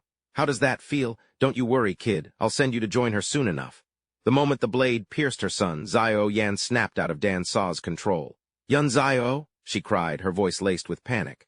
Without a second's hesitation, fueled by a mother's instinct to protect her child, she shoved him back. Zio Yan then threw herself in front of him, shielding him with her own body. You will not harm my son, she declared, her voice filled with defiance. It all happened so fast. All Yunzayo could do was scream in terror, Mom, look out! But Dan Sa's attack slammed into her, sending her flying backward as her son watched in horror. Yunzayo's face went dark, his eyes burning with pure hatred. He pushed himself to his feet, power gathering in his palms as he growled a single name through gritted teeth. Dan Sa, he roared, his voice raw with fury. I swear even if I have to burn every last drop of my lifeblood, I will kill you today. This only seemed to amuse Dan Sa further. He laughed, a smug, cruel sound. In your dreams, you really think I'd fight you one-on-one? What are you all waiting for? Get out here and take by Li Yunzayo's miserable life. But before Dan Sa could finish, Yunzayo's attack was already upon him.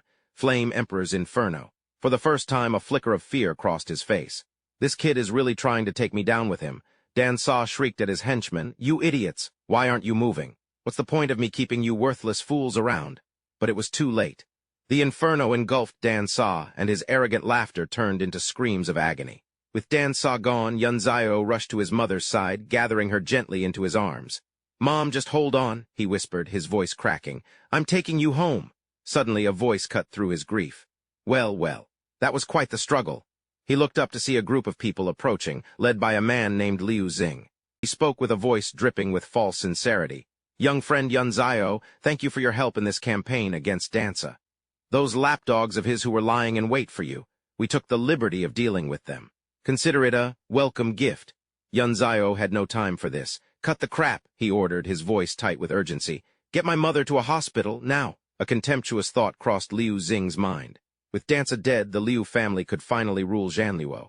His lifelong ambition was finally within reach. He said aloud, Now, young friend, don't be in such a rush. After all I've done for you, isn't it time you repaid the favor? I don't need anything else. Just give me your power. I see your mother is still breathing. Once our business is concluded, I'll make sure she's well taken care of. And don't blame me. To become the #1 family in Zhanluo, some sacrifices must be made. The arrogant Liu Xing pointed a finger at Yunzayo and commanded his men, Get him, tie him up. Don't worry, he's completely spent. As his men charged forward, Yunzayo showed no sign of alarm. I was wondering why you'd help me for no reason, he said calmly. So this was all just a ploy for your master to steal my cultivation. In the same instant, Yunzayo vanished, reappearing directly behind him. An aura of immense power still crackled around him, and Liu Xing froze, not daring to move a muscle. It took a moment for his men to realize what had happened. He teleported behind the boss, one of them cried out. How can he still move? Another stammered. Hey, look over there, another shouted, pointing. Is he absorbing Dance's spiritual energy? A visible stream of power was indeed flowing from Dance's corpse directly into Yunzayo. His eyes were razor-sharp, his voice a cold warning. Dance's power won't last long inside me, but it's more than enough to kill every last one of you. Fear finally seized Liu Xing. Young friend, wait, spare me, he pleaded desperately. I'll have your mother healed, The heck's on your parents, he said, his voice a chilling monotone as he dismissed the man's pleas. You really think I'd believe another word you say? Go tell it to the devil. Seeing Van Tiu unmoved, the man grew more frantic, desperate to offer something of value. Just listen to me, your parents are under a powerful hex. Only the Lu family in Siam can break it. Besides, he added, his words spilling out in a rush, Siam's martial artists are hunting you. The Lu family's territory is the only place your parents will be safe. At that, the storm of power raging inside Van Tiu began to calm. He's right, Van Tiu thought. That all makes sense. He seemed to concede, but his warning was laced with ice. No one who betrays me lives to tell the tale, but you did just offer to help my parents. For that small shred of conscience, I'll give you 1 day. Get your last words in order, I'll grant you a clean death. A cold dread washed over Lu Tin. I'm done for, I'm so done for. How did I ever get on this kid's bad side? The scene shifted to the hospital, where an old master was attending to Van Tiu's parents. This kind of sorcery is tricky to dispel, the man said with calm authority, but for me, it's no issue at all. Just give me a few hours. He then resumed channeling spiritual energy into their bodies to purge the curse. My parents are out of danger, Van Tiu thought, a sense of relief washing over him, and I've reclaimed what was mine. With that settled, he turned abruptly to Lu Tin. All right, it's time. Lu Tin could only bow his head respectfully. Young master, before I die I have one last request. May I make a phone call to my family? I haven't been home in 17 years. Van Tiu's reply was calm. Fine. Lu Tin pulled out his phone, his eyes fixed on the screen as he dialed. Bang, bang. I've had your number saved for over a decade, but I never found the courage to call. But now, before I die, I have to. It's the only way I can leave this world with no regrets. The call connected, and a voice came from the phone. Hello, who is this? Tears streamed down Liu Xing's face as he choked out. Bing bing, it's me. Liu Xing, are you still in Tianhai? How's our son Liu Dong? The familiar name struck Yun Zio like a bolt of lightning. Liu Dong, he muttered under his breath. Bing Bing's voice on the other end was cold. Didn't I tell you to stop bothering me and my son? I didn't mean to bother you, Liu Xing tried to explain. I just wanted to know how you two have been all these years. About what happened before, she cut him off, her voice laced with anger. We're fine, don't call and bother us again. Goodbye. Elsewhere, Liu Dong was busy playing a game, a grin on his face as he furiously mashed the buttons on his controller. Yes, found another mob that drops upgrade gear. Liu Xing's voice was hollow as he spoke. Zio, you do it. I have nothing left to live for. Yun Zio glanced over at him. I can't believe it, he thought. The man who used me is Liu Dong's father. No wonder he never mentioned his mother. Yun Zio cleared his throat. There's no need to be in such a hurry to die. He continued. I heard your call. Your family is in Dazia, right? Why don't you go back to them? Liu Xing let out a long sigh. I've never told this to anyone before, but since I'm about to die anyway, I might as well tell you.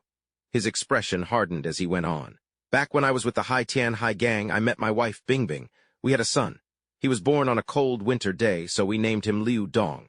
Somehow, one of the gang's enemies found out where we lived. They came after us, and my son, they left him with a scar he'll carry for the rest of his life. After that, Bing Bing threw me out. His mind flooded with the image of Bing Bing and Liu Dong from his memories. A woman appeared, her arms wrapped tightly around her child. Tears streamed down her face as she raged. Liu Xing, you've been lying to me all year, telling me you had a decent job. So why did you become a gangster? You can't even protect Liu Dong. Just look at his face. He's bleeding, blood dripping from the bridge of his nose. Liu Xing, his own face badly beaten, reached out toward them, desperate to make her understand. Bing Bing, please just let me explain. I never wanted any of this. Don't say another word, she screamed. As far as I'm concerned, I don't have a husband anymore. Liu Xing's voice brought the story back to the present. After that, I came to Chimlaw. I swore that one day I'd be powerful enough to challenge an entire nation. I was going to use my achievements to prove to Bing Bing that I could protect my family. But the truth is, I failed. I failed completely. Sympathy flickered in Yun Zio's eyes. So that's why Liu Dong and his mother only had each other. No wonder he's so determined. He started training with me just to protect the people he loves. It would be a good thing if I could reunite their family. Besides, a family as powerful as the Lias could probably protect my own parents. Yun Zio finally spoke, his expression serious as he looked at the man.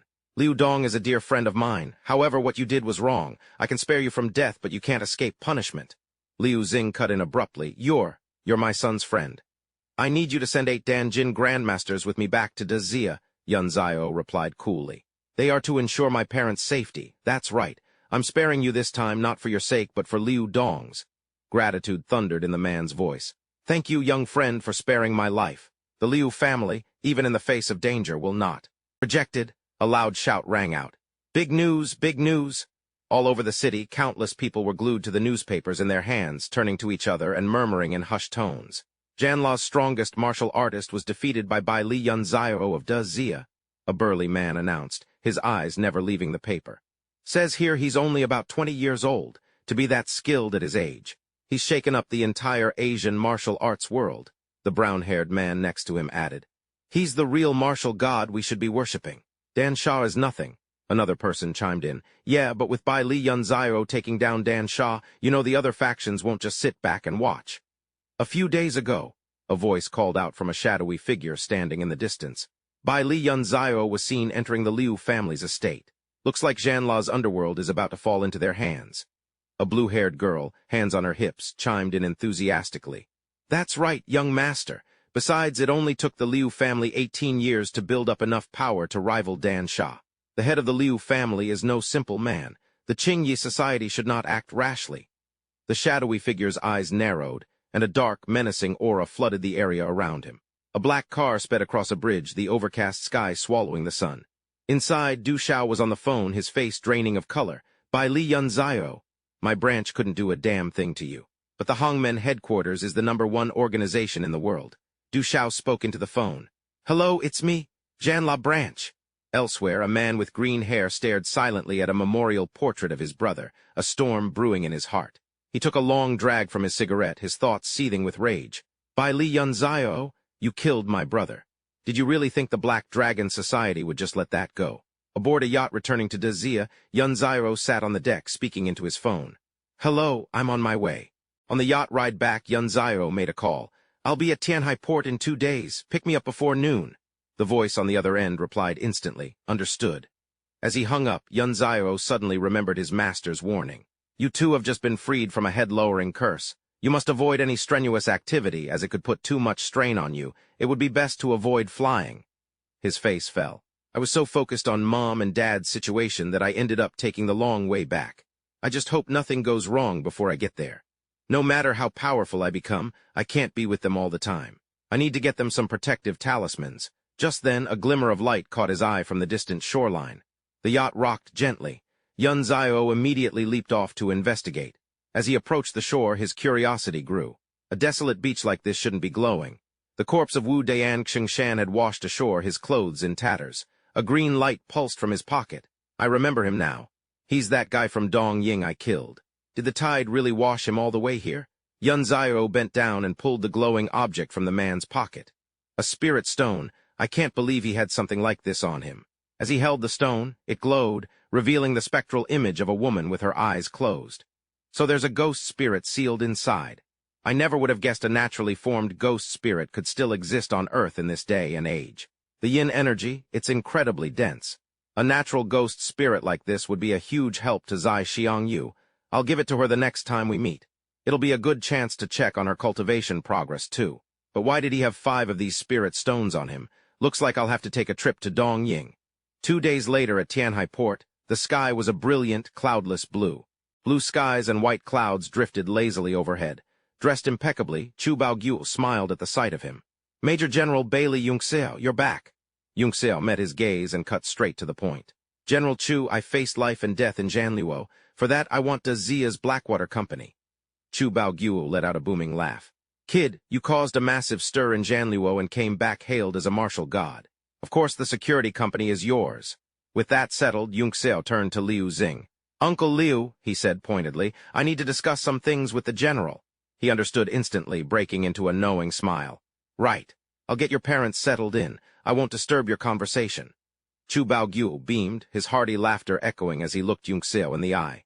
Major General Bailey, have you thought of a name for your new security company? Yunxiao offered a polite smile in return. Of course, it will be called Linxiao Security. Chu Baogyu stroked his chin, musing aloud. Linxiao Security, a fine name, befitting an advisor to our Dazia. I'll get the arrangements started immediately. He then asked, so what's next for you, Major General? Are you heading straight to Dongzhou University to break the news? He shook his head. That can wait.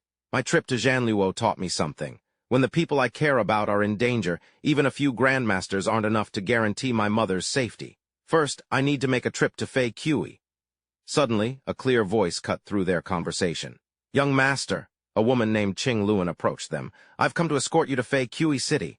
Chu Baogyu's curiosity was piqued. Major General Bailey, he asked, isn't she from the Yi family? The one that has a grudge against yours? Yunxiao nodded. They are, but I just received some news. The head of the Guo family has been abusing his power, and I brought him to justice on behalf of the nation, and she's followed me ever since. General Tian Jun remarked, is that so? General Baogyu Huchi spoke up. Young General, you've done a great service for the great Zia. I was wondering, would my granddaughter, Zhu Ryu Tong, have the honor of learning a few self-defense moves from you? He turned to the general with a polite smile. If you trust me with her, General, I wouldn't refuse, Yunzio said. However, I must first make a trip to Jade City. Thank you both for coming to see me off personally. Bao Guo and Tian Jun watched as the car carrying Qing Luan and Yunzio drove into the distance. Finally, Bao Guo turned to Tian Jun, a true hero in his youth. The Azure Dragon squad is in good hands now. He let out a sigh of relief. My long-held wish has finally been fulfilled. Indeed, Tian Jun agreed. A short while later, inside the car, Yunzio held his phone to his ear, his expression turning serious. Boss Jin, I'll be in Jade City shortly. I need you to prepare several top-grade gemstones for me. I hope these gems are enough to forge a protective spiritual artifact. He continued, I also need to register at Dongju University soon, so I'll need a place to stay. Find me a house near the campus, and it has to be spacious. Hearing this, Qing Luan, who was sitting beside him, spoke up hesitantly. But young master, the Yi family is tight on funds right now. The houses around Dongju University are incredibly expensive. Could we maybe find something a little smaller? He glanced at her. Who said you were paying? An image of Liu Xing flashed in his mind. My friend, Liu Xing had said, go ahead and check your account. The $300 million from the underground casino has been transferred. Consider it a gift from the Liu family. Yunzio turned back to Qing Luan. Is $1 million enough to start? He asked. I'll transfer it to you now. If you need more, just let me know. We'll have a few other girls staying with us, so a small place just won't do. 100 million, and he was just a high school kid not too long ago. Than Lone's face flushed at the thought. Bailey Yunxio is truly no ordinary man, but with all these women around him, her mind suddenly conjured up a rather improper image of him.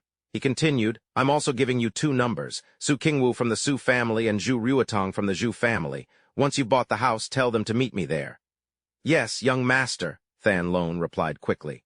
I'll be at Dongju University too. Is it possible for me to stay with you?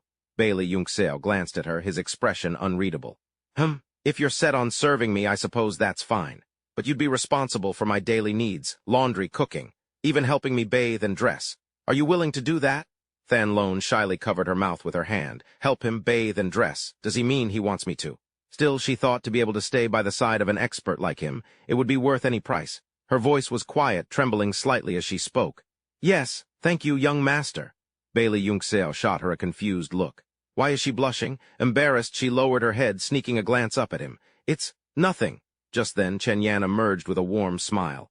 Boss Kim, Mr. Bailey has arrived. From behind his desk, Boss Kim looked up, his face beaming with excitement.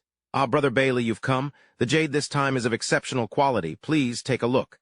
With his hands in his pockets, Bailey Yunxio glanced down at the precious stones carefully arranged on the table.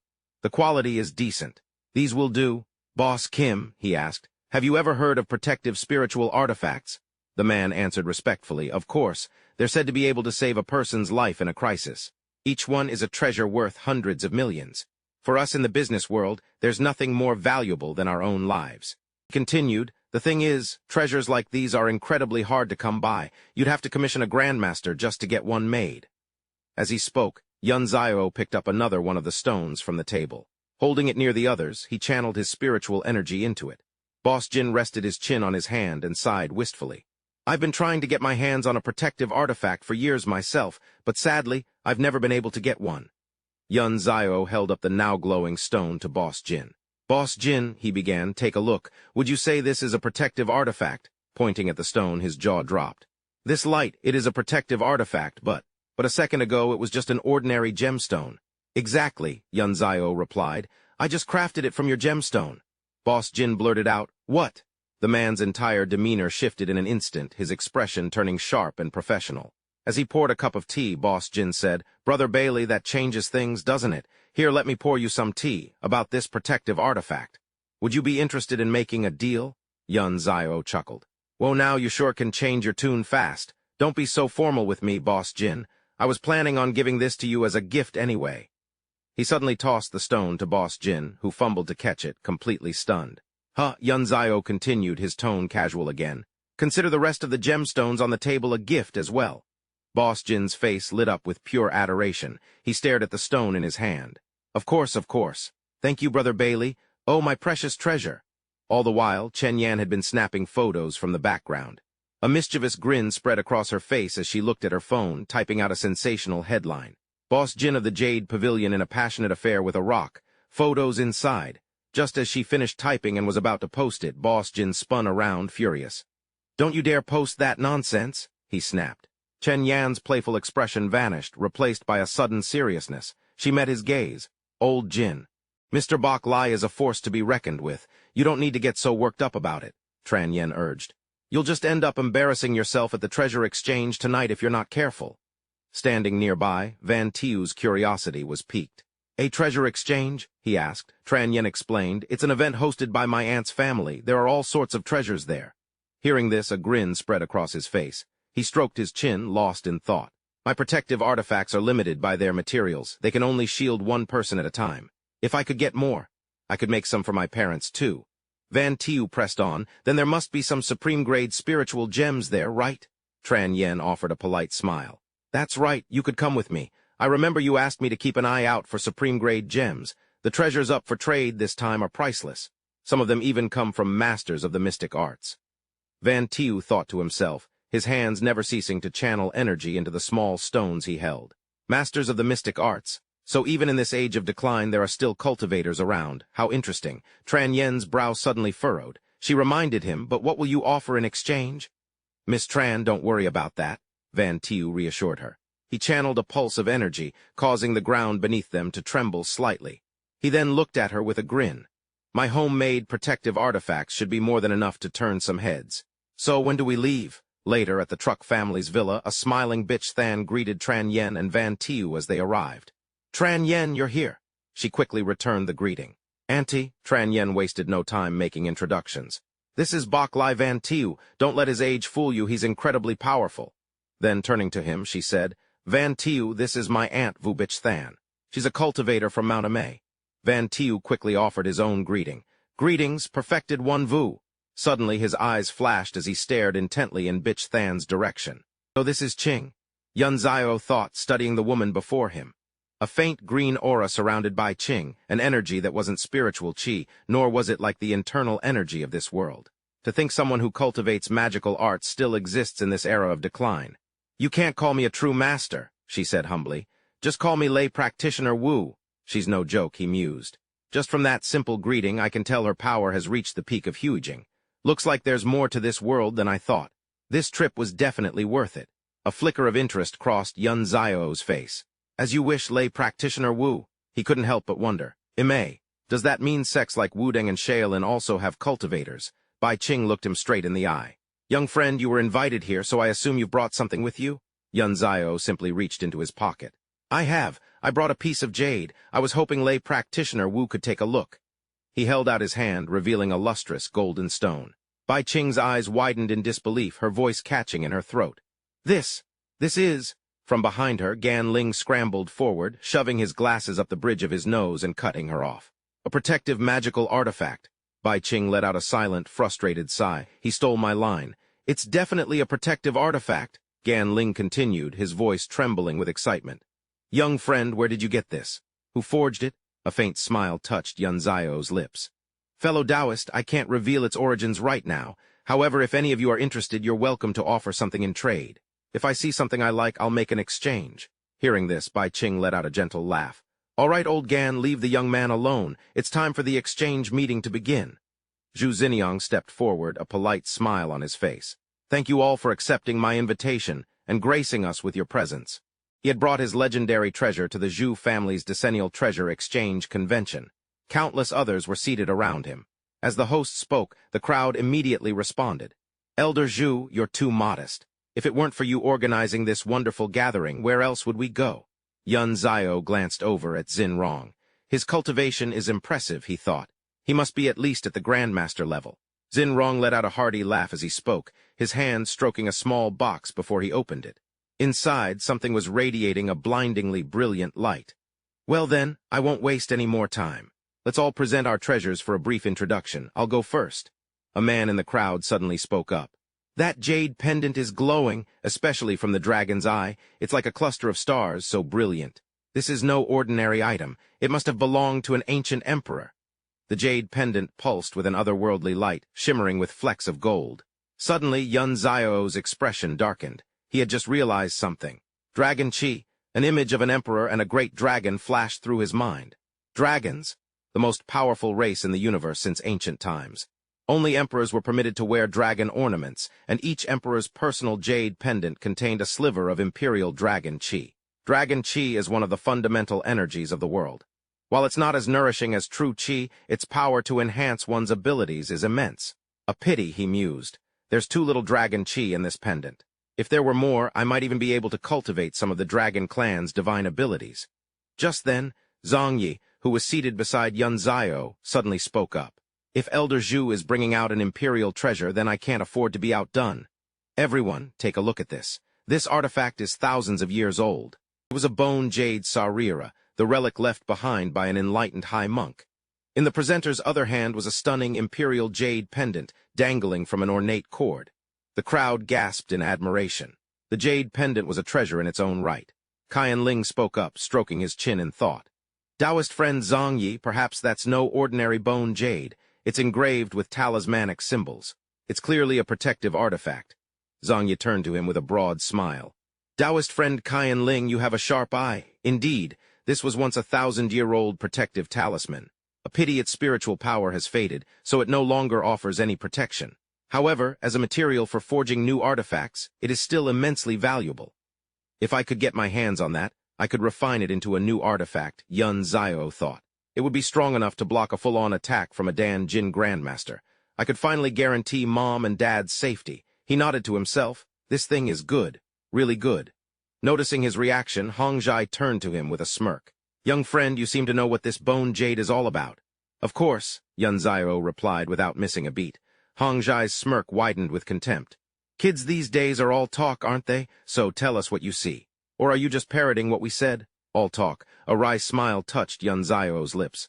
I can see more than just what kind of bone jade it is, he shot back. I can see things that even you can't. You believe me? Hongjai's anger flared, and his eyes began to glow with a faint green light.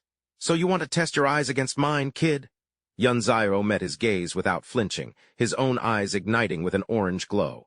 You, he sneered, you're not worthy of challenging my eyes. At that, Hongjai shot to his feet fuming. He pounded his chest emphatically. You arrogant little brat, I'm not worthy of challenging you. Do you have any idea who I am? The man sitting next to him tried to calm Tang Hongjai down. There's no need to get worked up over a young man, Tang Hongjai. It's not worth disturbing the peace. Another man chimed in. Exactly. It's beneath you. Who doesn't know you're the Grandmaster of Sorcery in Dongzhu? The boy is simply ignorant. You can't blame him for that. I bet he doesn't even know the first thing about the ranks in our world. The other man agreed. That's right, Master Tang, don't be angry. Qian Ling frowned in Yun Zio's direction. This junior is unbelievably arrogant, he said, to provoke his elders. What utter disrespect. The man beside him added his own scathing remark. The sorcery and martial arts circles of Dazia truly have no worthy successors. A disrespectful brat like him, what could he possibly achieve in the future? Yun Zio just smiled, his face a mask of contempt as he looked back at them. So you're Tang Hongjai? In the world of cultivation, the accomplished one is the master, regardless of age. You call me a junior. From where I'm standing, you're the one who's truly green. At this, Xin Rong's anger finally boiled over. Red specks of light flared to life around him as he boomed. How dare you? You have no respect for your elders, no upbringing whatsoever. You are not welcome here. Get out. Chen Yan looked distressed, trying to calm her grandfather. Grandpa, don't be angry. He's my friend. Xin Rong roared, silencing her instantly. Shut your mouth. This is not your place to speak. The elders all turned on Yun Zio, their faces twisted with fury. That's right, get out of here. We don't welcome those who disrespect their seniors. Yun Zio let out a short, sharp laugh. He stood from his seat and started for the door. If I'm not welcome, then I'll take my leave. Suddenly, a voice cut through the air. Stop right there. Tang Hongjai moved, his magical power flaring. The sword levitated, its tip aimed straight at his face. Kid, he said, his voice dripping with condescension, if your eyes are really that sharp, I'll give you this treasure of the Spring Sect, but if you fall short, you'll get on your knees and kowtow to me. Yun Zio's initial surprise quickly melted into an amused smile. Oh! Qian Ling couldn't help but flinch. That's the jade sword of the Tang family's great ancestor. This sword is already a spiritual artifact, Yun Zio thought. It's nothing compared to the flying swords of the Nine Heavens continent, but on an earth so barren of magic, it's definitely a top-tier treasure. Makes sense. He spoke up, his tone light. This sword is quite the treasure. For Tang Hongjai to wager something so valuable, you must be absolutely certain I can't win. So if you lose, you're really giving it to me. If I lose, Hong Jai declared, then Elder Zhu can be our witness. We'll see you on your knees before this day is over. Xin Rong stepped forward to act as the referee. How shall we conduct this contest? He asked. A sly grin spread across Hong Jai's face. Since this is a test of vision, someone should bring out a gem with shifting points of light. We'll see which of us can count the exact number of specks within it. Yun Zio remained silent, a faint, knowing smile playing on his lips. Qian Ling held up a magnificent stone. I wonder if our Azure Ocean gem will suffice for this competition. Even a grandmaster of the mystic arts would struggle to count the spiritual lights within it, as they are in constant motion. Gasps rippled through the crowd below.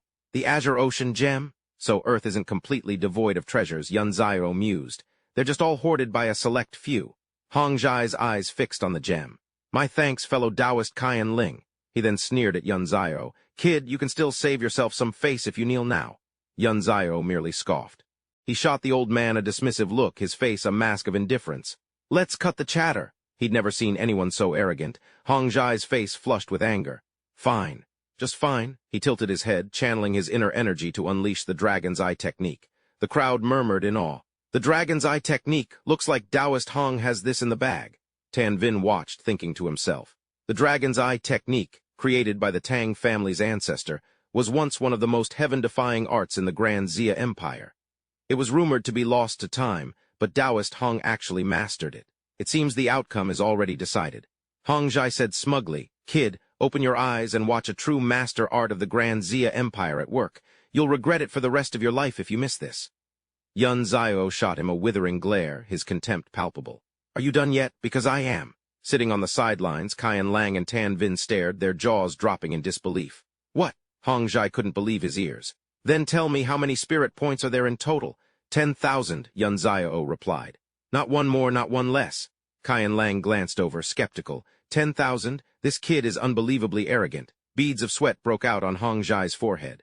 The total is 99 spirit points, Qian Lang announced with a lazy glance. That's right. The Cerulean Sea contains exactly 99 spirit points. Yun Zio's gaze turned sharp as ice. Taoist Qian Lang, what is the meaning of this? There are clearly 10,000 points. Why would you claim there is one less? Qian Lang slammed his hand on the table and shot to his feet. Are you telling me I don't know my own artifact? If you think I'm wrong, feel free to ask the esteemed masters present to verify it for you. Tan Vin chimed in. Taoist Qian Lang is a grandmaster of the arts. Would he really cheat a kid like you? A loss is a loss. Are you just going to deny it? Yun Zio glanced at him. Fine, I suppose it's not surprising a bunch of half-step grandmasters wouldn't be able to see it. A wave of outrage swept through the crowd. Insolent junior. How dare you insult us grandmasters? I say we break his legs, cripple his cultivation, and throw him out, Tan Vin added. That'll stop him from running his scams and bringing shame to the world of cultivators. Then his tone shifted. Now everyone, let's not get heated. Taoist Songyi, you saw what happened. Just name your price. Someone else spoke up. We can be 99.99% certain, but there's a haze in the center of the Azure Sea. I can't tell for sure if there's a single point of starlight inside. Yun Zio let out a derisive laugh. A bunch of worthless trash. You don't even know basic eye techniques, yet you dare call yourselves masters. Grandmasters. You're not worthy of the title. The crowd below erupted in fury. Insolent brat. Are you looking to die? If you refuse to repent, Hong Jai roared, his internal energy flaring, then Tang Hong Jai will cripple you today. Consider it a lesson on behalf of your elders. Without another word, he unleashed a powerful blast of energy straight at Yun Zio. But Yun Zio didn't even flinch. Instead, he remained unnervingly calm, ready to make his move. Then he did the last thing anyone expected. He took a deep breath and sucked the entire blast of energy right into his stomach. The old masters below stared in disbelief. Is he insane? A direct hit from that technique. There's no hope of survival. Qian Ling's brow furrowed. So he's not just arrogant, but ignorant as well. He deserves to die today. But contrary to all their expectations, Yun Zio immediately channeled that same raw power and fired it back, catching Hong Jai completely by surprise. No, that's impossible, Hong Jai yelled, scrambling to get away. But of course, Yun Zio gave him no such chance. An instant later, Hong Jai was sent flying into the far wall with a deafening crash. A long, deep gash was torn across the front of his robes. His eyes bulged from their sockets, frozen in a look of utter, almost comical disbelief. Gripping his saber, Yun Zio's eyes blazed as he stared the old man down. Xin Rong stared, his heart pounding. Impossible. This can't be happening. A hush fell over the crowd, no one daring to even breathe. Whispers rippled through the hall. He's done for. That kid actually killed Master Tang. Ganling brandished his sword and stormed forward. You audacious brat, so young yet so vicious. This was just a friendly spar and you dared to take a man's life. Yun Zio didn't back down an inch, meeting his charge with a strike of his own. You call that a friendly spar? Ganling sneered. With your level of skill, how could it be anything but a spar? His face hardened. Stop this now. Kowtow and beg forgiveness before Tang Hongjai's body, and I might just spare you. Otherwise, you'll pay for his life with your own. Ganling's heart skipped a beat. That was close. I almost got seriously hurt. This kid can't be underestimated. To be able to unleash a flaming sword aura and cut down Tang Hongjai. He's a true prodigy of the mystic arts. Yun Zio leveled his saber at him. Tang Hongjai used his mystic arts to try and kill me first. None of you did a thing, so tell me, was it wrong for me to kill him in return? Elder Zhu, is that what you think as well? This boy holds a grudge, Zin Rong thought grimly. Now that we've crossed him, we can't afford to let him leave alive. He finally spoke, his voice grave. Tang Hongjai was a guest of the Zhu family. How am I to answer to the Tang clan for this? The young woman beside him gasped. Grandfather, Chen Yan grew frantic. Auntie, please, you have to help Yun Zio, he's my friend. Her aunt's reply was like ice. Chen Yan, forgive my bluntness, but no one can save him now. These are some of the most powerful men in the eastern continent. A faint smile touched Yun Zio's lips. Chen Yan, I appreciate the thought, but right now, you should be more worried about your own grandfather's safety. Chen Yan froze, caught in an impossible position. Yun Zio then turned his attention back to the old man. Hey, Gramps, if you want a piece of me, how about we find somewhere with a little more room to breathe? It'll make it easier for. Just wait for the men from Thurlim Hall to come carry you off on a corpse cart. Kyan Ling seethed, grinding his teeth. This damn kid, the other man added. If you're so eager to die, fine. Let's take this to the courtyard. Once they stepped outside, he spoke again. My time is valuable. All of you just come at me together. I'll even give you the first shot just so you can't say I'm bullying the weak. They bristled with rage. What, you arrogant punk, you've gone too far. One of the Taoists, his rage boiling over, couldn't hold back any longer. Everyone, stand back. I alone am more than enough to deal with him. Tears streamed down Chen Yan's face. Auntie, if this goes on, Bai Li is going to die. You have to do something. The older woman felt a headache coming on. The only way was for her to stay out of it. The Taoist channeled his power, his energy flaring as he roared, Raging flame killin'. Tear him to shreds for me?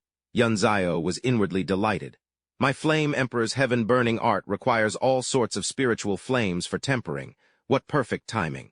Yun Zio simply raised his hands, and in an instant the fiery killin vanished without a trace. The Taoist stared, his mind reeling. He extinguished my spirit flame with his bare hands. In a flash, Yun Zio had drawn the entire fiery beast into his palm, compressing it until it was nothing more than a tiny, sizzling orb. A grin spread across his face.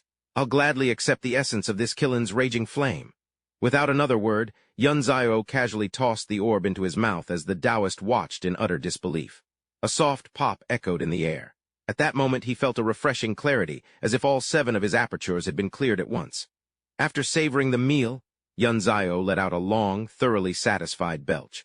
The Taoist's jaw fell slack, his eyes looking as if they'd pop right out of his head. He just swallowed it whole. Yun Zio wiped the corner of his mouth. Not a bad flavor. Thanks for the treat. Got any other tricks? Let's see 'em. Kyan Ling stared in shock. No, that's impossible. A technique that can absorb energy like that. It can't be. Is that something only a martial myth can do? The crowd erupted into a frenzy of whispers. How can this kid be a martial myth? Didn't they say a supreme treasure was about to appear? Maybe he already found it. It's possible. How else could someone so young be so terrifyingly strong? A martial myth, the absolute pinnacle of martial arts, unbeatable. The world hasn't seen one in 50 years. Zin Rong's mind raced. The supreme treasure hasn't even revealed itself yet. That was information only the Zhu family had. How did it fall into this kid's hands? Kyan Ling roared. Even if he's not a martial myth, he's at least a half-step. Masters, join me, we'll destroy him together. A chorus of voices rose to meet his. The Luo family of Dongzhu will aid fellow Taoist Kyan. Songmo will lend a hand. And I, Zhu Zin Rong, will as well. A colossal dragon of wind materialized above them. The endless wind dragon, if we don't strike now, when will we? Kyan Ling bellowed. The time has come, fellow Taoists, command the wind dragon and attack. But just as they were about to strike, one of the masters shouted, Wait. Something's not right. The dragon they had summoned wasn't moving. It stood perfectly still, like a gargantuan statue. A jolt of fear shot through Kyan Ling as the beast's gaze locked onto him. What's going on? The wind dragon. I can't control it. The other master screamed. Its eyes and its mouth, they're glowing with fire. Qian Ling's eyes widened in horror as a dreadful thought took hold. Could it be? Did he seize control of the wind dragon? It seemed he was right. Yun Zio stood there, a towering, silent figure, his expression impossibly dark. A cruel smile twisted Yun Zio's lips. All summoned creatures bow to one master. The strongest, he gestured magnanimously. I'll return this wind dragon to you as a gift. The moment the words left his mouth, the dragon's head swiveled, its target shifting. Seeing its new focus, the masters panicked. Qian Ling shrieked a warning, "Defend yourselves." Xinrong froze, his face a mask of shock. "Don't panic, everyone. Rally to me. I'll raise a barrier," I shouted. "Pour your energy into it. Together we can hold him off." A chorus of voices roared back in agreement. "We're with you, Senior Zhu. We trust you." But under the dragon's ferocious assault, their protective barrier proved hopelessly fragile. In the blink of an eye, it shattered into a million pieces. Zhu Tanvin stared up at the sky, his mind reeling. The Zhu family's ancestral barrier. It couldn't even hold for a single second. Back in the city, a blinding light erupted from where Yun Zio stood. His face was dark as he stared at the old man before him. "Zhu Tanvin, are you ready to die?" The old man let out a few ragged coughs, his heart burning with resentment. "If only I had that ultimate treasure. I wouldn't be suffering this humiliation today." Chen Yan's aunt watched, her own face grim. To be so young yet so powerful. I never would have believed it. Not even all the grandmasters combined were his match. If I had tried to intervene, I'd probably be lying there just like Zhu Tanvin. Just as Yun Zio moved in for the kill, a hand gripped his arm, stopping him. It was Chen Yan, trembling, tears streaming down her face. "Yun Zio," she pleaded, "I'm begging you, please spare my grandfather. I'll do anything. Anything you ask, I swear it." Yun Zio looked down at her. "Anything?" A single thought hammered in Zhu Tanvin's mind. If I don't satisfy him, the Zhu family is doomed. He immediately cried out, "Young friend Bailey, we were arrogant and underestimated you. Please spare the Zhu family. As an apology, we are willing to offer you a magical artifact. An information about an ultimate treasure." Yun Zio raised an eyebrow. "An ultimate treasure, you say?" Sinking to his knees before him, Zhu Tanvin explained. "It's the Azure Dragon Pearl, the life-bound treasure of the ancient Azure Dragon Divine Beast. Legend has it that back in the primordial era, the 4 great divine beasts fell into conflict. The Azure Dragon was slain, and the other 3 vanished without a trace. The ultimate treasure of the Azure Dragon, pearl that could summon the wind and rain, was buried along with the Azure Dragon. To this day, the Azure Dragon's resting place remains a mystery." He then looked up at him. "But just a few days ago," he said, "someone discovered a trace of the Azure Dragon on Longting Island." Hearing the old man's fantastical tale, Yun Zio gave a noncommittal reply. "Is that so? Seriously," he thought, "people still believe this stuff. What's next? The white tiger pearl, the vermilion bird pearl, the black tortoise pearl. This whole thing smells like a setup." Zhu Xinrong seemed to sense his indifference. Reaching into his robes, he said, "I know it's hard to believe on words alone." He pulled out a single, iridescent scale for Yun Zio to see. "Please take a look, sir. This is proof of the Azure Dragon's existence." Yun Zio immediately recognized its extraordinary nature. A dragon scale. So the dragon clan really exists in this world. If I could find more of these, I could use their dragon chi to cultivate the clan's divine techniques. "You found this on the island?" Yun Zio asked. The old man nodded eagerly. "Yes, 12 of them in total. A tourist found them in a mole burrow, of all places. The Zhu family was fortunate enough to acquire one." Yun Zio pressed for more. "And the other scales?" The old man answered honestly. "They are at the Longting Temple on Longting Island." As they spoke, Zhu Xinrong handed an invitation to Yun Zio. "On the 10th of next month, Longting Temple will host the dragon-seeking assembly. We are inviting all the masters of Dongzhu to join in the search for the Azure Dragon. This is your invitation. I hope you will accept it, sir." Yun Zio casually took the card, his gaze drifting to the figures lying on the ground. "I accept the Zhu family's sincerity," he said coolly. "But what about them?" His words made Yu Biking jump. She quickly spoke up, "Mr. Bailey. Don't worry, I'll take care of them." She approached Qian Ling and sat down, helping him up just enough to remove the necklace from his neck. "You've caught a cold," she murmured. Yu Biking then moved to another man, making him groan as she took his beaded bracelet. "Og, that hurts, it hurts, you're touching my wound." "Just hang in there," she soothed. Next, Yu Biking went to a third man. He handed a chain over to her, speaking with great effort. "Give this bone jade relic to Mr. Bailey. I was no match for him this time. I admit defeat." After collecting the items from all 3 and placing them in a storage pouch, Yu Biking presented it to Yun Zio with both hands, her head bowed respectfully. All their treasures are in here. Please accept them, sir. He glanced at the bag, then mumbled to himself. A storage pouch, a pretty nice one, too. Yun Zio casually took the bag and turned to leave with an air of satisfaction. I'm not an unreasonable man. I'll spare your lives this time, until we meet again. Seeing that he was being let off the hook, Zhu Xinrong called out politely, Travel safely. That was too close. I nearly offended a master. The sorcery circles of the East Continent are about to be shaken to their core. I just hope he appreciates my sincerity and won't hold a grudge against the Zhu family. Later, in a car speeding down the road, Yi Qingluan, sitting beside Yun Zio, asked with a curious tilt of her head, Sir, what is that? He was holding an invitation card, squeezing it slightly in his hand. An invitation to the dragon seeking assembly at Dragon Pavilion. The invitation spoke of the emergence of the Azure Dragon, and mentioned a connection to either the singer Han Zur or the Azure Dragon bloodline. So Zhu Xinrong secretly slipped me some intel, Yun Zio thought. The man's smarter than he looks. He turned to Yi Qingluan. Do you know who Han Zur is? Of course, she replied instantly. If you mean the singer Han Zur, the Dongzhou University graduate with tens of millions of fans, then yes. I understand. At the same time, she couldn't help but wonder, why is the young master asking about her? Yun Zio gave his order. Investigate her for me. I want to know everything she's been up to lately. Hearing this, Yi Qingluan's mind started to race as a blush crept up her cheeks. Could it be he likes her? If he does, with all the beautiful women flocking to him, what chance will I ever have? Too flustered to meet his gaze, she feigned a casual air. Oh, right, young master, the villa has been purchased. Xiang Yu and Chu Ruotong have already moved in. Yun Zio glanced at her, a hint of suspicion in his voice. Then let's head over. Why is your face so red? Seeing his expression, she quickly denied it. It's not. You must be seeing things, young master. The car pulled to a stop in front of a large house, and Yun Zio and Yi Qingluan stepped out and went inside. He walked ahead, scanning the interior with a nod of approval. This place isn't half bad. Xiang Yu was hunched over a table, her eyes glued to a screen as she furiously played a game. Ruotong, block it, unleash your attack.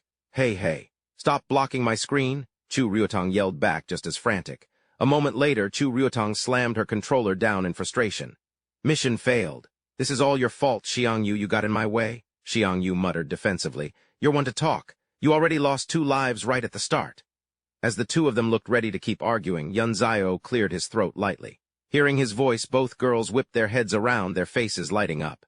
Chu Ruotong chirped, Mr. Bailey, welcome home. Xiang Yu followed up. Master, you're back. Sorry, we were so into our game we didn't even notice. It's fine, Yun Zio said calmly. I just came to check in, don't mind me. I'll be busy refining a magical artifact for the next few days, so try not to disturb me. Just act as you normally would. Yes, sir, the 3 of them replied in unison. The scene changed. Outside the villa, Yun Zio floated silently in midair as he began his training. The artifact in his hand materialized as he finished his cultivation. A smug smile spread across Yun Zio's face. Success. As he landed, Mai Qingluan approached him. Young master, there was a flash of pink light in the sky just now. Did you successfully forge the artifacts? Yun Zio replied calmly. 4 high-grade artifacts and 1 supreme-grade jade sword. Has anything happened while I was in seclusion? She immediately reported. Right before you went into seclusion, I began the investigation on Han Zur. Coincidentally, just as I started, she showed up at our door today. Hearing this, Yun Zio let out a sly grin and murmured to himself. Perfect timing. Let's see what this so-called superstar with the blue dragon bloodline is all about. Mai Qingluan led him to their guests, politely making the introduction. Miss Han, Miss Yi, this is our young master, Bai Li Yun Zio. The blue-haired woman spoke first. Hello, Mr. Bai Li Yun Zio. I am Han Zur, and this is my assistant. Her assistant, Yihong, raised a hand in greeting. It's an honor, Senior Bai Li. Yun Zio didn't mince words. What do you want? She quickly explained. We heard that 3 days ago at the Zhu family estate you met with several grandmasters and even received an invitation to the dragon seeking assembly. Is this true? His gaze darkened. Their information travels fast. They're definitely not as simple as they seem. Showing up now, what are they really after? Yihong's voice grew urgent as she pleaded. We humbly beg you, Senior, to lend us your aid and save Han Zur's life. Zur immediately bowed deeply. Please, I'm begging you, save my life. Yun Zio shot back. And why should I help you? Yihong immediately produced a piece of paper. This is a map to the treasury on Dragon Court Island. Please, Senior, accept it.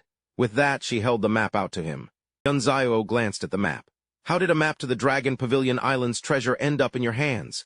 Zhu Xinrong never mentioned this, he thought, but this map. It has spiritual energy. It's no ordinary artifact. Zhuer burst into tears, her words tumbling out between sobs. Sir, I can't hide it anymore. I'm the daughter of the former Dragon Pavilion Master Han Yue, the current Master Han Zio. He was my mother's junior martial brother. Her voice cracked with grief. He conspired with outsiders to murder my mother. She gave her life just to get this map to safety. Somehow Han Zio found out I had it. She buried her face in her hands, her voice choked with sobs.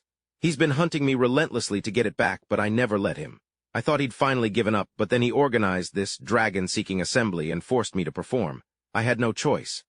Yihang added desperately, the Dragon Pavilion is too powerful. No one else dares to help us.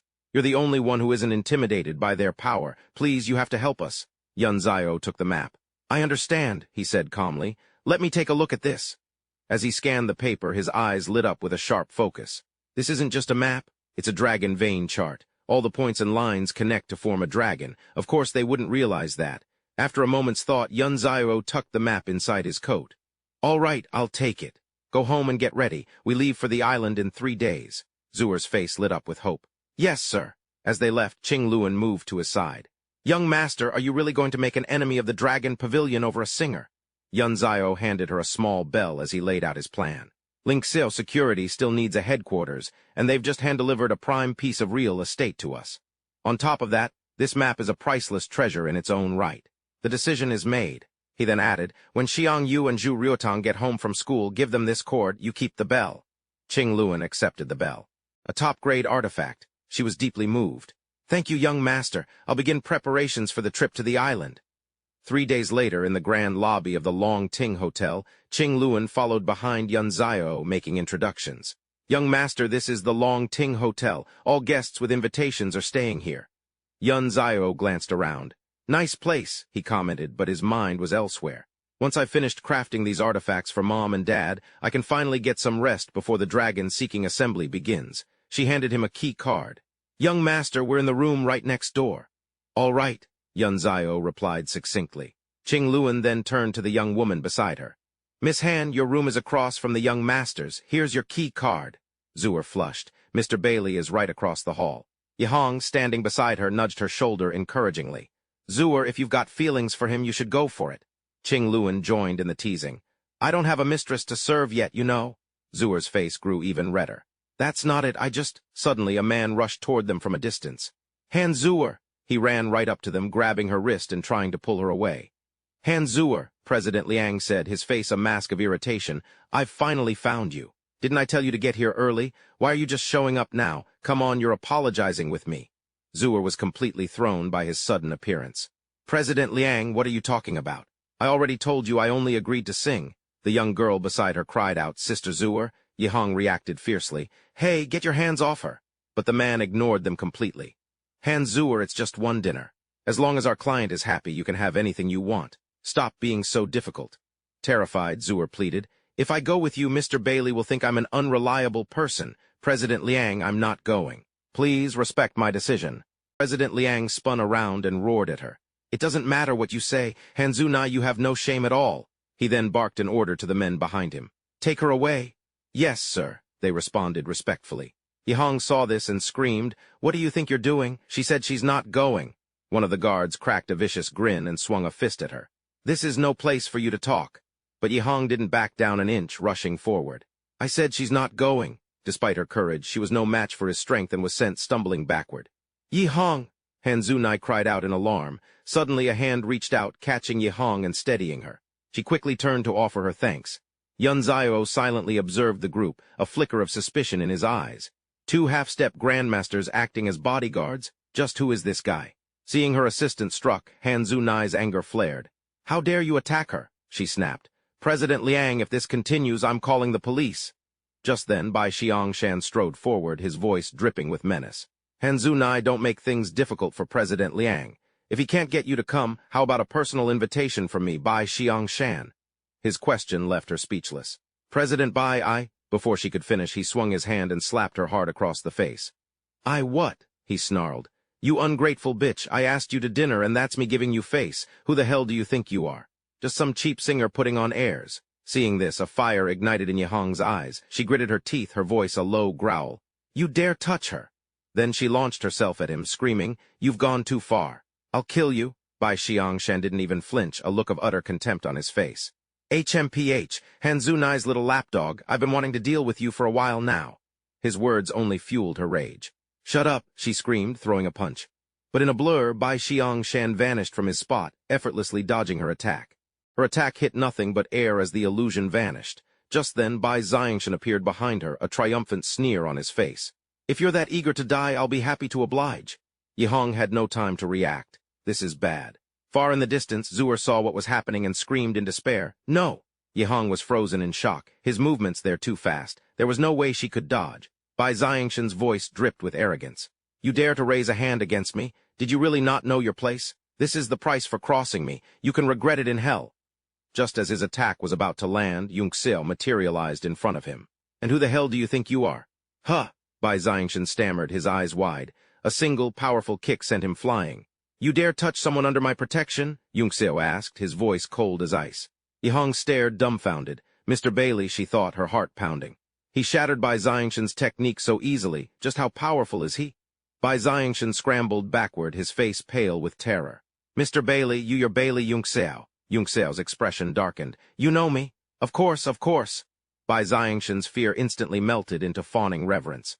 Who in all of Dazia hasn't heard of the great senior's legendary name? "I'm so dead," he screamed inwardly. "Why did I have to run into this monster? Even a legion of grandmasters couldn't touch him. He's a living legend in the martial world, and I can't even beat Zhu Xinrong." Without a second thought, he threw himself at Yunxiao's feet, wailing as he hugged his leg. "Bai Yiguan Bai Xiangshan pays his respects to Mr. Bailey. This junior was blind not to recognize you. I am so sorry. Please, I'm just a foolish junior. Have mercy and spare my life." Yunxiao flinched, a look of utter disgust on his face. "Hey, that's disgusting." He nudged the man away. "All right, get up. I happen to need someone who knows their way around Dragon Pavilion Island." Bai Xiangshan's tears stopped instantly. "Mr. Bailey," he said, scrambling to his feet with newfound enthusiasm. "This junior may be untalented, but I'm very. Please come inside, let's eat together," Xiangshan said, practically buzzing with energy. Bai Li Yunzio glanced at him. Is this guy always this hyper? He wondered. Still, he didn't refuse. "Fine by me. What are you all standing around for?" Xiangshan snapped at the staff. "Get the food on the table, and make sure you take excellent care of these 5 young ladies." Turning back to Bai Li Yunzio with a deferential smile, he said, "Mr. Bai Li, don't you worry about a thing. Right this way, please." "Yes, sir, right away," a waiter chirped. Boss Liang watched, a cold sweat breaking out on his back. Even Boss Bai is terrified of him. He breathed a silent prayer of thanks that the man hadn't held his earlier disrespect against him. Plastering a cheerful smile on his face, he gestured to the young women. "This way, ladies. The meal is all prepared. After you've finished, I highly recommend a stroll in the garden just outside the main hall. The view is absolutely beautiful." Zhu couldn't help but marvel. Even Boss Liang doesn't dare to get on his bad side, and he's being so respectful to Bai Li Yunzio. He's on another level. "He has important things to discuss," Qing Luan said to the others. "Let's not get in his way. Come on, let's eat." As they settled in, Xiangshan leaned closer to Bai Li Yunzio, lowering his voice. "Mr. Bai Li, we can talk as we eat." "Oh, right. Later tonight there's a martial arts exchange. A lot of the major powers from the Heart Dragon Society will be attending. If you're interested, I could take you. It would be a great chance to make some connections." A slight smile touched Bai Li Yunzio's lips. "All right." He had 2 reasons for coming to Longting Island: to secure its sovereignty and to investigate the dragon vein lying beneath it. To do that, he'd have to deal with these local factions sooner or later. Might as well check it out. 2 hours later, in a grand banquet hall packed with guests, Xiangshan took the stage. "Everyone," he announced, his voice booming. "Allow me, Bai Xiangshan, master of the White Robe Temple, to introduce a true grandmaster to you all." He gestured dramatically towards Bai Li Yunzio. "This is the renowned Mr. Bai Li Yunzio, whose name is known throughout the Grand Xia. His power is immense. He's a man who exudes an air of effortless grace even when he's just eating a piece of meat." Voice cut through the tension. "Bai Xiangshan, have some dignity. You're a grandmaster, for crying out loud. This pathetic display is a disgrace to all of us." Xiangshan scoffed. "Well, if it isn't Sect Master Duan Yushin of the Nanju Chanking Sect. Got something to say?" "He may be young, but his skill is extraordinary, his power greater than any grandmaster's. In this world, strength rules. I'm simply showing respect to a superior. What's wrong with that?" the old man sneered. Some snot-nosed kid who's barely grown any hair and you, a grandmaster, are calling him sir. Dongju's grandmasters have always been the weakest in the entire Great Xia, so what if you lost? It's hardly a surprise. Yun Zio chimed in, still chewing on a piece of meat. Oh, is all you old geezers do is run your mouths? Is it really that hard to swallow that someone younger is stronger than you? You've been stuck at the same level for decades without a breakthrough. Is that it? Are you just jealous? The words struck like a dagger to the heart. The old man was speechless for a moment before sputtering. You little punk, how dare you talk back to me? If you think you're so tough, then make a move. A flicker of amusement crossed Yun Zio's face. Oh, he said as his inner energy began to flare. You're asking for a death wish? Fine, I'll grant it. A cold sweat broke out on the old man's brow. Wait, seriously, he's actually going to do it. I was just trying to sound tough. Even Zhu Xinrong lost to him. I don't stand a chance. Crap, is it too late to apologize? Just then a panicked voice cried out from the entrance. Sir Bailey, Sect Master Bai, it's an emergency, Miss Han and the others, they're fighting someone in the garden. Bai Xiangshan flinched. What's going on? The man rushed to explain. The young ladies were walking in the garden when they ran into Cao Jian from the Nanju Cao family. He started harassing them and then demanded they hand over their magical artifacts. When they refused, he just attacked and tried to take them by force. Bai Xiangshan's face went pale. That bastard. That pervert Cao Jian. Are the young ladies all right? Van Tiu breathed a silent sigh of relief. They have protective artifacts. They'd be fine even against a grandmaster. Manager Liang added, the young ladies are fine. The one who's not fine is Cao Jian. They gave him a sound beating. Now the Cao family is looking for their patriarch, Cao Hengyang. Van Tiu's eyes narrowed. That old bastard got lucky. He immediately started forward, heading for the flower garden. Yes, of course, Manager Liang said quickly. This way, please. A crowd was murmuring nearby. That was close. We almost offended him. That young man is no ordinary person. Yeah, I was too scared to even move. That guy just said someone picked a fight with Van Tiu's people. Let's go check it out. Let's go see. Meanwhile, Cao Jian was sprawled on the ground as a man rushed to his side. Son, hang in there. Dad will heal your wounds. He put on a pitiful act. Grandpa, I just wanted to look at their artifacts and they beat me like this. You have to teach them a lesson for me. The old man's voice boomed. I am Cao Hengyang. You're the ones who beat my grandson. Kowtow and admit your mistake right now. Hand over your protective artifacts and I'll spare your lives. You shameless old man, Huangvu shouted. If you want my artifact, just say so. What's all this nonsense about kowtowing and apologizing? Go to hell. Her words made him sneer. Arrogant junior, in that case let this old master teach you a lesson. Let's see if that protective barrier of yours can withstand a blow from me. Without another word, Cao Hengyang charged toward them, a longsword in his hand. Huangvu channeled her internal energy to block his strike, and her protective barrier instantly flared to life. Cao Hengyang's eyes widened in shock. It can actually withstand my attack. Immediately after, Than Lone and En Huoc Dan attacked simultaneously. After the combined assault, Cao Hengyang was completely overwhelmed. This is bad, he thought, a sense of dread washing over him. I'm in deep trouble. A massive sword seemed to pierce right through him from above. If I hadn't defended in time, I'd be seriously wounded. Cao Hengyang lamented internally. These three women can actually match my strength. Their weapons must be top-tier spiritual artifacts. Could they be disciples from one of the great hidden sects? I have to find out. His curiosity piqued, Cao Hengyang demanded, Tell me, what sect are you from? The three women shot him a unified, icy glare. We are disciples of the Jade Flute Palace, one answered coldly. Cao Hengyang's face darkened. Jade Flute Palace? Never heard of them. It must be some minor sect that just got lucky and stumbled upon some treasure. The Jade Flute Palace, you say? He sneered. I'll remember that. After I'm done teaching you three a lesson, I'll pay a visit to your palace master and have a little chat. With that, Cao Hengyang swung his blade down in a vicious arc. Cao Clan blade technique, wrathful slash of the vicious dragon, die. Xiang Yu channeled her internal energy. Sister Yi, lend me your spiritual energy, I'll put up a barrier. I'm sorry, Xiang Yu, Qing Luan said frantically. I just used up all of mine. He let out a triumphant laugh. Your protective artifacts are useless now, aren't they? What a shame. Looks like your palace master is about to lose 3 disciples today. But in that instant, a figure flashed past, shattering his attack with ease. Yun Zio's cold voice cut through the air. What a shame. It seems the Cao family is about to lose its clan head today. He turned to the women. Master. Xiang Yu immediately rushed forward in a panic. Master. Yun Zio just dispersed that entire attack. From a short distance away, Zuer couldn't hide her anxiety. Yi Hong, she whispered, can we really just stand here and watch? Zuer, I know how you feel, Yi Hong replied calmly. But if we rush in recklessly, we'll only get in Mr. Bailey's way. We have to trust him. Yunzairo stood tall, his back an unyielding fortress as he faced the men before him. A bald man watching the scene couldn't hold back a shout. He shattered Cao Hengyang's saber technique with his bare hands. Is he even human? Just then, Hanzairo stepped forward from behind, his voice calm and reassuring. Brother Duan, stay calm. If things get out of hand, I'll step in. Master Hanzairo, you're here. Now that you're here, we can finally breathe easy. So the rumors were true. Bai Li Yunzairo really is a peak martial artist.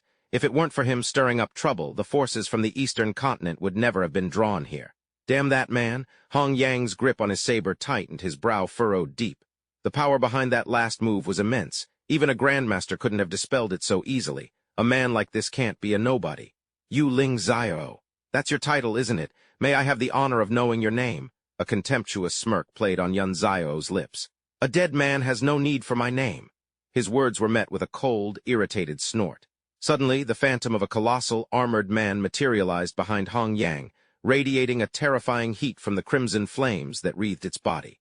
You arrogant whelp. Don't you dare think you're a grandmaster just because you blocked one of my attacks. Behold the final form of the Cow family saber technique, saber of myriad withered bones. The razor-sharp blade pointed straight at Yun Zio. Now die. Without a moment's hesitation, the colossal figure brought its blade down on the spot where Yun Zio stood, the weapon itself emitting an overwhelming aura of pressure. Hong Yang roared with laughter. To think that little punk would dare to act so tough in front of me. The words had barely left his lips when a crimson flash sliced past his side, moving so fast he couldn't even process what. Hong Yang's lips trembled in agony. When did you? Not only had Yun Zio delivered a fatal blow to him, but he'd also obliterated the soul of the large man standing behind him. As he collapsed, sputtering and coughing, the others rushed toward him in a panic. Patriarch, stay back, Hong Yang roared, stopping them. Don't move, I am still the head of the Cow family. If I apologize, surely he'll be merciful and spare my life. I'm no match for him. This is no time for pride. But somehow Yun Zio was already standing behind him, his hand gripping his sword, a murderous glint in his eyes. Apologize? His voice was cold. I never said I'd spare you. Han Zio's face went pale as he rushed to intervene. Sir, you mustn't. Ignoring the plea, Yun Zio's sword plunged through Hong Yang's body without a moment's hesitation. A raw scream of agony tore from the old man's throat. Witnessing this, his son could only collapse to his knees, his cries wretched and helpless. A shadow fell over Han Zio's face as he stepped up behind Yun Zio, his voice low and dangerous. I am Han Zio, Lord of the Longting Pavilion. Greetings, Mr. Yun Zio. Forgive my audacity, but I must ask. Taoist friend Cao had already chosen to yield. Why did you still strike such a fatal blow? So you want to avenge him? Han Zio is a cunning one, stepping out now. Does he think I'm done killing for the day? It's a shame that last strike took so much of my spiritual energy. Otherwise, I'd kill him right now and save myself the trouble of him going after Han Zuer later. Han Zio respectfully clasped his hands and gave a slight bow. Your strength is truly exceptional, sir. I have no intention of offending you. However, all who come here are my guests. If the Cow family seeks revenge against you in the future, I will not interfere. That's fine, Yun Zio replied dismissively. If the Cow family wants revenge, they know where to find me. He glanced over his shoulder. Hey, Su Ziying, get them out of here. Yes, master. Shot Han Zio a sharp look. Han Zio's trying to pit me against the Cow family. What's in it for him?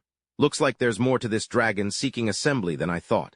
I'll have the Azure Dragon Squad investigate them.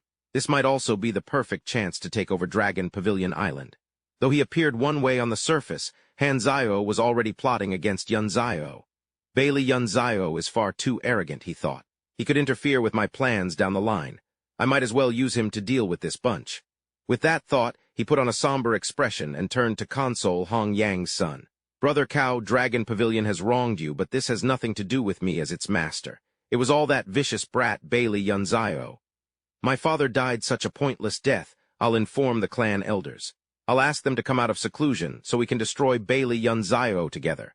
As for the details, I hope Pavilion Master Han will lend us his support. A sinister glint appeared in his eyes as he leaned in and whispered, Brother Cow, the dragon-seeking assembly is tomorrow. I'll arrange a martial arts tournament. If the Cow family puts up a few treasures as a prize, you could have your elders team up with a half-step Marshal Dao Sr. With their combined power, taking out Bailey Yun Zio would be a sure thing. A brilliant plan. That arrogant bastard, Bailey, I'll use his pride against him. He'll pay for this with his life. His spirits lifted, and he immediately bowed to Hanzio. "Thank you for your righteous guidance, Pavilion Master." "Think nothing of it. I'll go make the arrangements," Hanzio said smoothly. "And Brother Cow, try not to let your grief consume you." Nearby, an unfamiliar woman with her arms crossed spoke up, a hint of irritation in her voice. "Hanzio, we helped you get that girl with the Azure Dragon bloodline. Don't forget the deal you made with the Black Dragon Society. This little scheme of yours wasn't part of the plan." "Don't worry," he replied. "I haven't forgotten." A wicked smile spread across his face.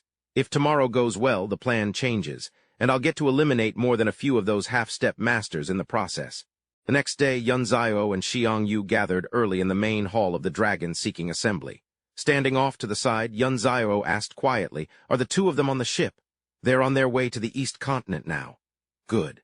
They don't need to be involved in what's coming. Xiang Yu, I need you to keep an eye on Han Zuer and Yahong. They're hiding something. Report to me if anything seems off." "Yes, Master. I'll go at once." Just then, Hanzio stepped forward, addressing the crowd with a formal, resonant voice. "Everyone, if I may have your attention." As Yunzio listened, his gaze drifted to the man standing behind Hanzio. "It is my honor on behalf of the Dragon Pavilion to welcome all of you from the South, West, and Xing continents to this dragon-seeking assembly. The event will last 15 days, starting today." This man's power has reached the half-step martial Dao realm, Yunzio thought, but I didn't see him yesterday. He's smiling, but his eyes are ice-cold. I can feel his killing intent. Across the hall, the members of the Cow family exchanged subtle signals.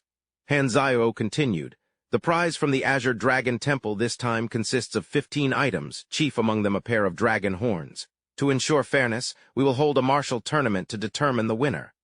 Cao Hui gritted his teeth, the humiliation from the day before still burning in his mind. "Ancestor," he communicated silently, "I've spoken with the 5 half-step martial Dao masters. They're ready to make their move at any time. Our sources confirm that Bailey Yunzio is gathering rare treasures," came the reply. "Stick to the plan. Hanzio will be the bait. The arena is already set with the 8 Extremes Grand Array." And just as he said, Hanzio stood upon a complex, interlocking Bagua formation that was nearly invisible to the naked eye. "Therefore, this very stage is meant for grandmasters," Hanzio announced. "I invite all grandmasters to come forth and display their prowess. The last warrior left standing on this stage will be awarded the pair of dragon horns and 5 pieces of dragon-scale jade." A twisted, hateful smirk spread across Cao Hui's face. "All it takes is for Bailey. If Bailey Yunxio gets on that stage, he won't be coming down alive." Hanzio stood on the platform, his voice booming over the tournament participants. "All those below the rank of Grandmaster stand back 5 meters. The tournament officially begins." The words had barely left his mouth when a figure shot up onto the stage. "I am Duan Yu Shan of the Chang Qing sect, here to ask for your instruction." "Bai Xiang Shan of the White Robe Temple. I've come to test your skills, Sect Master Duan." The crowd below instantly erupted. "No way, 2 powerhouses, both Grandmasters, fighting right off the bat. This is going to be intense. The treasure in this hunt must be something incredible." But the 2 on stage were all flash and no substance, flailing about uselessly. Flying Crane spreads its wings, Mantis fist. Hanzio could only watch, completely unimpressed. His gaze shifted to Bailey Yunxio, his voice laced with hidden meaning. "Aren't you going to try your hand on stage, Mr. Bailey?" It was as if Bailey Yunxio could read him like an open book. A smirk touched his lips. "The temple master is so generous, putting up a dragon's horn as the prize. How could I possibly disappoint you?" He paused. "Although, you seem awfully concerned about whether I'm going to fight or not." On the surface, Hanzio forced a pleasant smile, but in his mind he was cursing the man 1,000 times over. "This brat, how is he so perceptive?" "Mr. Bailey, you're truly sharp," he said aloud. The truth was, the Long Ting Temple planned to partner with the final winner to search for the Azure Dragon's whereabouts. That's why they were particularly interested in a man of Mr. Bailey's caliber. Hearing this, Bailey Yunxio didn't hesitate. With his hands shoved casually in his pockets, he shot past Hanzio's head and landed lightly on the stage. "What a coincidence. I was also hoping to work with Temple Master Han. In that case, I'll join the fun." He then glanced at the 2 fighters. "Gentlemen, if you'll excuse us, the real show is about to begin." "I can't wait." The moment they saw him, the 2 grandmasters scrambled off the stage in terror. "Ling Zio and I, Bailey Yunxio, have come to challenge you all. You know, I think I just remembered my grandson wet the bed back home. I'd better go change his diapers. You give me far too much credit. I would never dare to challenge Master Bailey." The man, Cao, saw that his target had walked right into the trap, and his eyes lit up as if he'd struck gold. "The time is now." He pointed a finger straight at the young man and bellowed, Bailey Yunxiao has entered the formation. Elders, show yourselves and execute this villain. All at once, several shadows materialized out of thin air surrounding Bailey Yunxiao. Bailey, you bastard! Yesterday you killed my father. Today the Cow family will take your life. One of them roared, baring his claws. One after another they shouted their names. From the Cow family, Cao Su, Cao Min, Cao Yi, from Zizhu. Ting Fang, it was clear they bore an immense grudge against him. From Nanju, Ji Hao, Ji Yue, Ji He, from Pingsha. Each man stood at a predetermined point, and in perfect unison they unleashed their techniques, attacking the lone figure standing in the center of the 8 Extremes killing formation. Witnessing the scene, Xiang Shan clutched his head and screamed in terror. Oh God, they're all dead men. They're messing with a god of death. But contrary to their expectations, Bailey Yunxiao showed no fear. Instead, a taunting smile played on his lips.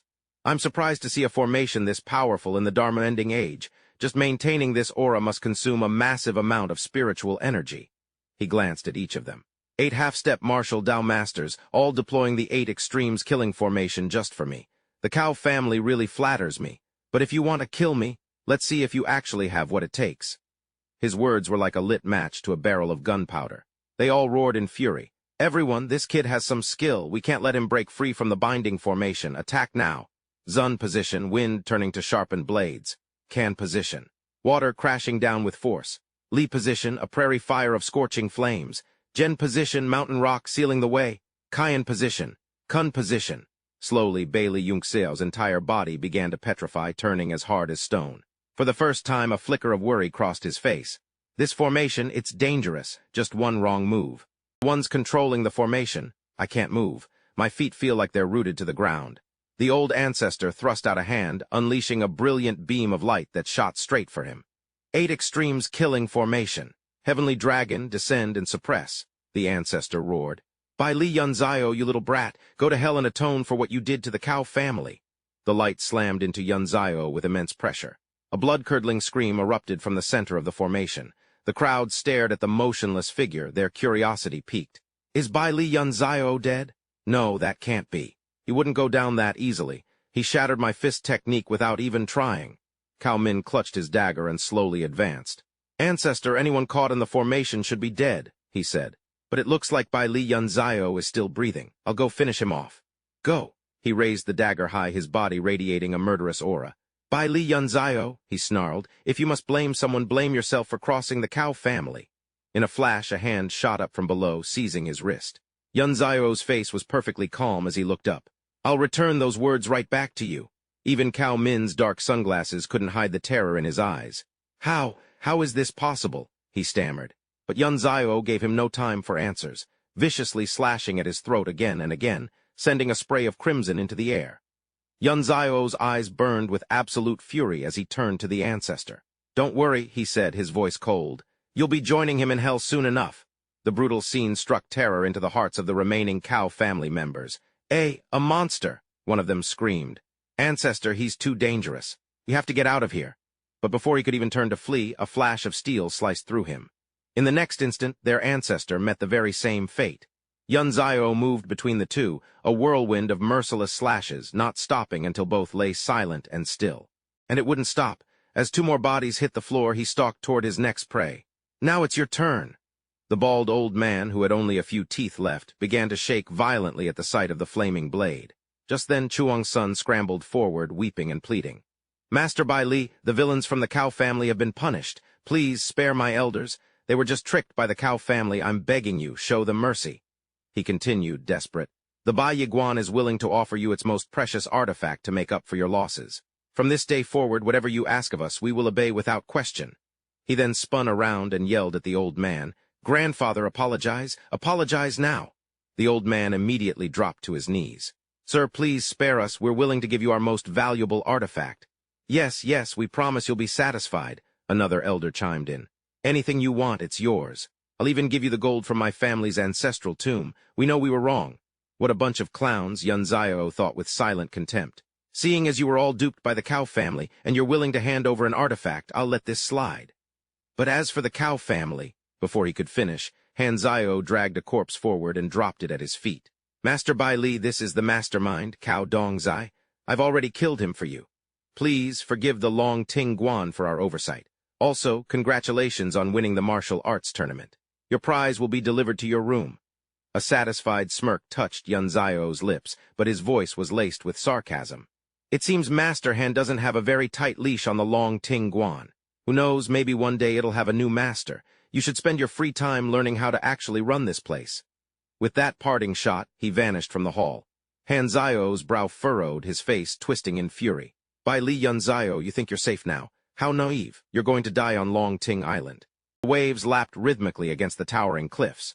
On the surface, Dragon Pavilion Island seemed peaceful, but it was a place seething with deadly conspiracies. When Yunzio returned to his residence at the Dragon Pavilion Temple, Xiang Yu immediately ran out to greet him. Master, you're back. Seeing him covered in wounds, she gasped in shock. Whoa, Master, are you okay? Why are you bleeding? The Cow family ganged up on me in the arena. They set a formation to kill me for revenge, but I ended up killing them all instead. Still, that formation was powerful enough to take down a martial god, so I got a little banged up. Xiang Yu, I'm going to my room to treat my wounds. You keep watch out here in the living room. Let me know if anyone comes, and don't let a soul know I'm injured. Xiang Yu puffed out her chest and smacked it confidently. Don't worry, Master. I'll stand guard and protect you even if I don't have a sword yet. The girl's expression suddenly brightened. Oh, right, Master. You told me to follow Yihang and Han Zuer. They went to the mountain behind the Dragon Pavilion Temple. She turned and headed toward the end of the hall. I lost their trail for a bit, but when I found them again, they were already packing their things to run away. With a dramatic flourish, Xiang Yu grabbed a doorknob and twisted it open.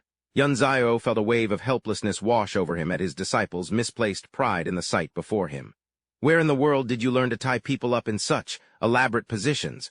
I saw it in the movies my brother collects, she explained cheerfully. I don't really know what the actors were doing, but they were all tied up in these really dazzling poses. Just untie them. They're not going anywhere. Okay, Master.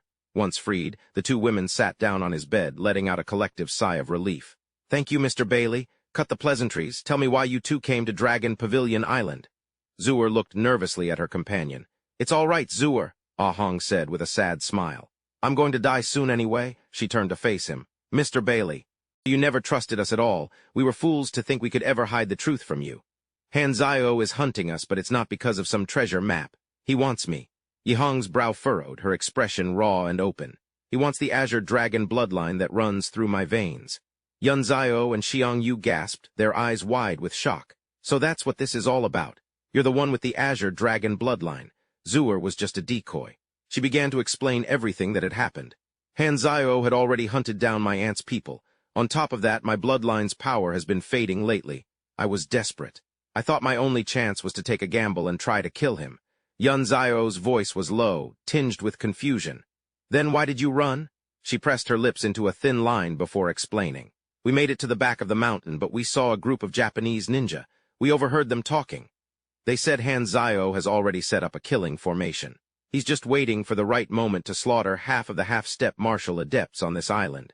That's when we realized this was about more than just us. Trying to kill him was never going to be that simple. Just then a voice drifted through the door. Mr. Bailey, it's Han Zio. I've come to apologize on behalf of Pavilion Master Long and the other seniors. He quickly turned to the others before heading for the door. Han Zio's here. This can't be good. Stay in the room and don't make a sound no matter what. I'll handle him. Be careful, Mr. Bailey. Master, please be careful. When he opened the door, he saw Han Zio was not alone. A gentle-looking young woman stood beside him. Mr. Bailey, my apologies for the disturbance. This is a small gift to express my remorse. Please have a look. That formation's power is quite overwhelming. I was worried you might find it unsettling, so I had my attendant prepare a few things to help. You don't hold it against me, I hope? As Yunzio reached for the box, he was stopped. You're too kind, Pavilion Master Han, but that won't be necessary. There's no need to lay blame. If this is an apology, I'll accept it. Why trouble yourself, sir? There's no need for you to do it yourself. Han Zio secretly channeled his power into his grip, pressing down on Yunzio's arm. As it happens, I have something I'd like to discuss with you. Let my acolyte take that inside. Yunzio's brows furrowed. If the Guanju has business with me, then let's go to the guest hall. Seeing his completely unfazed expression, a flicker of doubt rose in Han Zio's mind. In that case, it would be rude of me to refuse. I just used 60% of my strength. If he were injured, he wouldn't be this composed. Could it be, he's not hurt at all? Once the three of them were inside, Han Zio immediately spoke. Master Bailey, for one so young, your abilities are truly outstanding. You don't even flinch in the face of half-step martial grandmasters. I'm truly impressed. I hear you're currently unaligned, sir. I wonder if you might be interested in joining my dragon pavilion as a guest elder. A guest elder, yes. As long as you agree, all of the dragon pavilion's cultivation resources and connections will be at your disposal. Most importantly, I can act as a mediator between you and the Black Dragon Society. Wouldn't it be better to have one less enemy? The Black Dragon Society he was referring to was the very same Eastern gang that had ambushed Bailey Yunzio. Yunzio's voice dripped with sarcasm. I had no idea the Guanzhou was so well connected with the Black Dragon Society from the East. If you weren't being so frank, I might have mistaken you for a traitor. Hearing this, Hanzio shot to his feet in a rage, pointing a finger in his face. What nonsense are you spouting? Bailey Yunzio, the Black Dragon Society, is a martial world faction. It's perfectly normal for me to have friends among them. I kindly offer to help you resolve this feud, and this is how you think of me. Yunzio coldly swatted his hand away. Guanzhou Han, you're not a young man anymore. You shouldn't get so worked up. It's bad for your health. I was merely making an observation, Guanzhou. What's the rush? You're lucky it was me. Anyone else would have been furious. Face betrayed with anger, Hanzio spun on his heel and left. Mr. Bailey, you know your place. I'll see myself out. Don't trouble yourself. Dao Tong, leave the gift. Zio Tong hesitated for a moment, then nodded. Yes, sir. The two departed, making sure to slam the door behind them. Yihong stepped out from behind the curtain to find him already on the phone. Senior Bailey, she said. About that Dao Tong, I know he's the leader of the Yingzhou people. Hello. Wu Qingyun, take the Azure Dragon squad to Dragon Pavilion Island immediately. Hunt down the traitors. As Han Zio and Zio Tong walked away, they discussed their next move. We can't let that Bailey Yunxiao live, Han Zio began, but he's too damn powerful. We can't make a move against him just yet. We'll proceed with the slaughter, he continued. You'll disguise yourself as a server and deliver gifts to the martial arts grandmasters, supposedly from Bailey Yunxiao. Lace them with the poison we prepared. Then, when they're at their weakest, we'll deliver the killing blow. That way I'll be completely in the clear and we can pin the conspiracy right on Bailey Yunxiao. Temple Master Han, you truly are a ruthless man. A cunning smile played on her lips. But I like it. I'll go make the arrangements. We will utterly ruin Bailey Yunxiao. Later that night, Yunxiao suddenly got ready to head out. Xiang Yu, I'm going out to scout the area. Contact me if Wu Qingyun arrives. Yes, master. Just then, Zio Dong walked past in a server's uniform and he called out to her. Server, hold on. A flicker of panic crossed her eyes. Damn it, him again. Does he recognize me? Yes, sir. Is there something you need? He gave her a quick look over. Come clean my room. There's something unsettling about this woman. Have we met before? I don't remember her, but something feels off. Zio Tong's voice stammered. Sir, this is my job. You're putting me in a very difficult position. I can't let him get suspicious, she thought, her mind racing. If I do, it could compromise the entire mission. Better to just go along with it for now. Technically, she began, her voice low, we have the right to refuse a guest's unreasonable requests. Zio Tong stepped closer, her eyes glinting with a seductive light. But for you, I'd be more than happy to serve. Where would you like me to start? Yun Zio pressed her back against the wall, a smirk playing on his lips. Start? What do you have in mind? I think our guest might want to look to his side, Hugh and Zai mused to herself, where three heads are peeking in, trying to get a look. He sighed in exasperation. Get out, all of you. The door slammed shut in a panic. Sorry, Mr. Bai Li, didn't mean to interrupt.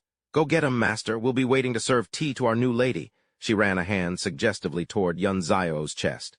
With a mesmerizing gaze, Hugh and Zai purred. My three sisters are all quite beautiful, you know. You're a lucky man. Are you sure you don't want to reconsider? After all, my services are very expensive. A mole, he thought, his eyes narrowing. Right by the corner of her eye, Yun Zio's voice dropped, turning to ice. Expensive, more expensive than your life? Little Taoist acolyte. In a flash, the tables turned. Yuan Zai found herself pinned against the wall, Yun Zio's grip like steel. A flicker of tension crossed her face. Damn, Bai Li is good, she thought, her mind already calculating a way out. He even remembers a nobody like me. This man's power is terrifying. Escaping won't be easy. Cut the crap, he demanded. What did Han Zio send you here to do? Hugh and Zai tried a different tactic. Their mission was already complete, so telling him wouldn't hurt. It might even be her ticket out of here. Her eyes shifted. If I tell you, will you let me go? I was only following my lord's orders. We'll see, Yun Zio threatened. Hugh and Zai coughed weakly. Thank you for sparing my life, sir. We were under orders from our lord to assassinate the half-step martial masters and frame you for it. That was his plan. Sir, you must go see them. It will be difficult to clear your name otherwise. This is all I know. And now my part is done. The moment the words left her lips, her body withered, transforming into a dried-up straw doll. Yun Zio crushed it in his hand. Xiang Yu burst into the room, her face pale with panic. "Master, are you all right? Did she just turn into a straw doll?" He was perfectly calm. "It's a substitution jutsu used by the Japanese ninja." She stared in shock. "Oh, so she was an enemy. Should we go after her?" "No need," he replied. "I've already placed a mark on her. She won't get away. Besides, we have more important things to deal with right now." "Right, Master," Xiang Yu reported. "I just got a call from Sister Qing Yun. The Azure Dragon Squadron has arrived. They're waiting in the main hall." "Perfect timing," Yun Zio said. "Take me to them." "Yes, sir," she nodded. Down in the main hall, the scene was tense. Yun Zio's voice cut through the silence as he addressed Secretary Wu. "What's going on here?" The uniformed members of the squadron snapped to attention. "Instructor," Xiang Shan's eyes widened in surprise. "Mr. Bai Li?" Qing Yun stepped forward to explain. "We believe they were Japanese assassins disguised as servers. We discovered them as they were making a move on the seniors, but they committed suicide with poison before we could apprehend them." Yun Zio's gaze fell upon the masters slumped on the sofas, their faces ashen. "If you discovered them," he asked, his voice laced with skepticism, "then why do these men look like they're on death's door?" Qing Yun faltered. "It seems the seniors were already poisoned. I had our team's doctor examine them, but it's an unknown toxin. For now, there's nothing we can do." "My apologies, she started to say, but he cut her off. "Never mind.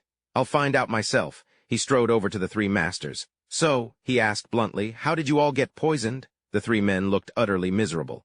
"Mr. Bai Li, you must be having a good laugh. It's all because we took those supplements you gave us. My brother was so happy, thinking he'd completely misunderstood you. But then it hit us. Those weren't from you at all. He was pretty embarrassed after that. He scanned the room. There were 8 half-step martial arts masters to begin with, aside from the 3 from the Cow family and the other 3. Where are the last 2? The old man sighed, looking defeated. Ding Feng and Ping Sha. Those 2 idiots took it too. They're upstairs, probably completely drained by now. I'm sure they'll stumble down here eventually. The other 2 were speechless. Well, by that logic, you're an idiot too. And so are we. Yun Zio did the math. So including the 2 from earlier, that makes a total of 3 who ran. He spoke into his comms. "Secretary Wu, I'm sending a classified order to your device. Confirm receipt." Qing Yun flinched in surprise. "Yes, instructor." Right away, a thoughtful look filled Yun Zio's eyes. "I hope it's not what I think it is." It was the middle of the night outside the Longting Hotel. Huan Zai, fearing the worst, spoke urgently.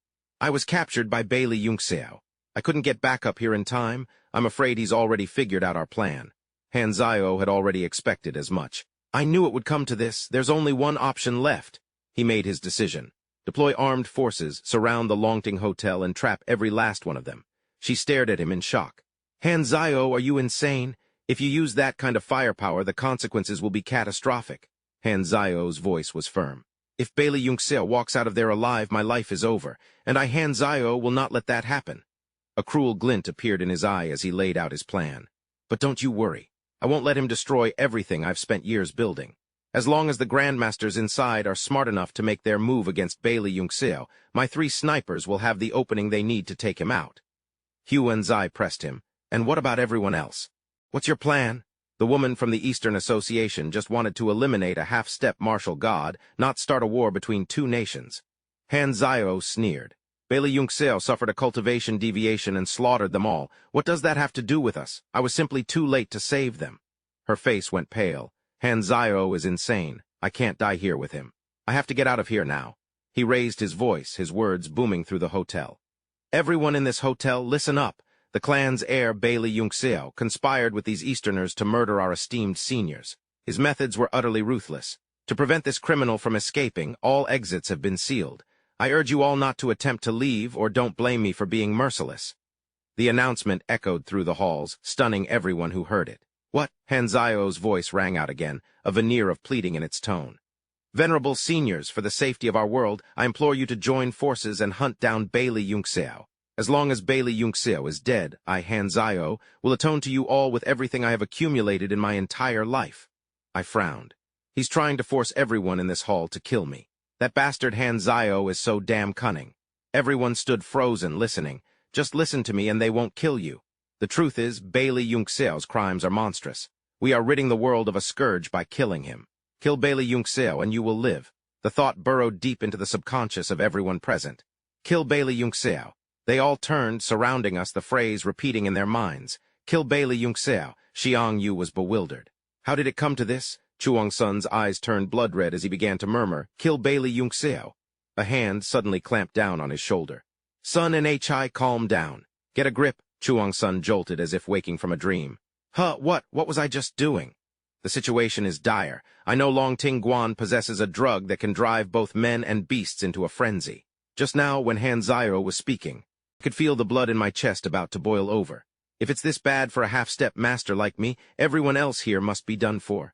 Han Zio is ruthless. If Bailey Yunxiao falls, none of us are walking out of here alive. A jolt of terror shot through him. Are we really betting everything on Bailey Yunxiao? Still, a man that powerful won't die so easily. Xiang Yu stepped forward. Master, you go on ahead.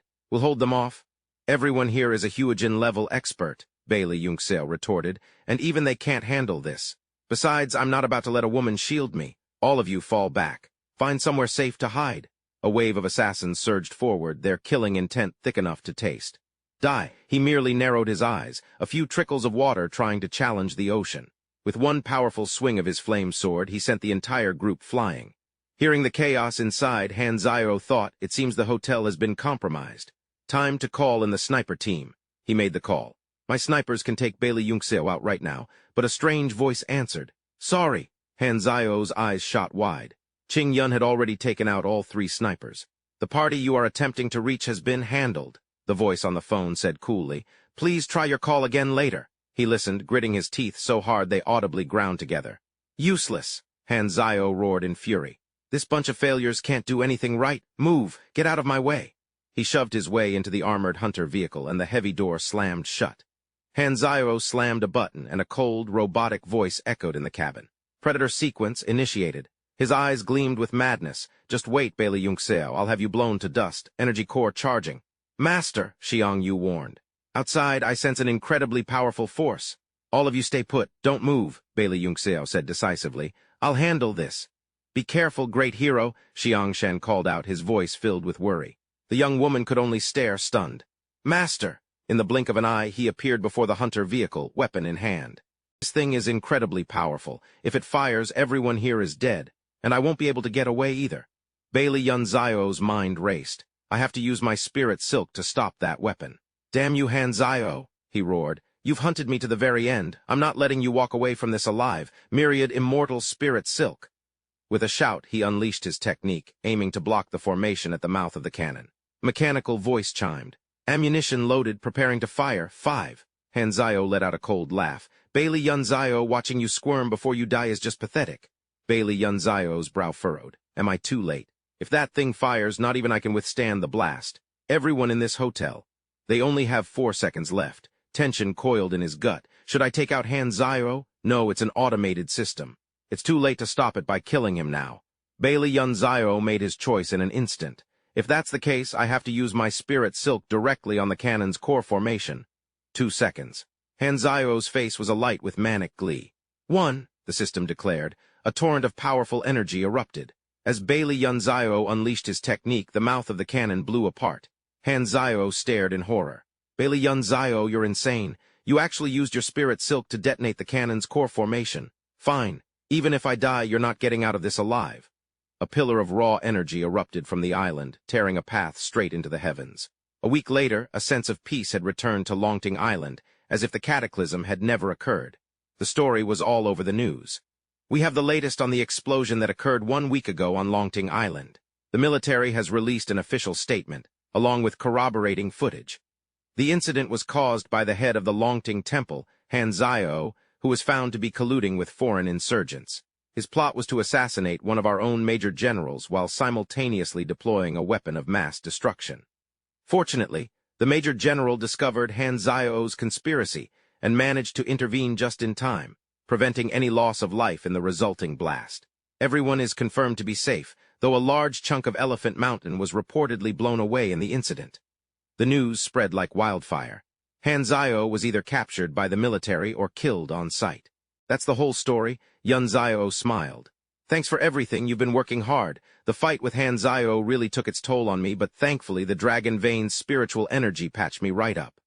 I was just doing my job, sir, Qing Yun replied humbly. And I know you're supposed to be resting, instructor, so I shouldn't be asking, but how did you manage to escape the epicenter of that explosion? He smirked. You think that old fool Han Zio could drag me to hell with him? It's not that easy, he added. I always keep the protective artifacts I refine on me. I was actually planning to trade them for some real treasures, but I guess it's a good thing I couldn't find a buyer. They ended up saving my life instead. She looked puzzled. But how could a single protective artifact withstand a blast like that? Yun Zio answered with a sly grin. Whoever said I only had one? Something clicked for Qing Yun. Oh, that's right, Chief Instructor, something huge happened while you were in seclusion. He raised an eyebrow. Oh, what's happened? You've been placed on an international bounty list, she informed him. The reward is $1 billion. Yun Zio was stunned into silence. How could what happened at Longtingyuan get out to the international community? He worried. The military wouldn't have leaked my identity, would they? Qing Yun reported, after Han Zio died, a woman used the chaos to escape. Her stealth techniques were too advanced. We couldn't stop her.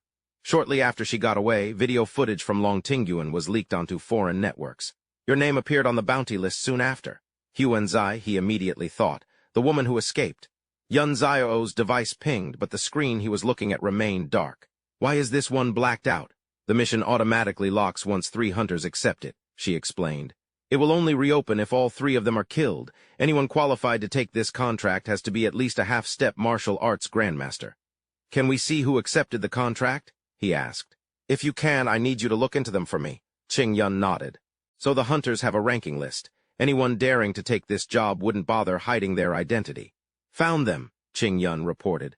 The first one goes by the name Du Ji. He's a half-step martial god and a poison specialist.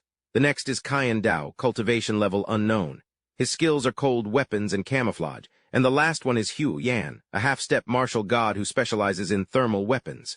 She paused, her expression grim. Of the 3, you need to be most wary of Hu Yan. According to our intel, she once infiltrated a heavily fortified U.S. military base all by herself, assassinated their martial god, and walked away without a scratch. Qing Yun continued. General Chu learned about this while you were in seclusion. He was originally going to wait for your return to Dongzhou to discuss the new Ling Zio security team. But after this came up, he sent me to ask if you need to lie low for a while. A grin spread across Yun Zio's face. No need, I'll be waiting for them. He sounded almost excited. With the Ling Zio Palace and its security team being established, I'm a bit short on cash. They want my head for a bounty. Perfect. I want their heads for some quick money, too. Bounty hunters are probably loaded, right? Qing Yun was speechless. Shouldn't he be worried about the 3 assassins on their way? Tell General Chu I'm heading back to Dongzhou today, he instructed. Have him wait for me. Yes, sir, she replied, her posture straightening. Yun Zio carefully laid out his final plans. I've already set up a defensive formation here. If any enemies show up, just channel your spiritual energy into the dragon vein. The grand formation will activate immediately. It's strong enough to withstand 3 full-power attacks from a half-step martial god. I'm going to bring my parents here. From now on, Dragon Pavilion Island will be by Li Yunzio's true base of operations. 5 hours later, Yunzio was at General Chu's residence. General Chu, he greeted, it's been a while. Bai Li, Bao Gu replied. Major General, it's been a while. Your victory on Longting Island brought great glory to Dazia, but it also means you're in a world of danger. I've seen the bounty on your head. A price like that, it'll tempt anyone. He continued generously, I heard from Secretary Wu that you plan to use yourself as bait to hunt the hunters. If you're short on funds, you need only say the word. Bai Li Yunzio met his gaze, a confident glint in his eyes. I appreciate the offer, General Zhu, but this isn't just about the money. If I ran and hid every time someone threatened me, how could I possibly call myself the chief instructor of the Qing Long Battle Squad? He scoffed lightly. If they think they have what it takes to kill me, let them come. Zhu Baogu threw his head back and laughed. Well said, Major General Bai Li, you really are a true prodigy. He motioned to an aide who stepped forward with a file. Thanks to you, we were able to exploit a weakness in the Eastern Regiment on Longting Island. This has allowed us to officially establish the Ling Zio security team. We just need you to choose a headquarters and sign off. His aide, Zio Wu, presented the file. Major General Bai Li, please take a look. Yun Zio took it, but instead of opening it, he looked directly at the general. General Zhu, I eliminated the traitor Han Zio Q and took Longting Island. It wouldn't be unreasonable to claim the island itself as my spoil of war, would it? Zhu Baogu's smile widened. Of course not. Consider it done. I'll personally see to it that Longting Island is transferred to your name. A rare, genuine smile touched Yun Zio's lips. "Thank you, General Zhu." He wasted no time signing the document and handing it back. "When Ling Zio Security officially opens for business, I'll be sure to invite you both to the island for the ribbon cutting. I trust you'll do me the honor." Tian Jun's face lit up with excitement. "It would be a privilege, Major General." Zhu Baogyu nodded graciously. "An invitation from you, how could I possibly refuse?" Yun Zio stood to leave. "Then it's settled. It's getting late and I just got off the boat. I really should be getting home." "Let's get you home," Wu Tianjun said. "Major General Bailey, you've served the country well. It's high time you paid your family a visit. I won't keep you any longer." He turned to his subordinate with a serious look. "Zio Wu, your duty is to protect the Major General." He's destined for greatness, Wu Tianjun thought to himself. Bailey Yunxia will one day be a pillar of glory for Dazia. "Major General Bailey," Tianjun said with deep gratitude, "it was a tremendous honor having you as the chief instructor for the Azure Dragon Squad. Under your leadership, they've become the most elite unit in all of Dazia." "Lieutenant General Wu, you're too kind," he replied humbly. Lost in his praise, Wu Tianjun failed to notice the glint of a scope on a distant rooftop. "I'm certain that once the Azure Dragon Squad becomes the Ling Xio security team, they'll be one of the most formidable forces in the entire world." "General Wu, look out!" Bailey Yunxio suddenly shouted. In the next instant, the ground where they stood erupted in a fiery explosion. From her sniper's nest, Huo Yen watched the chaos unfold with a smirk. "So this is the great Bailey Yunxio. Nothing special. My shot might not have killed him, but it damn sure crippled him. Finishing him off now will be child's play." But Bailey Yunxio had moved like lightning, pulling the general out of the blast's epicenter just in time. "General Wu, hang in there," he pleaded. "I'm sorry, I failed to protect you." Tianjun coughed, his voice a ragged whisper. "I'm the one who should be sorry. General Zhu tasked me with protecting you, and instead, I've only become a burden." He was grievously wounded, his glasses shattered across his face. "As long as you're safe, that's all that matters. Now I can die in peace, without having broken my promise." The color drained from Bailey Yunxio's face. "Die, what are you talking about? Don't say such foolish things." Across the way, the sniper's arrogant smirk vanished. "Impossible," she breathed. Huo Yen stood bolt upright, smoke still curling from her rifle's barrel. The man beside him is torn to shreds. So how is Bailey Yunxio completely unscathed? As she stood there, frozen in disbelief, a pair of cold eyes met hers from across the ruin. "You're not even hiding." Radiating pure killing intent, Yun Zio advanced. "You hurt my comrades. Prepare to die." In a single leap, Yun Zio landed on the roof where Huo Yan had set her ambush. "So you're Huo Yan?" he challenged. "You hurt my people, now you'll pay with your life." Well, look who it is," Huo Yan sneered. "You got here fast, but all you did was dodge a single shot. What makes you so confident?" "Enough talk," he growled, his patience gone. He lunged, but Huo Yan barely managed to twist away in time. She clicked her tongue. "Attacking a girl while she's talking. So unchivalrous." In a flash, she leaped down to a car waiting below, revved the engine, and sped away. "Catch me if you can," she yelled back. This was all part of her plan. If the intel was right, Bailey Yunxia was just a hothead who acted without thinking. He'd chase her, and he'd walk right into the trap she'd so carefully prepared. But Yun Zio wasn't fooled. A failed assassination. She should be retreating for real, not taunting me. He replayed the scene in his mind. She took a punch and then ran. It's an obvious trap she wants me to follow. A smirk touched his lips. "Fine, I'll play your little game. Let's see what you've got planned." From a distance, Dushi watched the scene unfold, recognizing Huo Yan's classic move instantly. "Luring him into a trap again," he mused. "But Bailey Yunxio is too big of a prize for her to handle alone." "Let's follow them," he said to his partner. "We'll wait until Huo Yan and Bailey Yunxio wear each other out. Then we swoop in and reap the rewards." "I'm with you," Kai Dao agreed. Dushi grinned. As they say in the Great Xia Empire, the mantis stalks the cicada, unaware of the oriole behind. Yun Zio stayed hot on Huo Yan's trail, finally spotting her motorcycle parked outside an old factory. So she's in there. Without a moment's hesitation, he kicked the door open and strode inside. "Huo Yan, you can't run from me." She was waiting for him. I was ready, completely confident in my preparations. "Run? Why would I do that? Bailey Yunxio, do you really think I'm stupid enough to run away?" I slowed down on purpose. "I was worried you wouldn't be able to keep up." Standing safely within a sealed barrier, Huo Yan announced, "The second you stepped in here, your life was mine for the taking." She pulled out a control panel. "All I have to do is detonate these explosive talismans. Even a De Luo Jin Xian wouldn't be able to escape this." The sheer number of them was daunting, so she hadn't just prepared one. "Planning on taking me down with you?" Yunxio quipped, completely unfazed. "I'm flattered." Just like that, Huo Yan laid her entire plan bare for her enemy. Me, die with you, she scoffed. Don't be ridiculous. I've already set up a barrier around myself. The blast won't touch me. Stop trying to buy time and just die already. A deceptively innocent smile touched Bailey Yungseo's lips. A barrier, you say? In the blink of an eye, Yungseo was through it, appearing right behind her. Did you really think a mere level 8 killing array could stop me? Hugh Yan's eyes flew wide in disbelief. How is that possible? With a single blow, he sent her flying out of the barrier, crashing hard onto the ground below. Hugh Yan landed on all fours, spitting a curse through gritted teeth. You bastard! You damaged my spiritual core. Her youthful face flickered and vanished. You broke my beauty spell, she shrieked. You'll pay for this. Give me back my adorable face. Killing intent practically radiated off Yungseo. Enough of this. I knew there was something off about you, an old hag masquerading as a young maiden. You killed my comrade. Your death will not be mourned. Any last words? Hugh Yan let out a dismissive sigh. He's the one who didn't get out of the way. It wasn't my fault, she whined. Can't you just let it go this one time? He had intended to let her have her last words, but now he saw that his kindness was wasted on her. So Yungseo simply engulfed Hugh Yan in flames. Might as well get it over with. Blood-curdling scream tore through the workshop. The two remaining assassins stepped forward, smirking. So much for Blaze, one of them sneered. Looks like he got himself cremated. Pathetic, the other one added. See, I told you. Never trust a woman. The man, wielding a shield and a blade, grinned eagerly. Guess it's our turn to step up. The woman struck a dramatic pose befitting a top-tier assassin. Her partner followed suit, striking an equally cool stance as he announced their names. I am Poison Serpent, he declared. And together we are the duo whose very names strike fear into the hearts of men and desire into the hearts of women.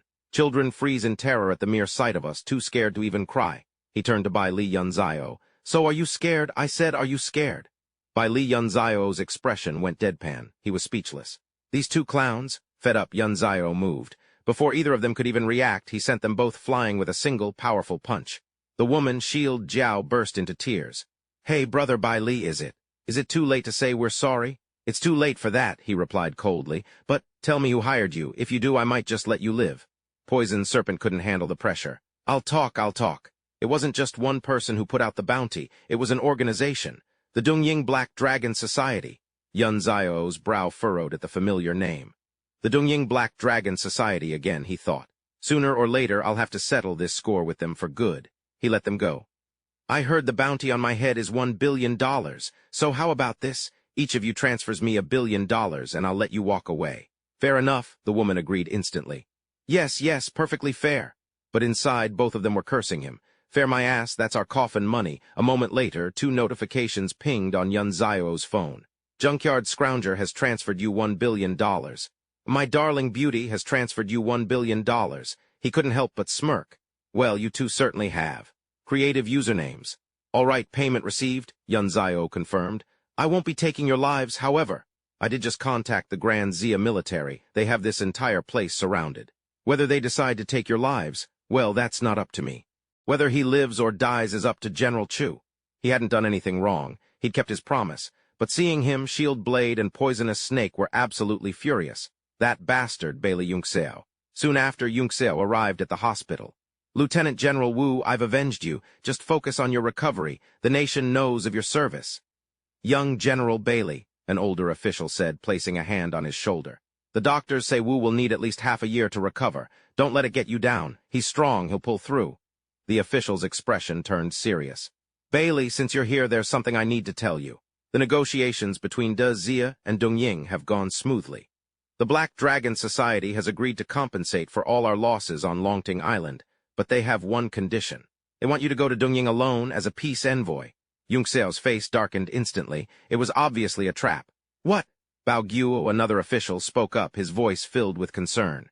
Young General Bailey, the Black Dragon Society is inviting you as a guest to supposedly de-escalate tensions, but we all know it's a trap. It will be incredibly dangerous. Yungseo's tone was firm. But if I don't go, they'll spin this to humiliate Da Zia. It would be a blow to our nation's honor. I have to go, there's no other choice. He met the official's worried gaze. But don't worry.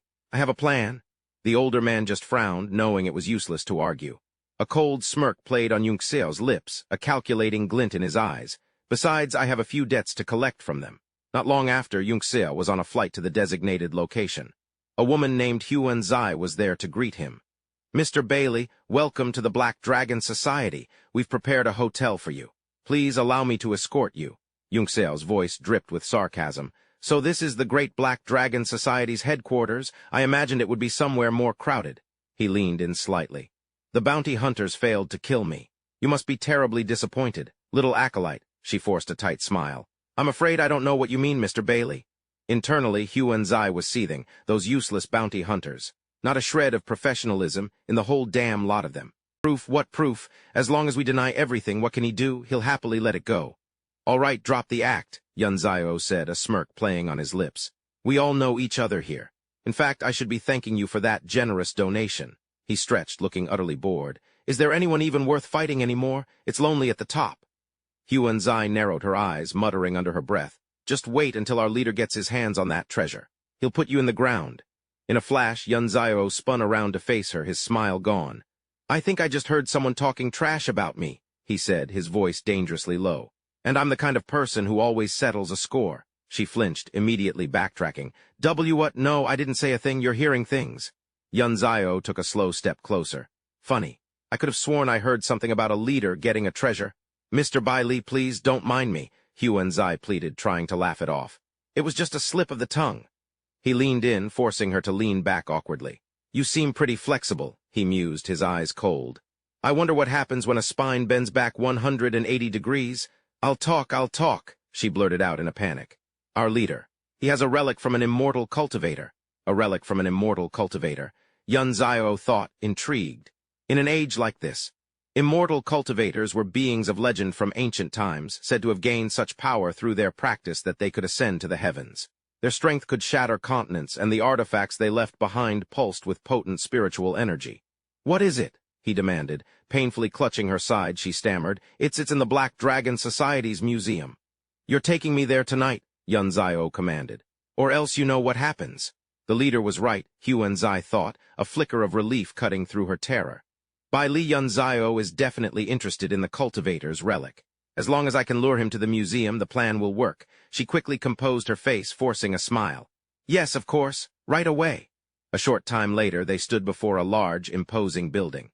The Black Dragon Society Museum. "Mr. Bailey," Huan-Zai said, her voice trembling slightly. "This is the place. I tried to slip away. I've brought you here as requested. I have other matters to attend to, so I'll be going now." But he grabbed my arm before I could leave. Yun-Zio had seen through their little plot from the very beginning. "Where do you think you're going? Did you really think I didn't know you were luring me into a trap?" Huan-Zai froze. "How did you?" Just then the ambush was sprung. "Who dares trespass in the museum?" a voice boomed. Yun-Zio was surprised. "Spirit tamers. What are spiritual arts from the western regions doing here in Japan?" He knew what they were. Spirit tamers were beings who channeled spiritual energy, much like guardians. They had no physical form, but could attack with corporeal weapons. They were essentially immortal, impossible to kill unless one used a specific sealing technique to neutralize them. One of them swung a massive blade down, and Yun-Zio quickly pulled Huan-Zai out of the way. 3 more spirit tamers charged in unison as he threw up a defensive barrier. Their combined attack was overwhelming, slamming him down so hard the floor beneath him cracked and gave way. Gritting his teeth, he tried to hold his ground, but in the end, he had no choice but to grab the woman and make a run for it. "Why did they stop?" Yun-Zio demanded, pinning her with his gaze. "Talk, or I'll use you as a human shield." "I don't know," Huan-Zai confessed, her voice shaking. "My mission was just to bring you here. The leader arranged everything else." "Look out!" she shrieked. A spirit tamer had materialized silently behind them. In a flash, Yun-Zio summoned his fire sword and sliced clean through its torso. With a few more powerful swings, he reduced the spirit tamer to a shower of fading embers. The sword it had been wielding clattered to the floor, but strangely, the fiery embers didn't disappear. He frowned. What the hell? The usual methods aren't working on it. He decided to worry about it later. Whatever. First, I need to get that cultivator's relic. Yun-Zio quickly appraised his prize, thousands upon thousands of spirit threads. "This is some high-quality stuff," he murmured. "Well then, don't mind if I do." Suddenly, the museum plunged into darkness. A single, harsh spotlight snapped on, pinning him in its beam. From the shadows, dozens of guards emerged, aiming their guns right at him. "Wait, I'm still in here, don't shoot," Huan-Zai cried out. Shan Gang's voice boomed, laying down the verdict. Bailey Yun-Zio trespassed into the Black Dragon Society's museum to steal a celestial artifact. The evidence is irrefutable. As for Tianhe Huanzai, she failed to stop him and was tragically killed in the line of duty. We will now carry out the punishment for Bai Li Yunzio's heinous crime. Her face went pale with terror. Bai Li Yunzio let out a scornful laugh. Looks like your organization has already abandoned you. Huanzai was stunned. And I have you to thank for that, don't I, you despicable bastard? Fire, the order came. The display case they'd been standing by moments ago was obliterated by gunfire, but the two of them were already gone. Shan Gang's eyes narrowed. HMPH, you think you can run? Tucked into a corner with Huanzai, Bai Li Yunzio shot back. A despicable bastard. If I hadn't pulled you out of there, you'd be dead right now. She was a mess of emotions. If you hadn't threatened me, I wouldn't be in this mess for trying to kill you. Shan Gang has the whole Black Dragon Society on lockdown. This entire museum is surrounded. You have to think of something. I'm not dying here. You don't want to die? He countered. Then start talking. Tell me the layout of this place. Huanzai frantically racked her brain. She quickly sorted through her thoughts and replied, There are snipers in the main hall. They're weak up close, but they're protected by 2 close combat grandmasters. And there are 8 more grandmasters with firearms guarding the museum from all 4 directions. The second you step out, they'll open fire. Suddenly, the wall behind them exploded. That was a spiritual art, Bai Li Yunzio realized, his senses on high alert. Is he a cultivator? Shan Gang's voice drifted through the dust. Lady Tianhe, are you planning on committing treason?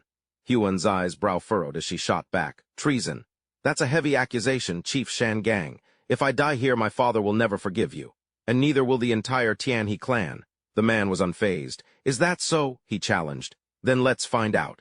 Shuang Gang's sneak attack was meant to be fatal. A worthy sacrifice for the Empire. But just as the blow was about to land, Yunzio leaped out, pulling her from the brink of death. What are you standing there frozen for? He snapped, dragging her along. Quick, tell me, where's the best place to break through? Huanzai pointed. That corner, 3rd from the left. He just broke through to Grandmaster. More firepower? Shuang Gang roared, his face contorted with rage. Don't let them escape. He pursued them like a madman. Get back here. Huanzai stared at Yunzio in astonishment.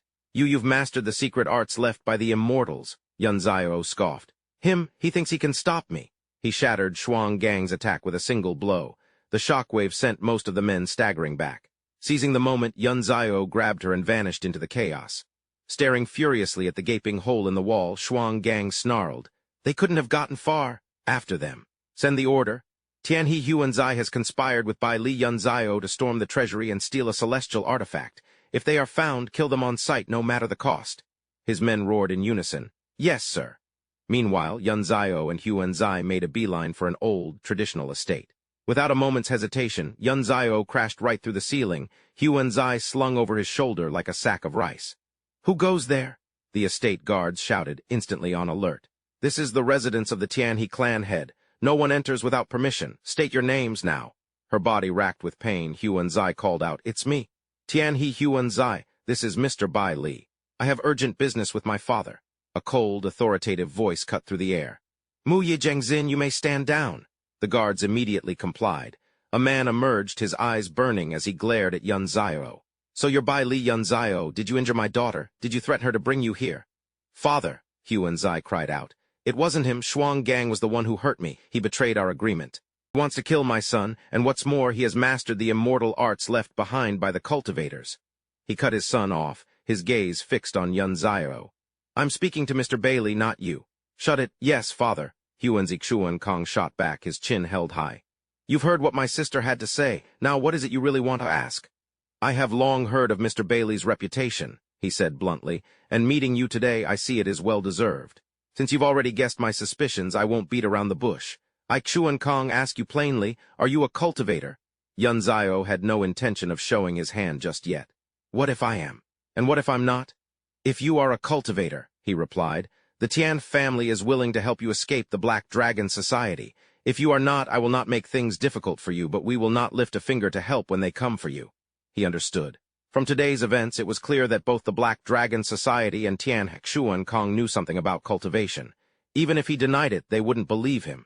Since it had come to this, yes, Yunzio confirmed. I am a cultivator. Kong was stunned. He actually admitted it. He immediately bowed his head. Mr. Bailey, I beg you to take my daughter Huanzi as your disciple. Please teach her the ancestral arts of the Tian clan. If you agree, I am willing to offer you 3,000 spirit stones. Yunzio took something out. You mean this? Xuan Kong recognized it at once. Yes, that's it. He's quite resourceful, Xuan Kong thought, all the better. However, he warned, while those spirit stones belong to the Tiant clan, our ancestors sank them to the bottom of the frigid pool hundreds of years ago. A Yahello guards it, our ancestors' former spirit pet. It's 30 meters long, and for a martial artist, it's an impossible foe. In that case, take me to see for myself, Yunzio demanded. No matter what he thought, if those spirit stones are real, I can't just let them go. Xuan Kong led Yunzio to a high mountain cliff. Master Bailey, the 3,000 spirit stones are in this cold pool. The only problem is that Jiao Mang is in there too. The water is bottomless, so even if you agree to this, you must be extremely careful. He added a word of caution. Master Bailey, think it over carefully. You can come find me when you've decided. Yunzio ran the calculations in his head. 100 years to become a Jiao, 1,000 to become a Jiao Long, 10,000 to ascend into a true dragon. This Jiao Mang shouldn't be a match for me. Xuan Kong watched, tense. The ancestors had said that even for a martial myth, destroying a Jiao Long was no easy feat. But it doesn't matter, as long as he's tempted by those spirit stones. Before Xuan Kong could even finish his thought, Bailey Yunzio, without a moment's hesitation, dove straight in. A cunning smile spread across Xuan Kong's face. Bailey Yunzio, I'll be waiting for you and that Jiao Mang to tear each other to pieces. Meanwhile, in her room, Huanzai was pacing restlessly. What could father be talking to Bailey Yunzio about for so long? She was a mess of nerves. Did they come to an agreement? Does this mean I'm going to become his? Just then, she overheard voices from outside. Reporting to the patriarch, Bailey Yunzio has entered the pool. We can feel the fluctuations from the seal. He's fighting the Jiao Mang now. Excellent. Once Bailey Yunzio and the Jiao Mang have crippled each other, we move in, take the treasure, and pin the entire thing on him. The color drained from her face. She couldn't believe what she was hearing. Father, he's plotting against him. Suddenly, the door flew open. Xuan Kong stood there, a wide smile on his face. Huanzai, what were we just discussing? Did you happen to overhear? She flinched. Father! No, she thought, her heart pounding. I can't let him do this. Not after he saved my life. Huanzai tried desperately to persuade him. Father, Bailey Yunzio saved my life. He's my savior. But Xuan Ku had no intention of abandoning his plot. Bailey Yunzio has killed too many of our Eastern Sea masters, he sneered. He's grown far too arrogant. If we don't kill him, are we supposed to just let him walk all over us? She leaned forward, her voice firm. No. Father, you can't do this. Then Huanzai bolted for the door. Stop her, he roared. Huanzai was immediately slammed to the floor.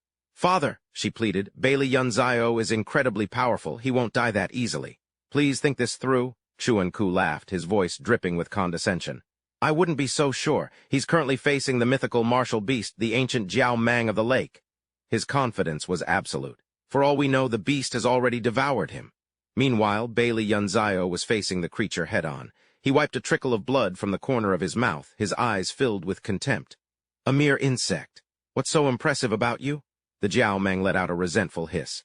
Despite being underwater, Yunzio's movements were completely unrestricted as he dodged the attack with ease. Luring it to the surface, he instantly summoned his flame sword. He spun, building momentum, and brought his arm, wreathed in blazing fire, crashing down on its head. The Jiao Mang let out a weak cry as blood spurted from between its tough scales. Yunzio shot into the sky, his entire body engulfed in flames, and unleashed his finishing blow. Myriad flame assault! Dozens of fire lances pierced straight through the beast's body. With a final, massive splash, the Jiao Mang collapsed limply into the lake, utterly powerless. Yunzio dove back into the water. That last attack took a lot out of me. I should pause my cultivation for now and find the spirit stone. Just then he overheard a voice nearby. Patriarch, the auras of both the Jiao Mang and Bailey Yunzio have vanished. Unable to wait any longer, Xuan Ku moved to swoop in and claim his prize. Bailey Yunzio is finally dead. The treasure is ours. Yunzio didn't rush to reveal himself. A calculating smile touched his lips as he and his retainers ventured deeper inside. He was surprised. Has the cultivator's seal already been broken? Xuan Kong rushed inside excitedly, not even bothering with his soaking wet clothes. Yunzio calmly waited until the last man was out of sight before cautiously following. The entrance to the cavern was cut off by a wall of water. Xuan Kong let out a triumphant laugh. Finally, the cultivator's secret treasure is mine. Just then a voice cut through the air. I wouldn't be so sure about that. Patriarch Tianhe. Yunzio sneered, a classic move. Letting others do the dirty work while you swoop in for the prize. Xuan Kong was terrified. Bailey Yunzio, the others shouted in disbelief. Bailey Yunzio, you're still alive, he scoffed. You think it's that easy to kill me? In fact, I should thank Senior Tianhe for the opportunity to kill that flood dragon, Yunzio said, and for the 3 drops of its blood I managed to collect. Xuan Kong's mind raced. HMPH, so what if you're not dead? Once I've mastered the immortal arts on this jade scroll, killing you will be simple. Attack! In a single move, Yunzio swept them all aside with ease. Get out of my way, you ants! Xuan Kong scrambled for the treasure. Just as I expected, this cannon fodder can't even touch you, if that's the case. Let's see you handle the spiritual energy left behind by the cultivator, the power of the heaven-slaying sword. Yunzio froze, his eyes wide with disbelief. A cultivator's spiritual energy still exists in this world. A blinding light erupted from the ancient seal. The heaven-slaying sword shot straight for Yunzio, and he struggled to block the blow. Yunzio taunted him, "You despicable snake, so what if you have some spiritual energy? You really think a weakling like you can kill me with it?" He parried the attack, sending the sword straight through Xuan Kong's chest. "Now you'll know what it feels like to be killed by a spirit weapon." Xuan Kong's eyes bulged in shock as he stammered, "No, it can't be." He collapsed, life draining from his body. Bailey Yunzio stood over Xuan Kong's lifeless body, his aura. The last trace of Xuan Kong's aura vanished. "You can drop the act, come on out." A sinister laugh escaped his lips. "Not bad, kid. To think you'd find me, even when I was hidden so deep." "You flatter me," Yunzio replied coolly. Xuan Kong's soul may be gone, but his body still held a spiritual aura. It wasn't that hard to figure out. "I am Tian Lingfeng, the great ancestor of the Tian clan," the old man declared. "You dare kill one of my kin, that is a debt you will repay." Yunzio saw right through him. "This isn't about your kinsman, is it? It's about the physical vessel you've been cultivating. Once you possessed him, you were just waiting for the right moment to seize the body for yourself. You're even more ruthless than I am." "I can't believe it," Yunzio thought, hiding his shock. A cultivator from this world mastering such a high-level technique, the art of possession. This old man must have reached the Heaven Man realm in his past life. He's not going to be easy to deal with. If it weren't for you, I would have already reconstructed my physical body. Xuan Kong drew his sword. "You're not leaving here alive today." Ignoring the gaping hole in his chest, he charged forward like a madman. Yunzio barely held him off with his flame sword. It was a desperate struggle, but with a final, powerful swing, he managed to push Xuan Kong back. "What's wrong?" his opponent taunted. "Can't handle a few strikes?" Yunzio gasped for breath. "This guy is tough. He's wielding that sword with the spiritual consciousness of a Heaven Man realm expert. At this rate, I won't last much longer." With a look of determination, he swiped a finger across his forehead. "I was saving this flood dragon blood for alchemy, but it looks like I'll have to use a drop now." Taking a deep breath, Yunzio unleashed a powerful torrent of spiritual energy from his forehead. "What is this? A manifested primordial spirit?" Xuan Kong cried out in terror. The attack struck him head-on. He let out a scream of pure agony and despair. The ancestor's divine soul completely disintegrated. Yunzio collapsed, utterly exhausted. "That was too close. I almost met my end here today. Looks like from now on. I have to be careful. This world is far from simple." Yunzio Li walked over to the heaven-slaying sword. "Using my primordial spirit like that really did a number on my soul. It's going to take a few thousand spirit stones to recover." He did a quick calculation. The treasures in this mountain cave were plentiful. There had to be at least 3,000 spirit stones here. That would be more than enough. Yunzio carefully examined his prize. The previous owner's spiritual imprint had been completely erased. A fine spirit sword indeed. "From now on, you'll be with me. I'll call you the demon-slaying sword." He quickly began the binding ritual, channeling his spiritual energy, accepting its essence, calling upon its consciousness. The spirit tool transformed, the spirit sword was forged, the contract was made, the bond was sealed. A blinding light erupted, engulfing the entire cave as a brilliant spiritual power resonated through the air. Huanzai's senses were sharp. The sound was coming from the direction of the lake. A disturbance like this. It's like a powerful spirit artifact is being born. Father took his men down to the lake a long time ago, but there's been no word since. "Lady Tianhe," a voice cut through her thoughts. A servant rushed toward her, breathless. "Lady Huanzai, the leader of the Black Dragon Society, Dual Man Shangang, is here. He's demanding to see the clan patriarch. We couldn't stop him." She was stunned. "What?" And sure enough, his voice boomed from outside the gates. "I, Dual Man Shangang, seek an audience with the Tianhe clan patriarch. I demand you hand over by Li Yunzio and Tianhe Huanzai." Huanzai's heart pounded in her chest. "Dual Man Shangang followed us all the way here." "Patriarch," Shangang shouted, his voice laced with a threat. "If you don't open these gates, I'll force my way in." True to his word, he shoved the gates open and stormed inside. Tianhe clan patriarch, your daughter, Lady Huanzai, conspired with Bai Li Yunzio to break into the Black Dragon Society's treasury, steal our sacred artifact, and injure my men. Their crimes are unforgivable. They were seen fleeing in this direction. I trust you won't shelter these criminals. I know someone's in there, he thought, his eyes scanning the compound. If you still refuse to show yourself, he declared, his voice dropping to a low growl, then don't blame me for what happens next.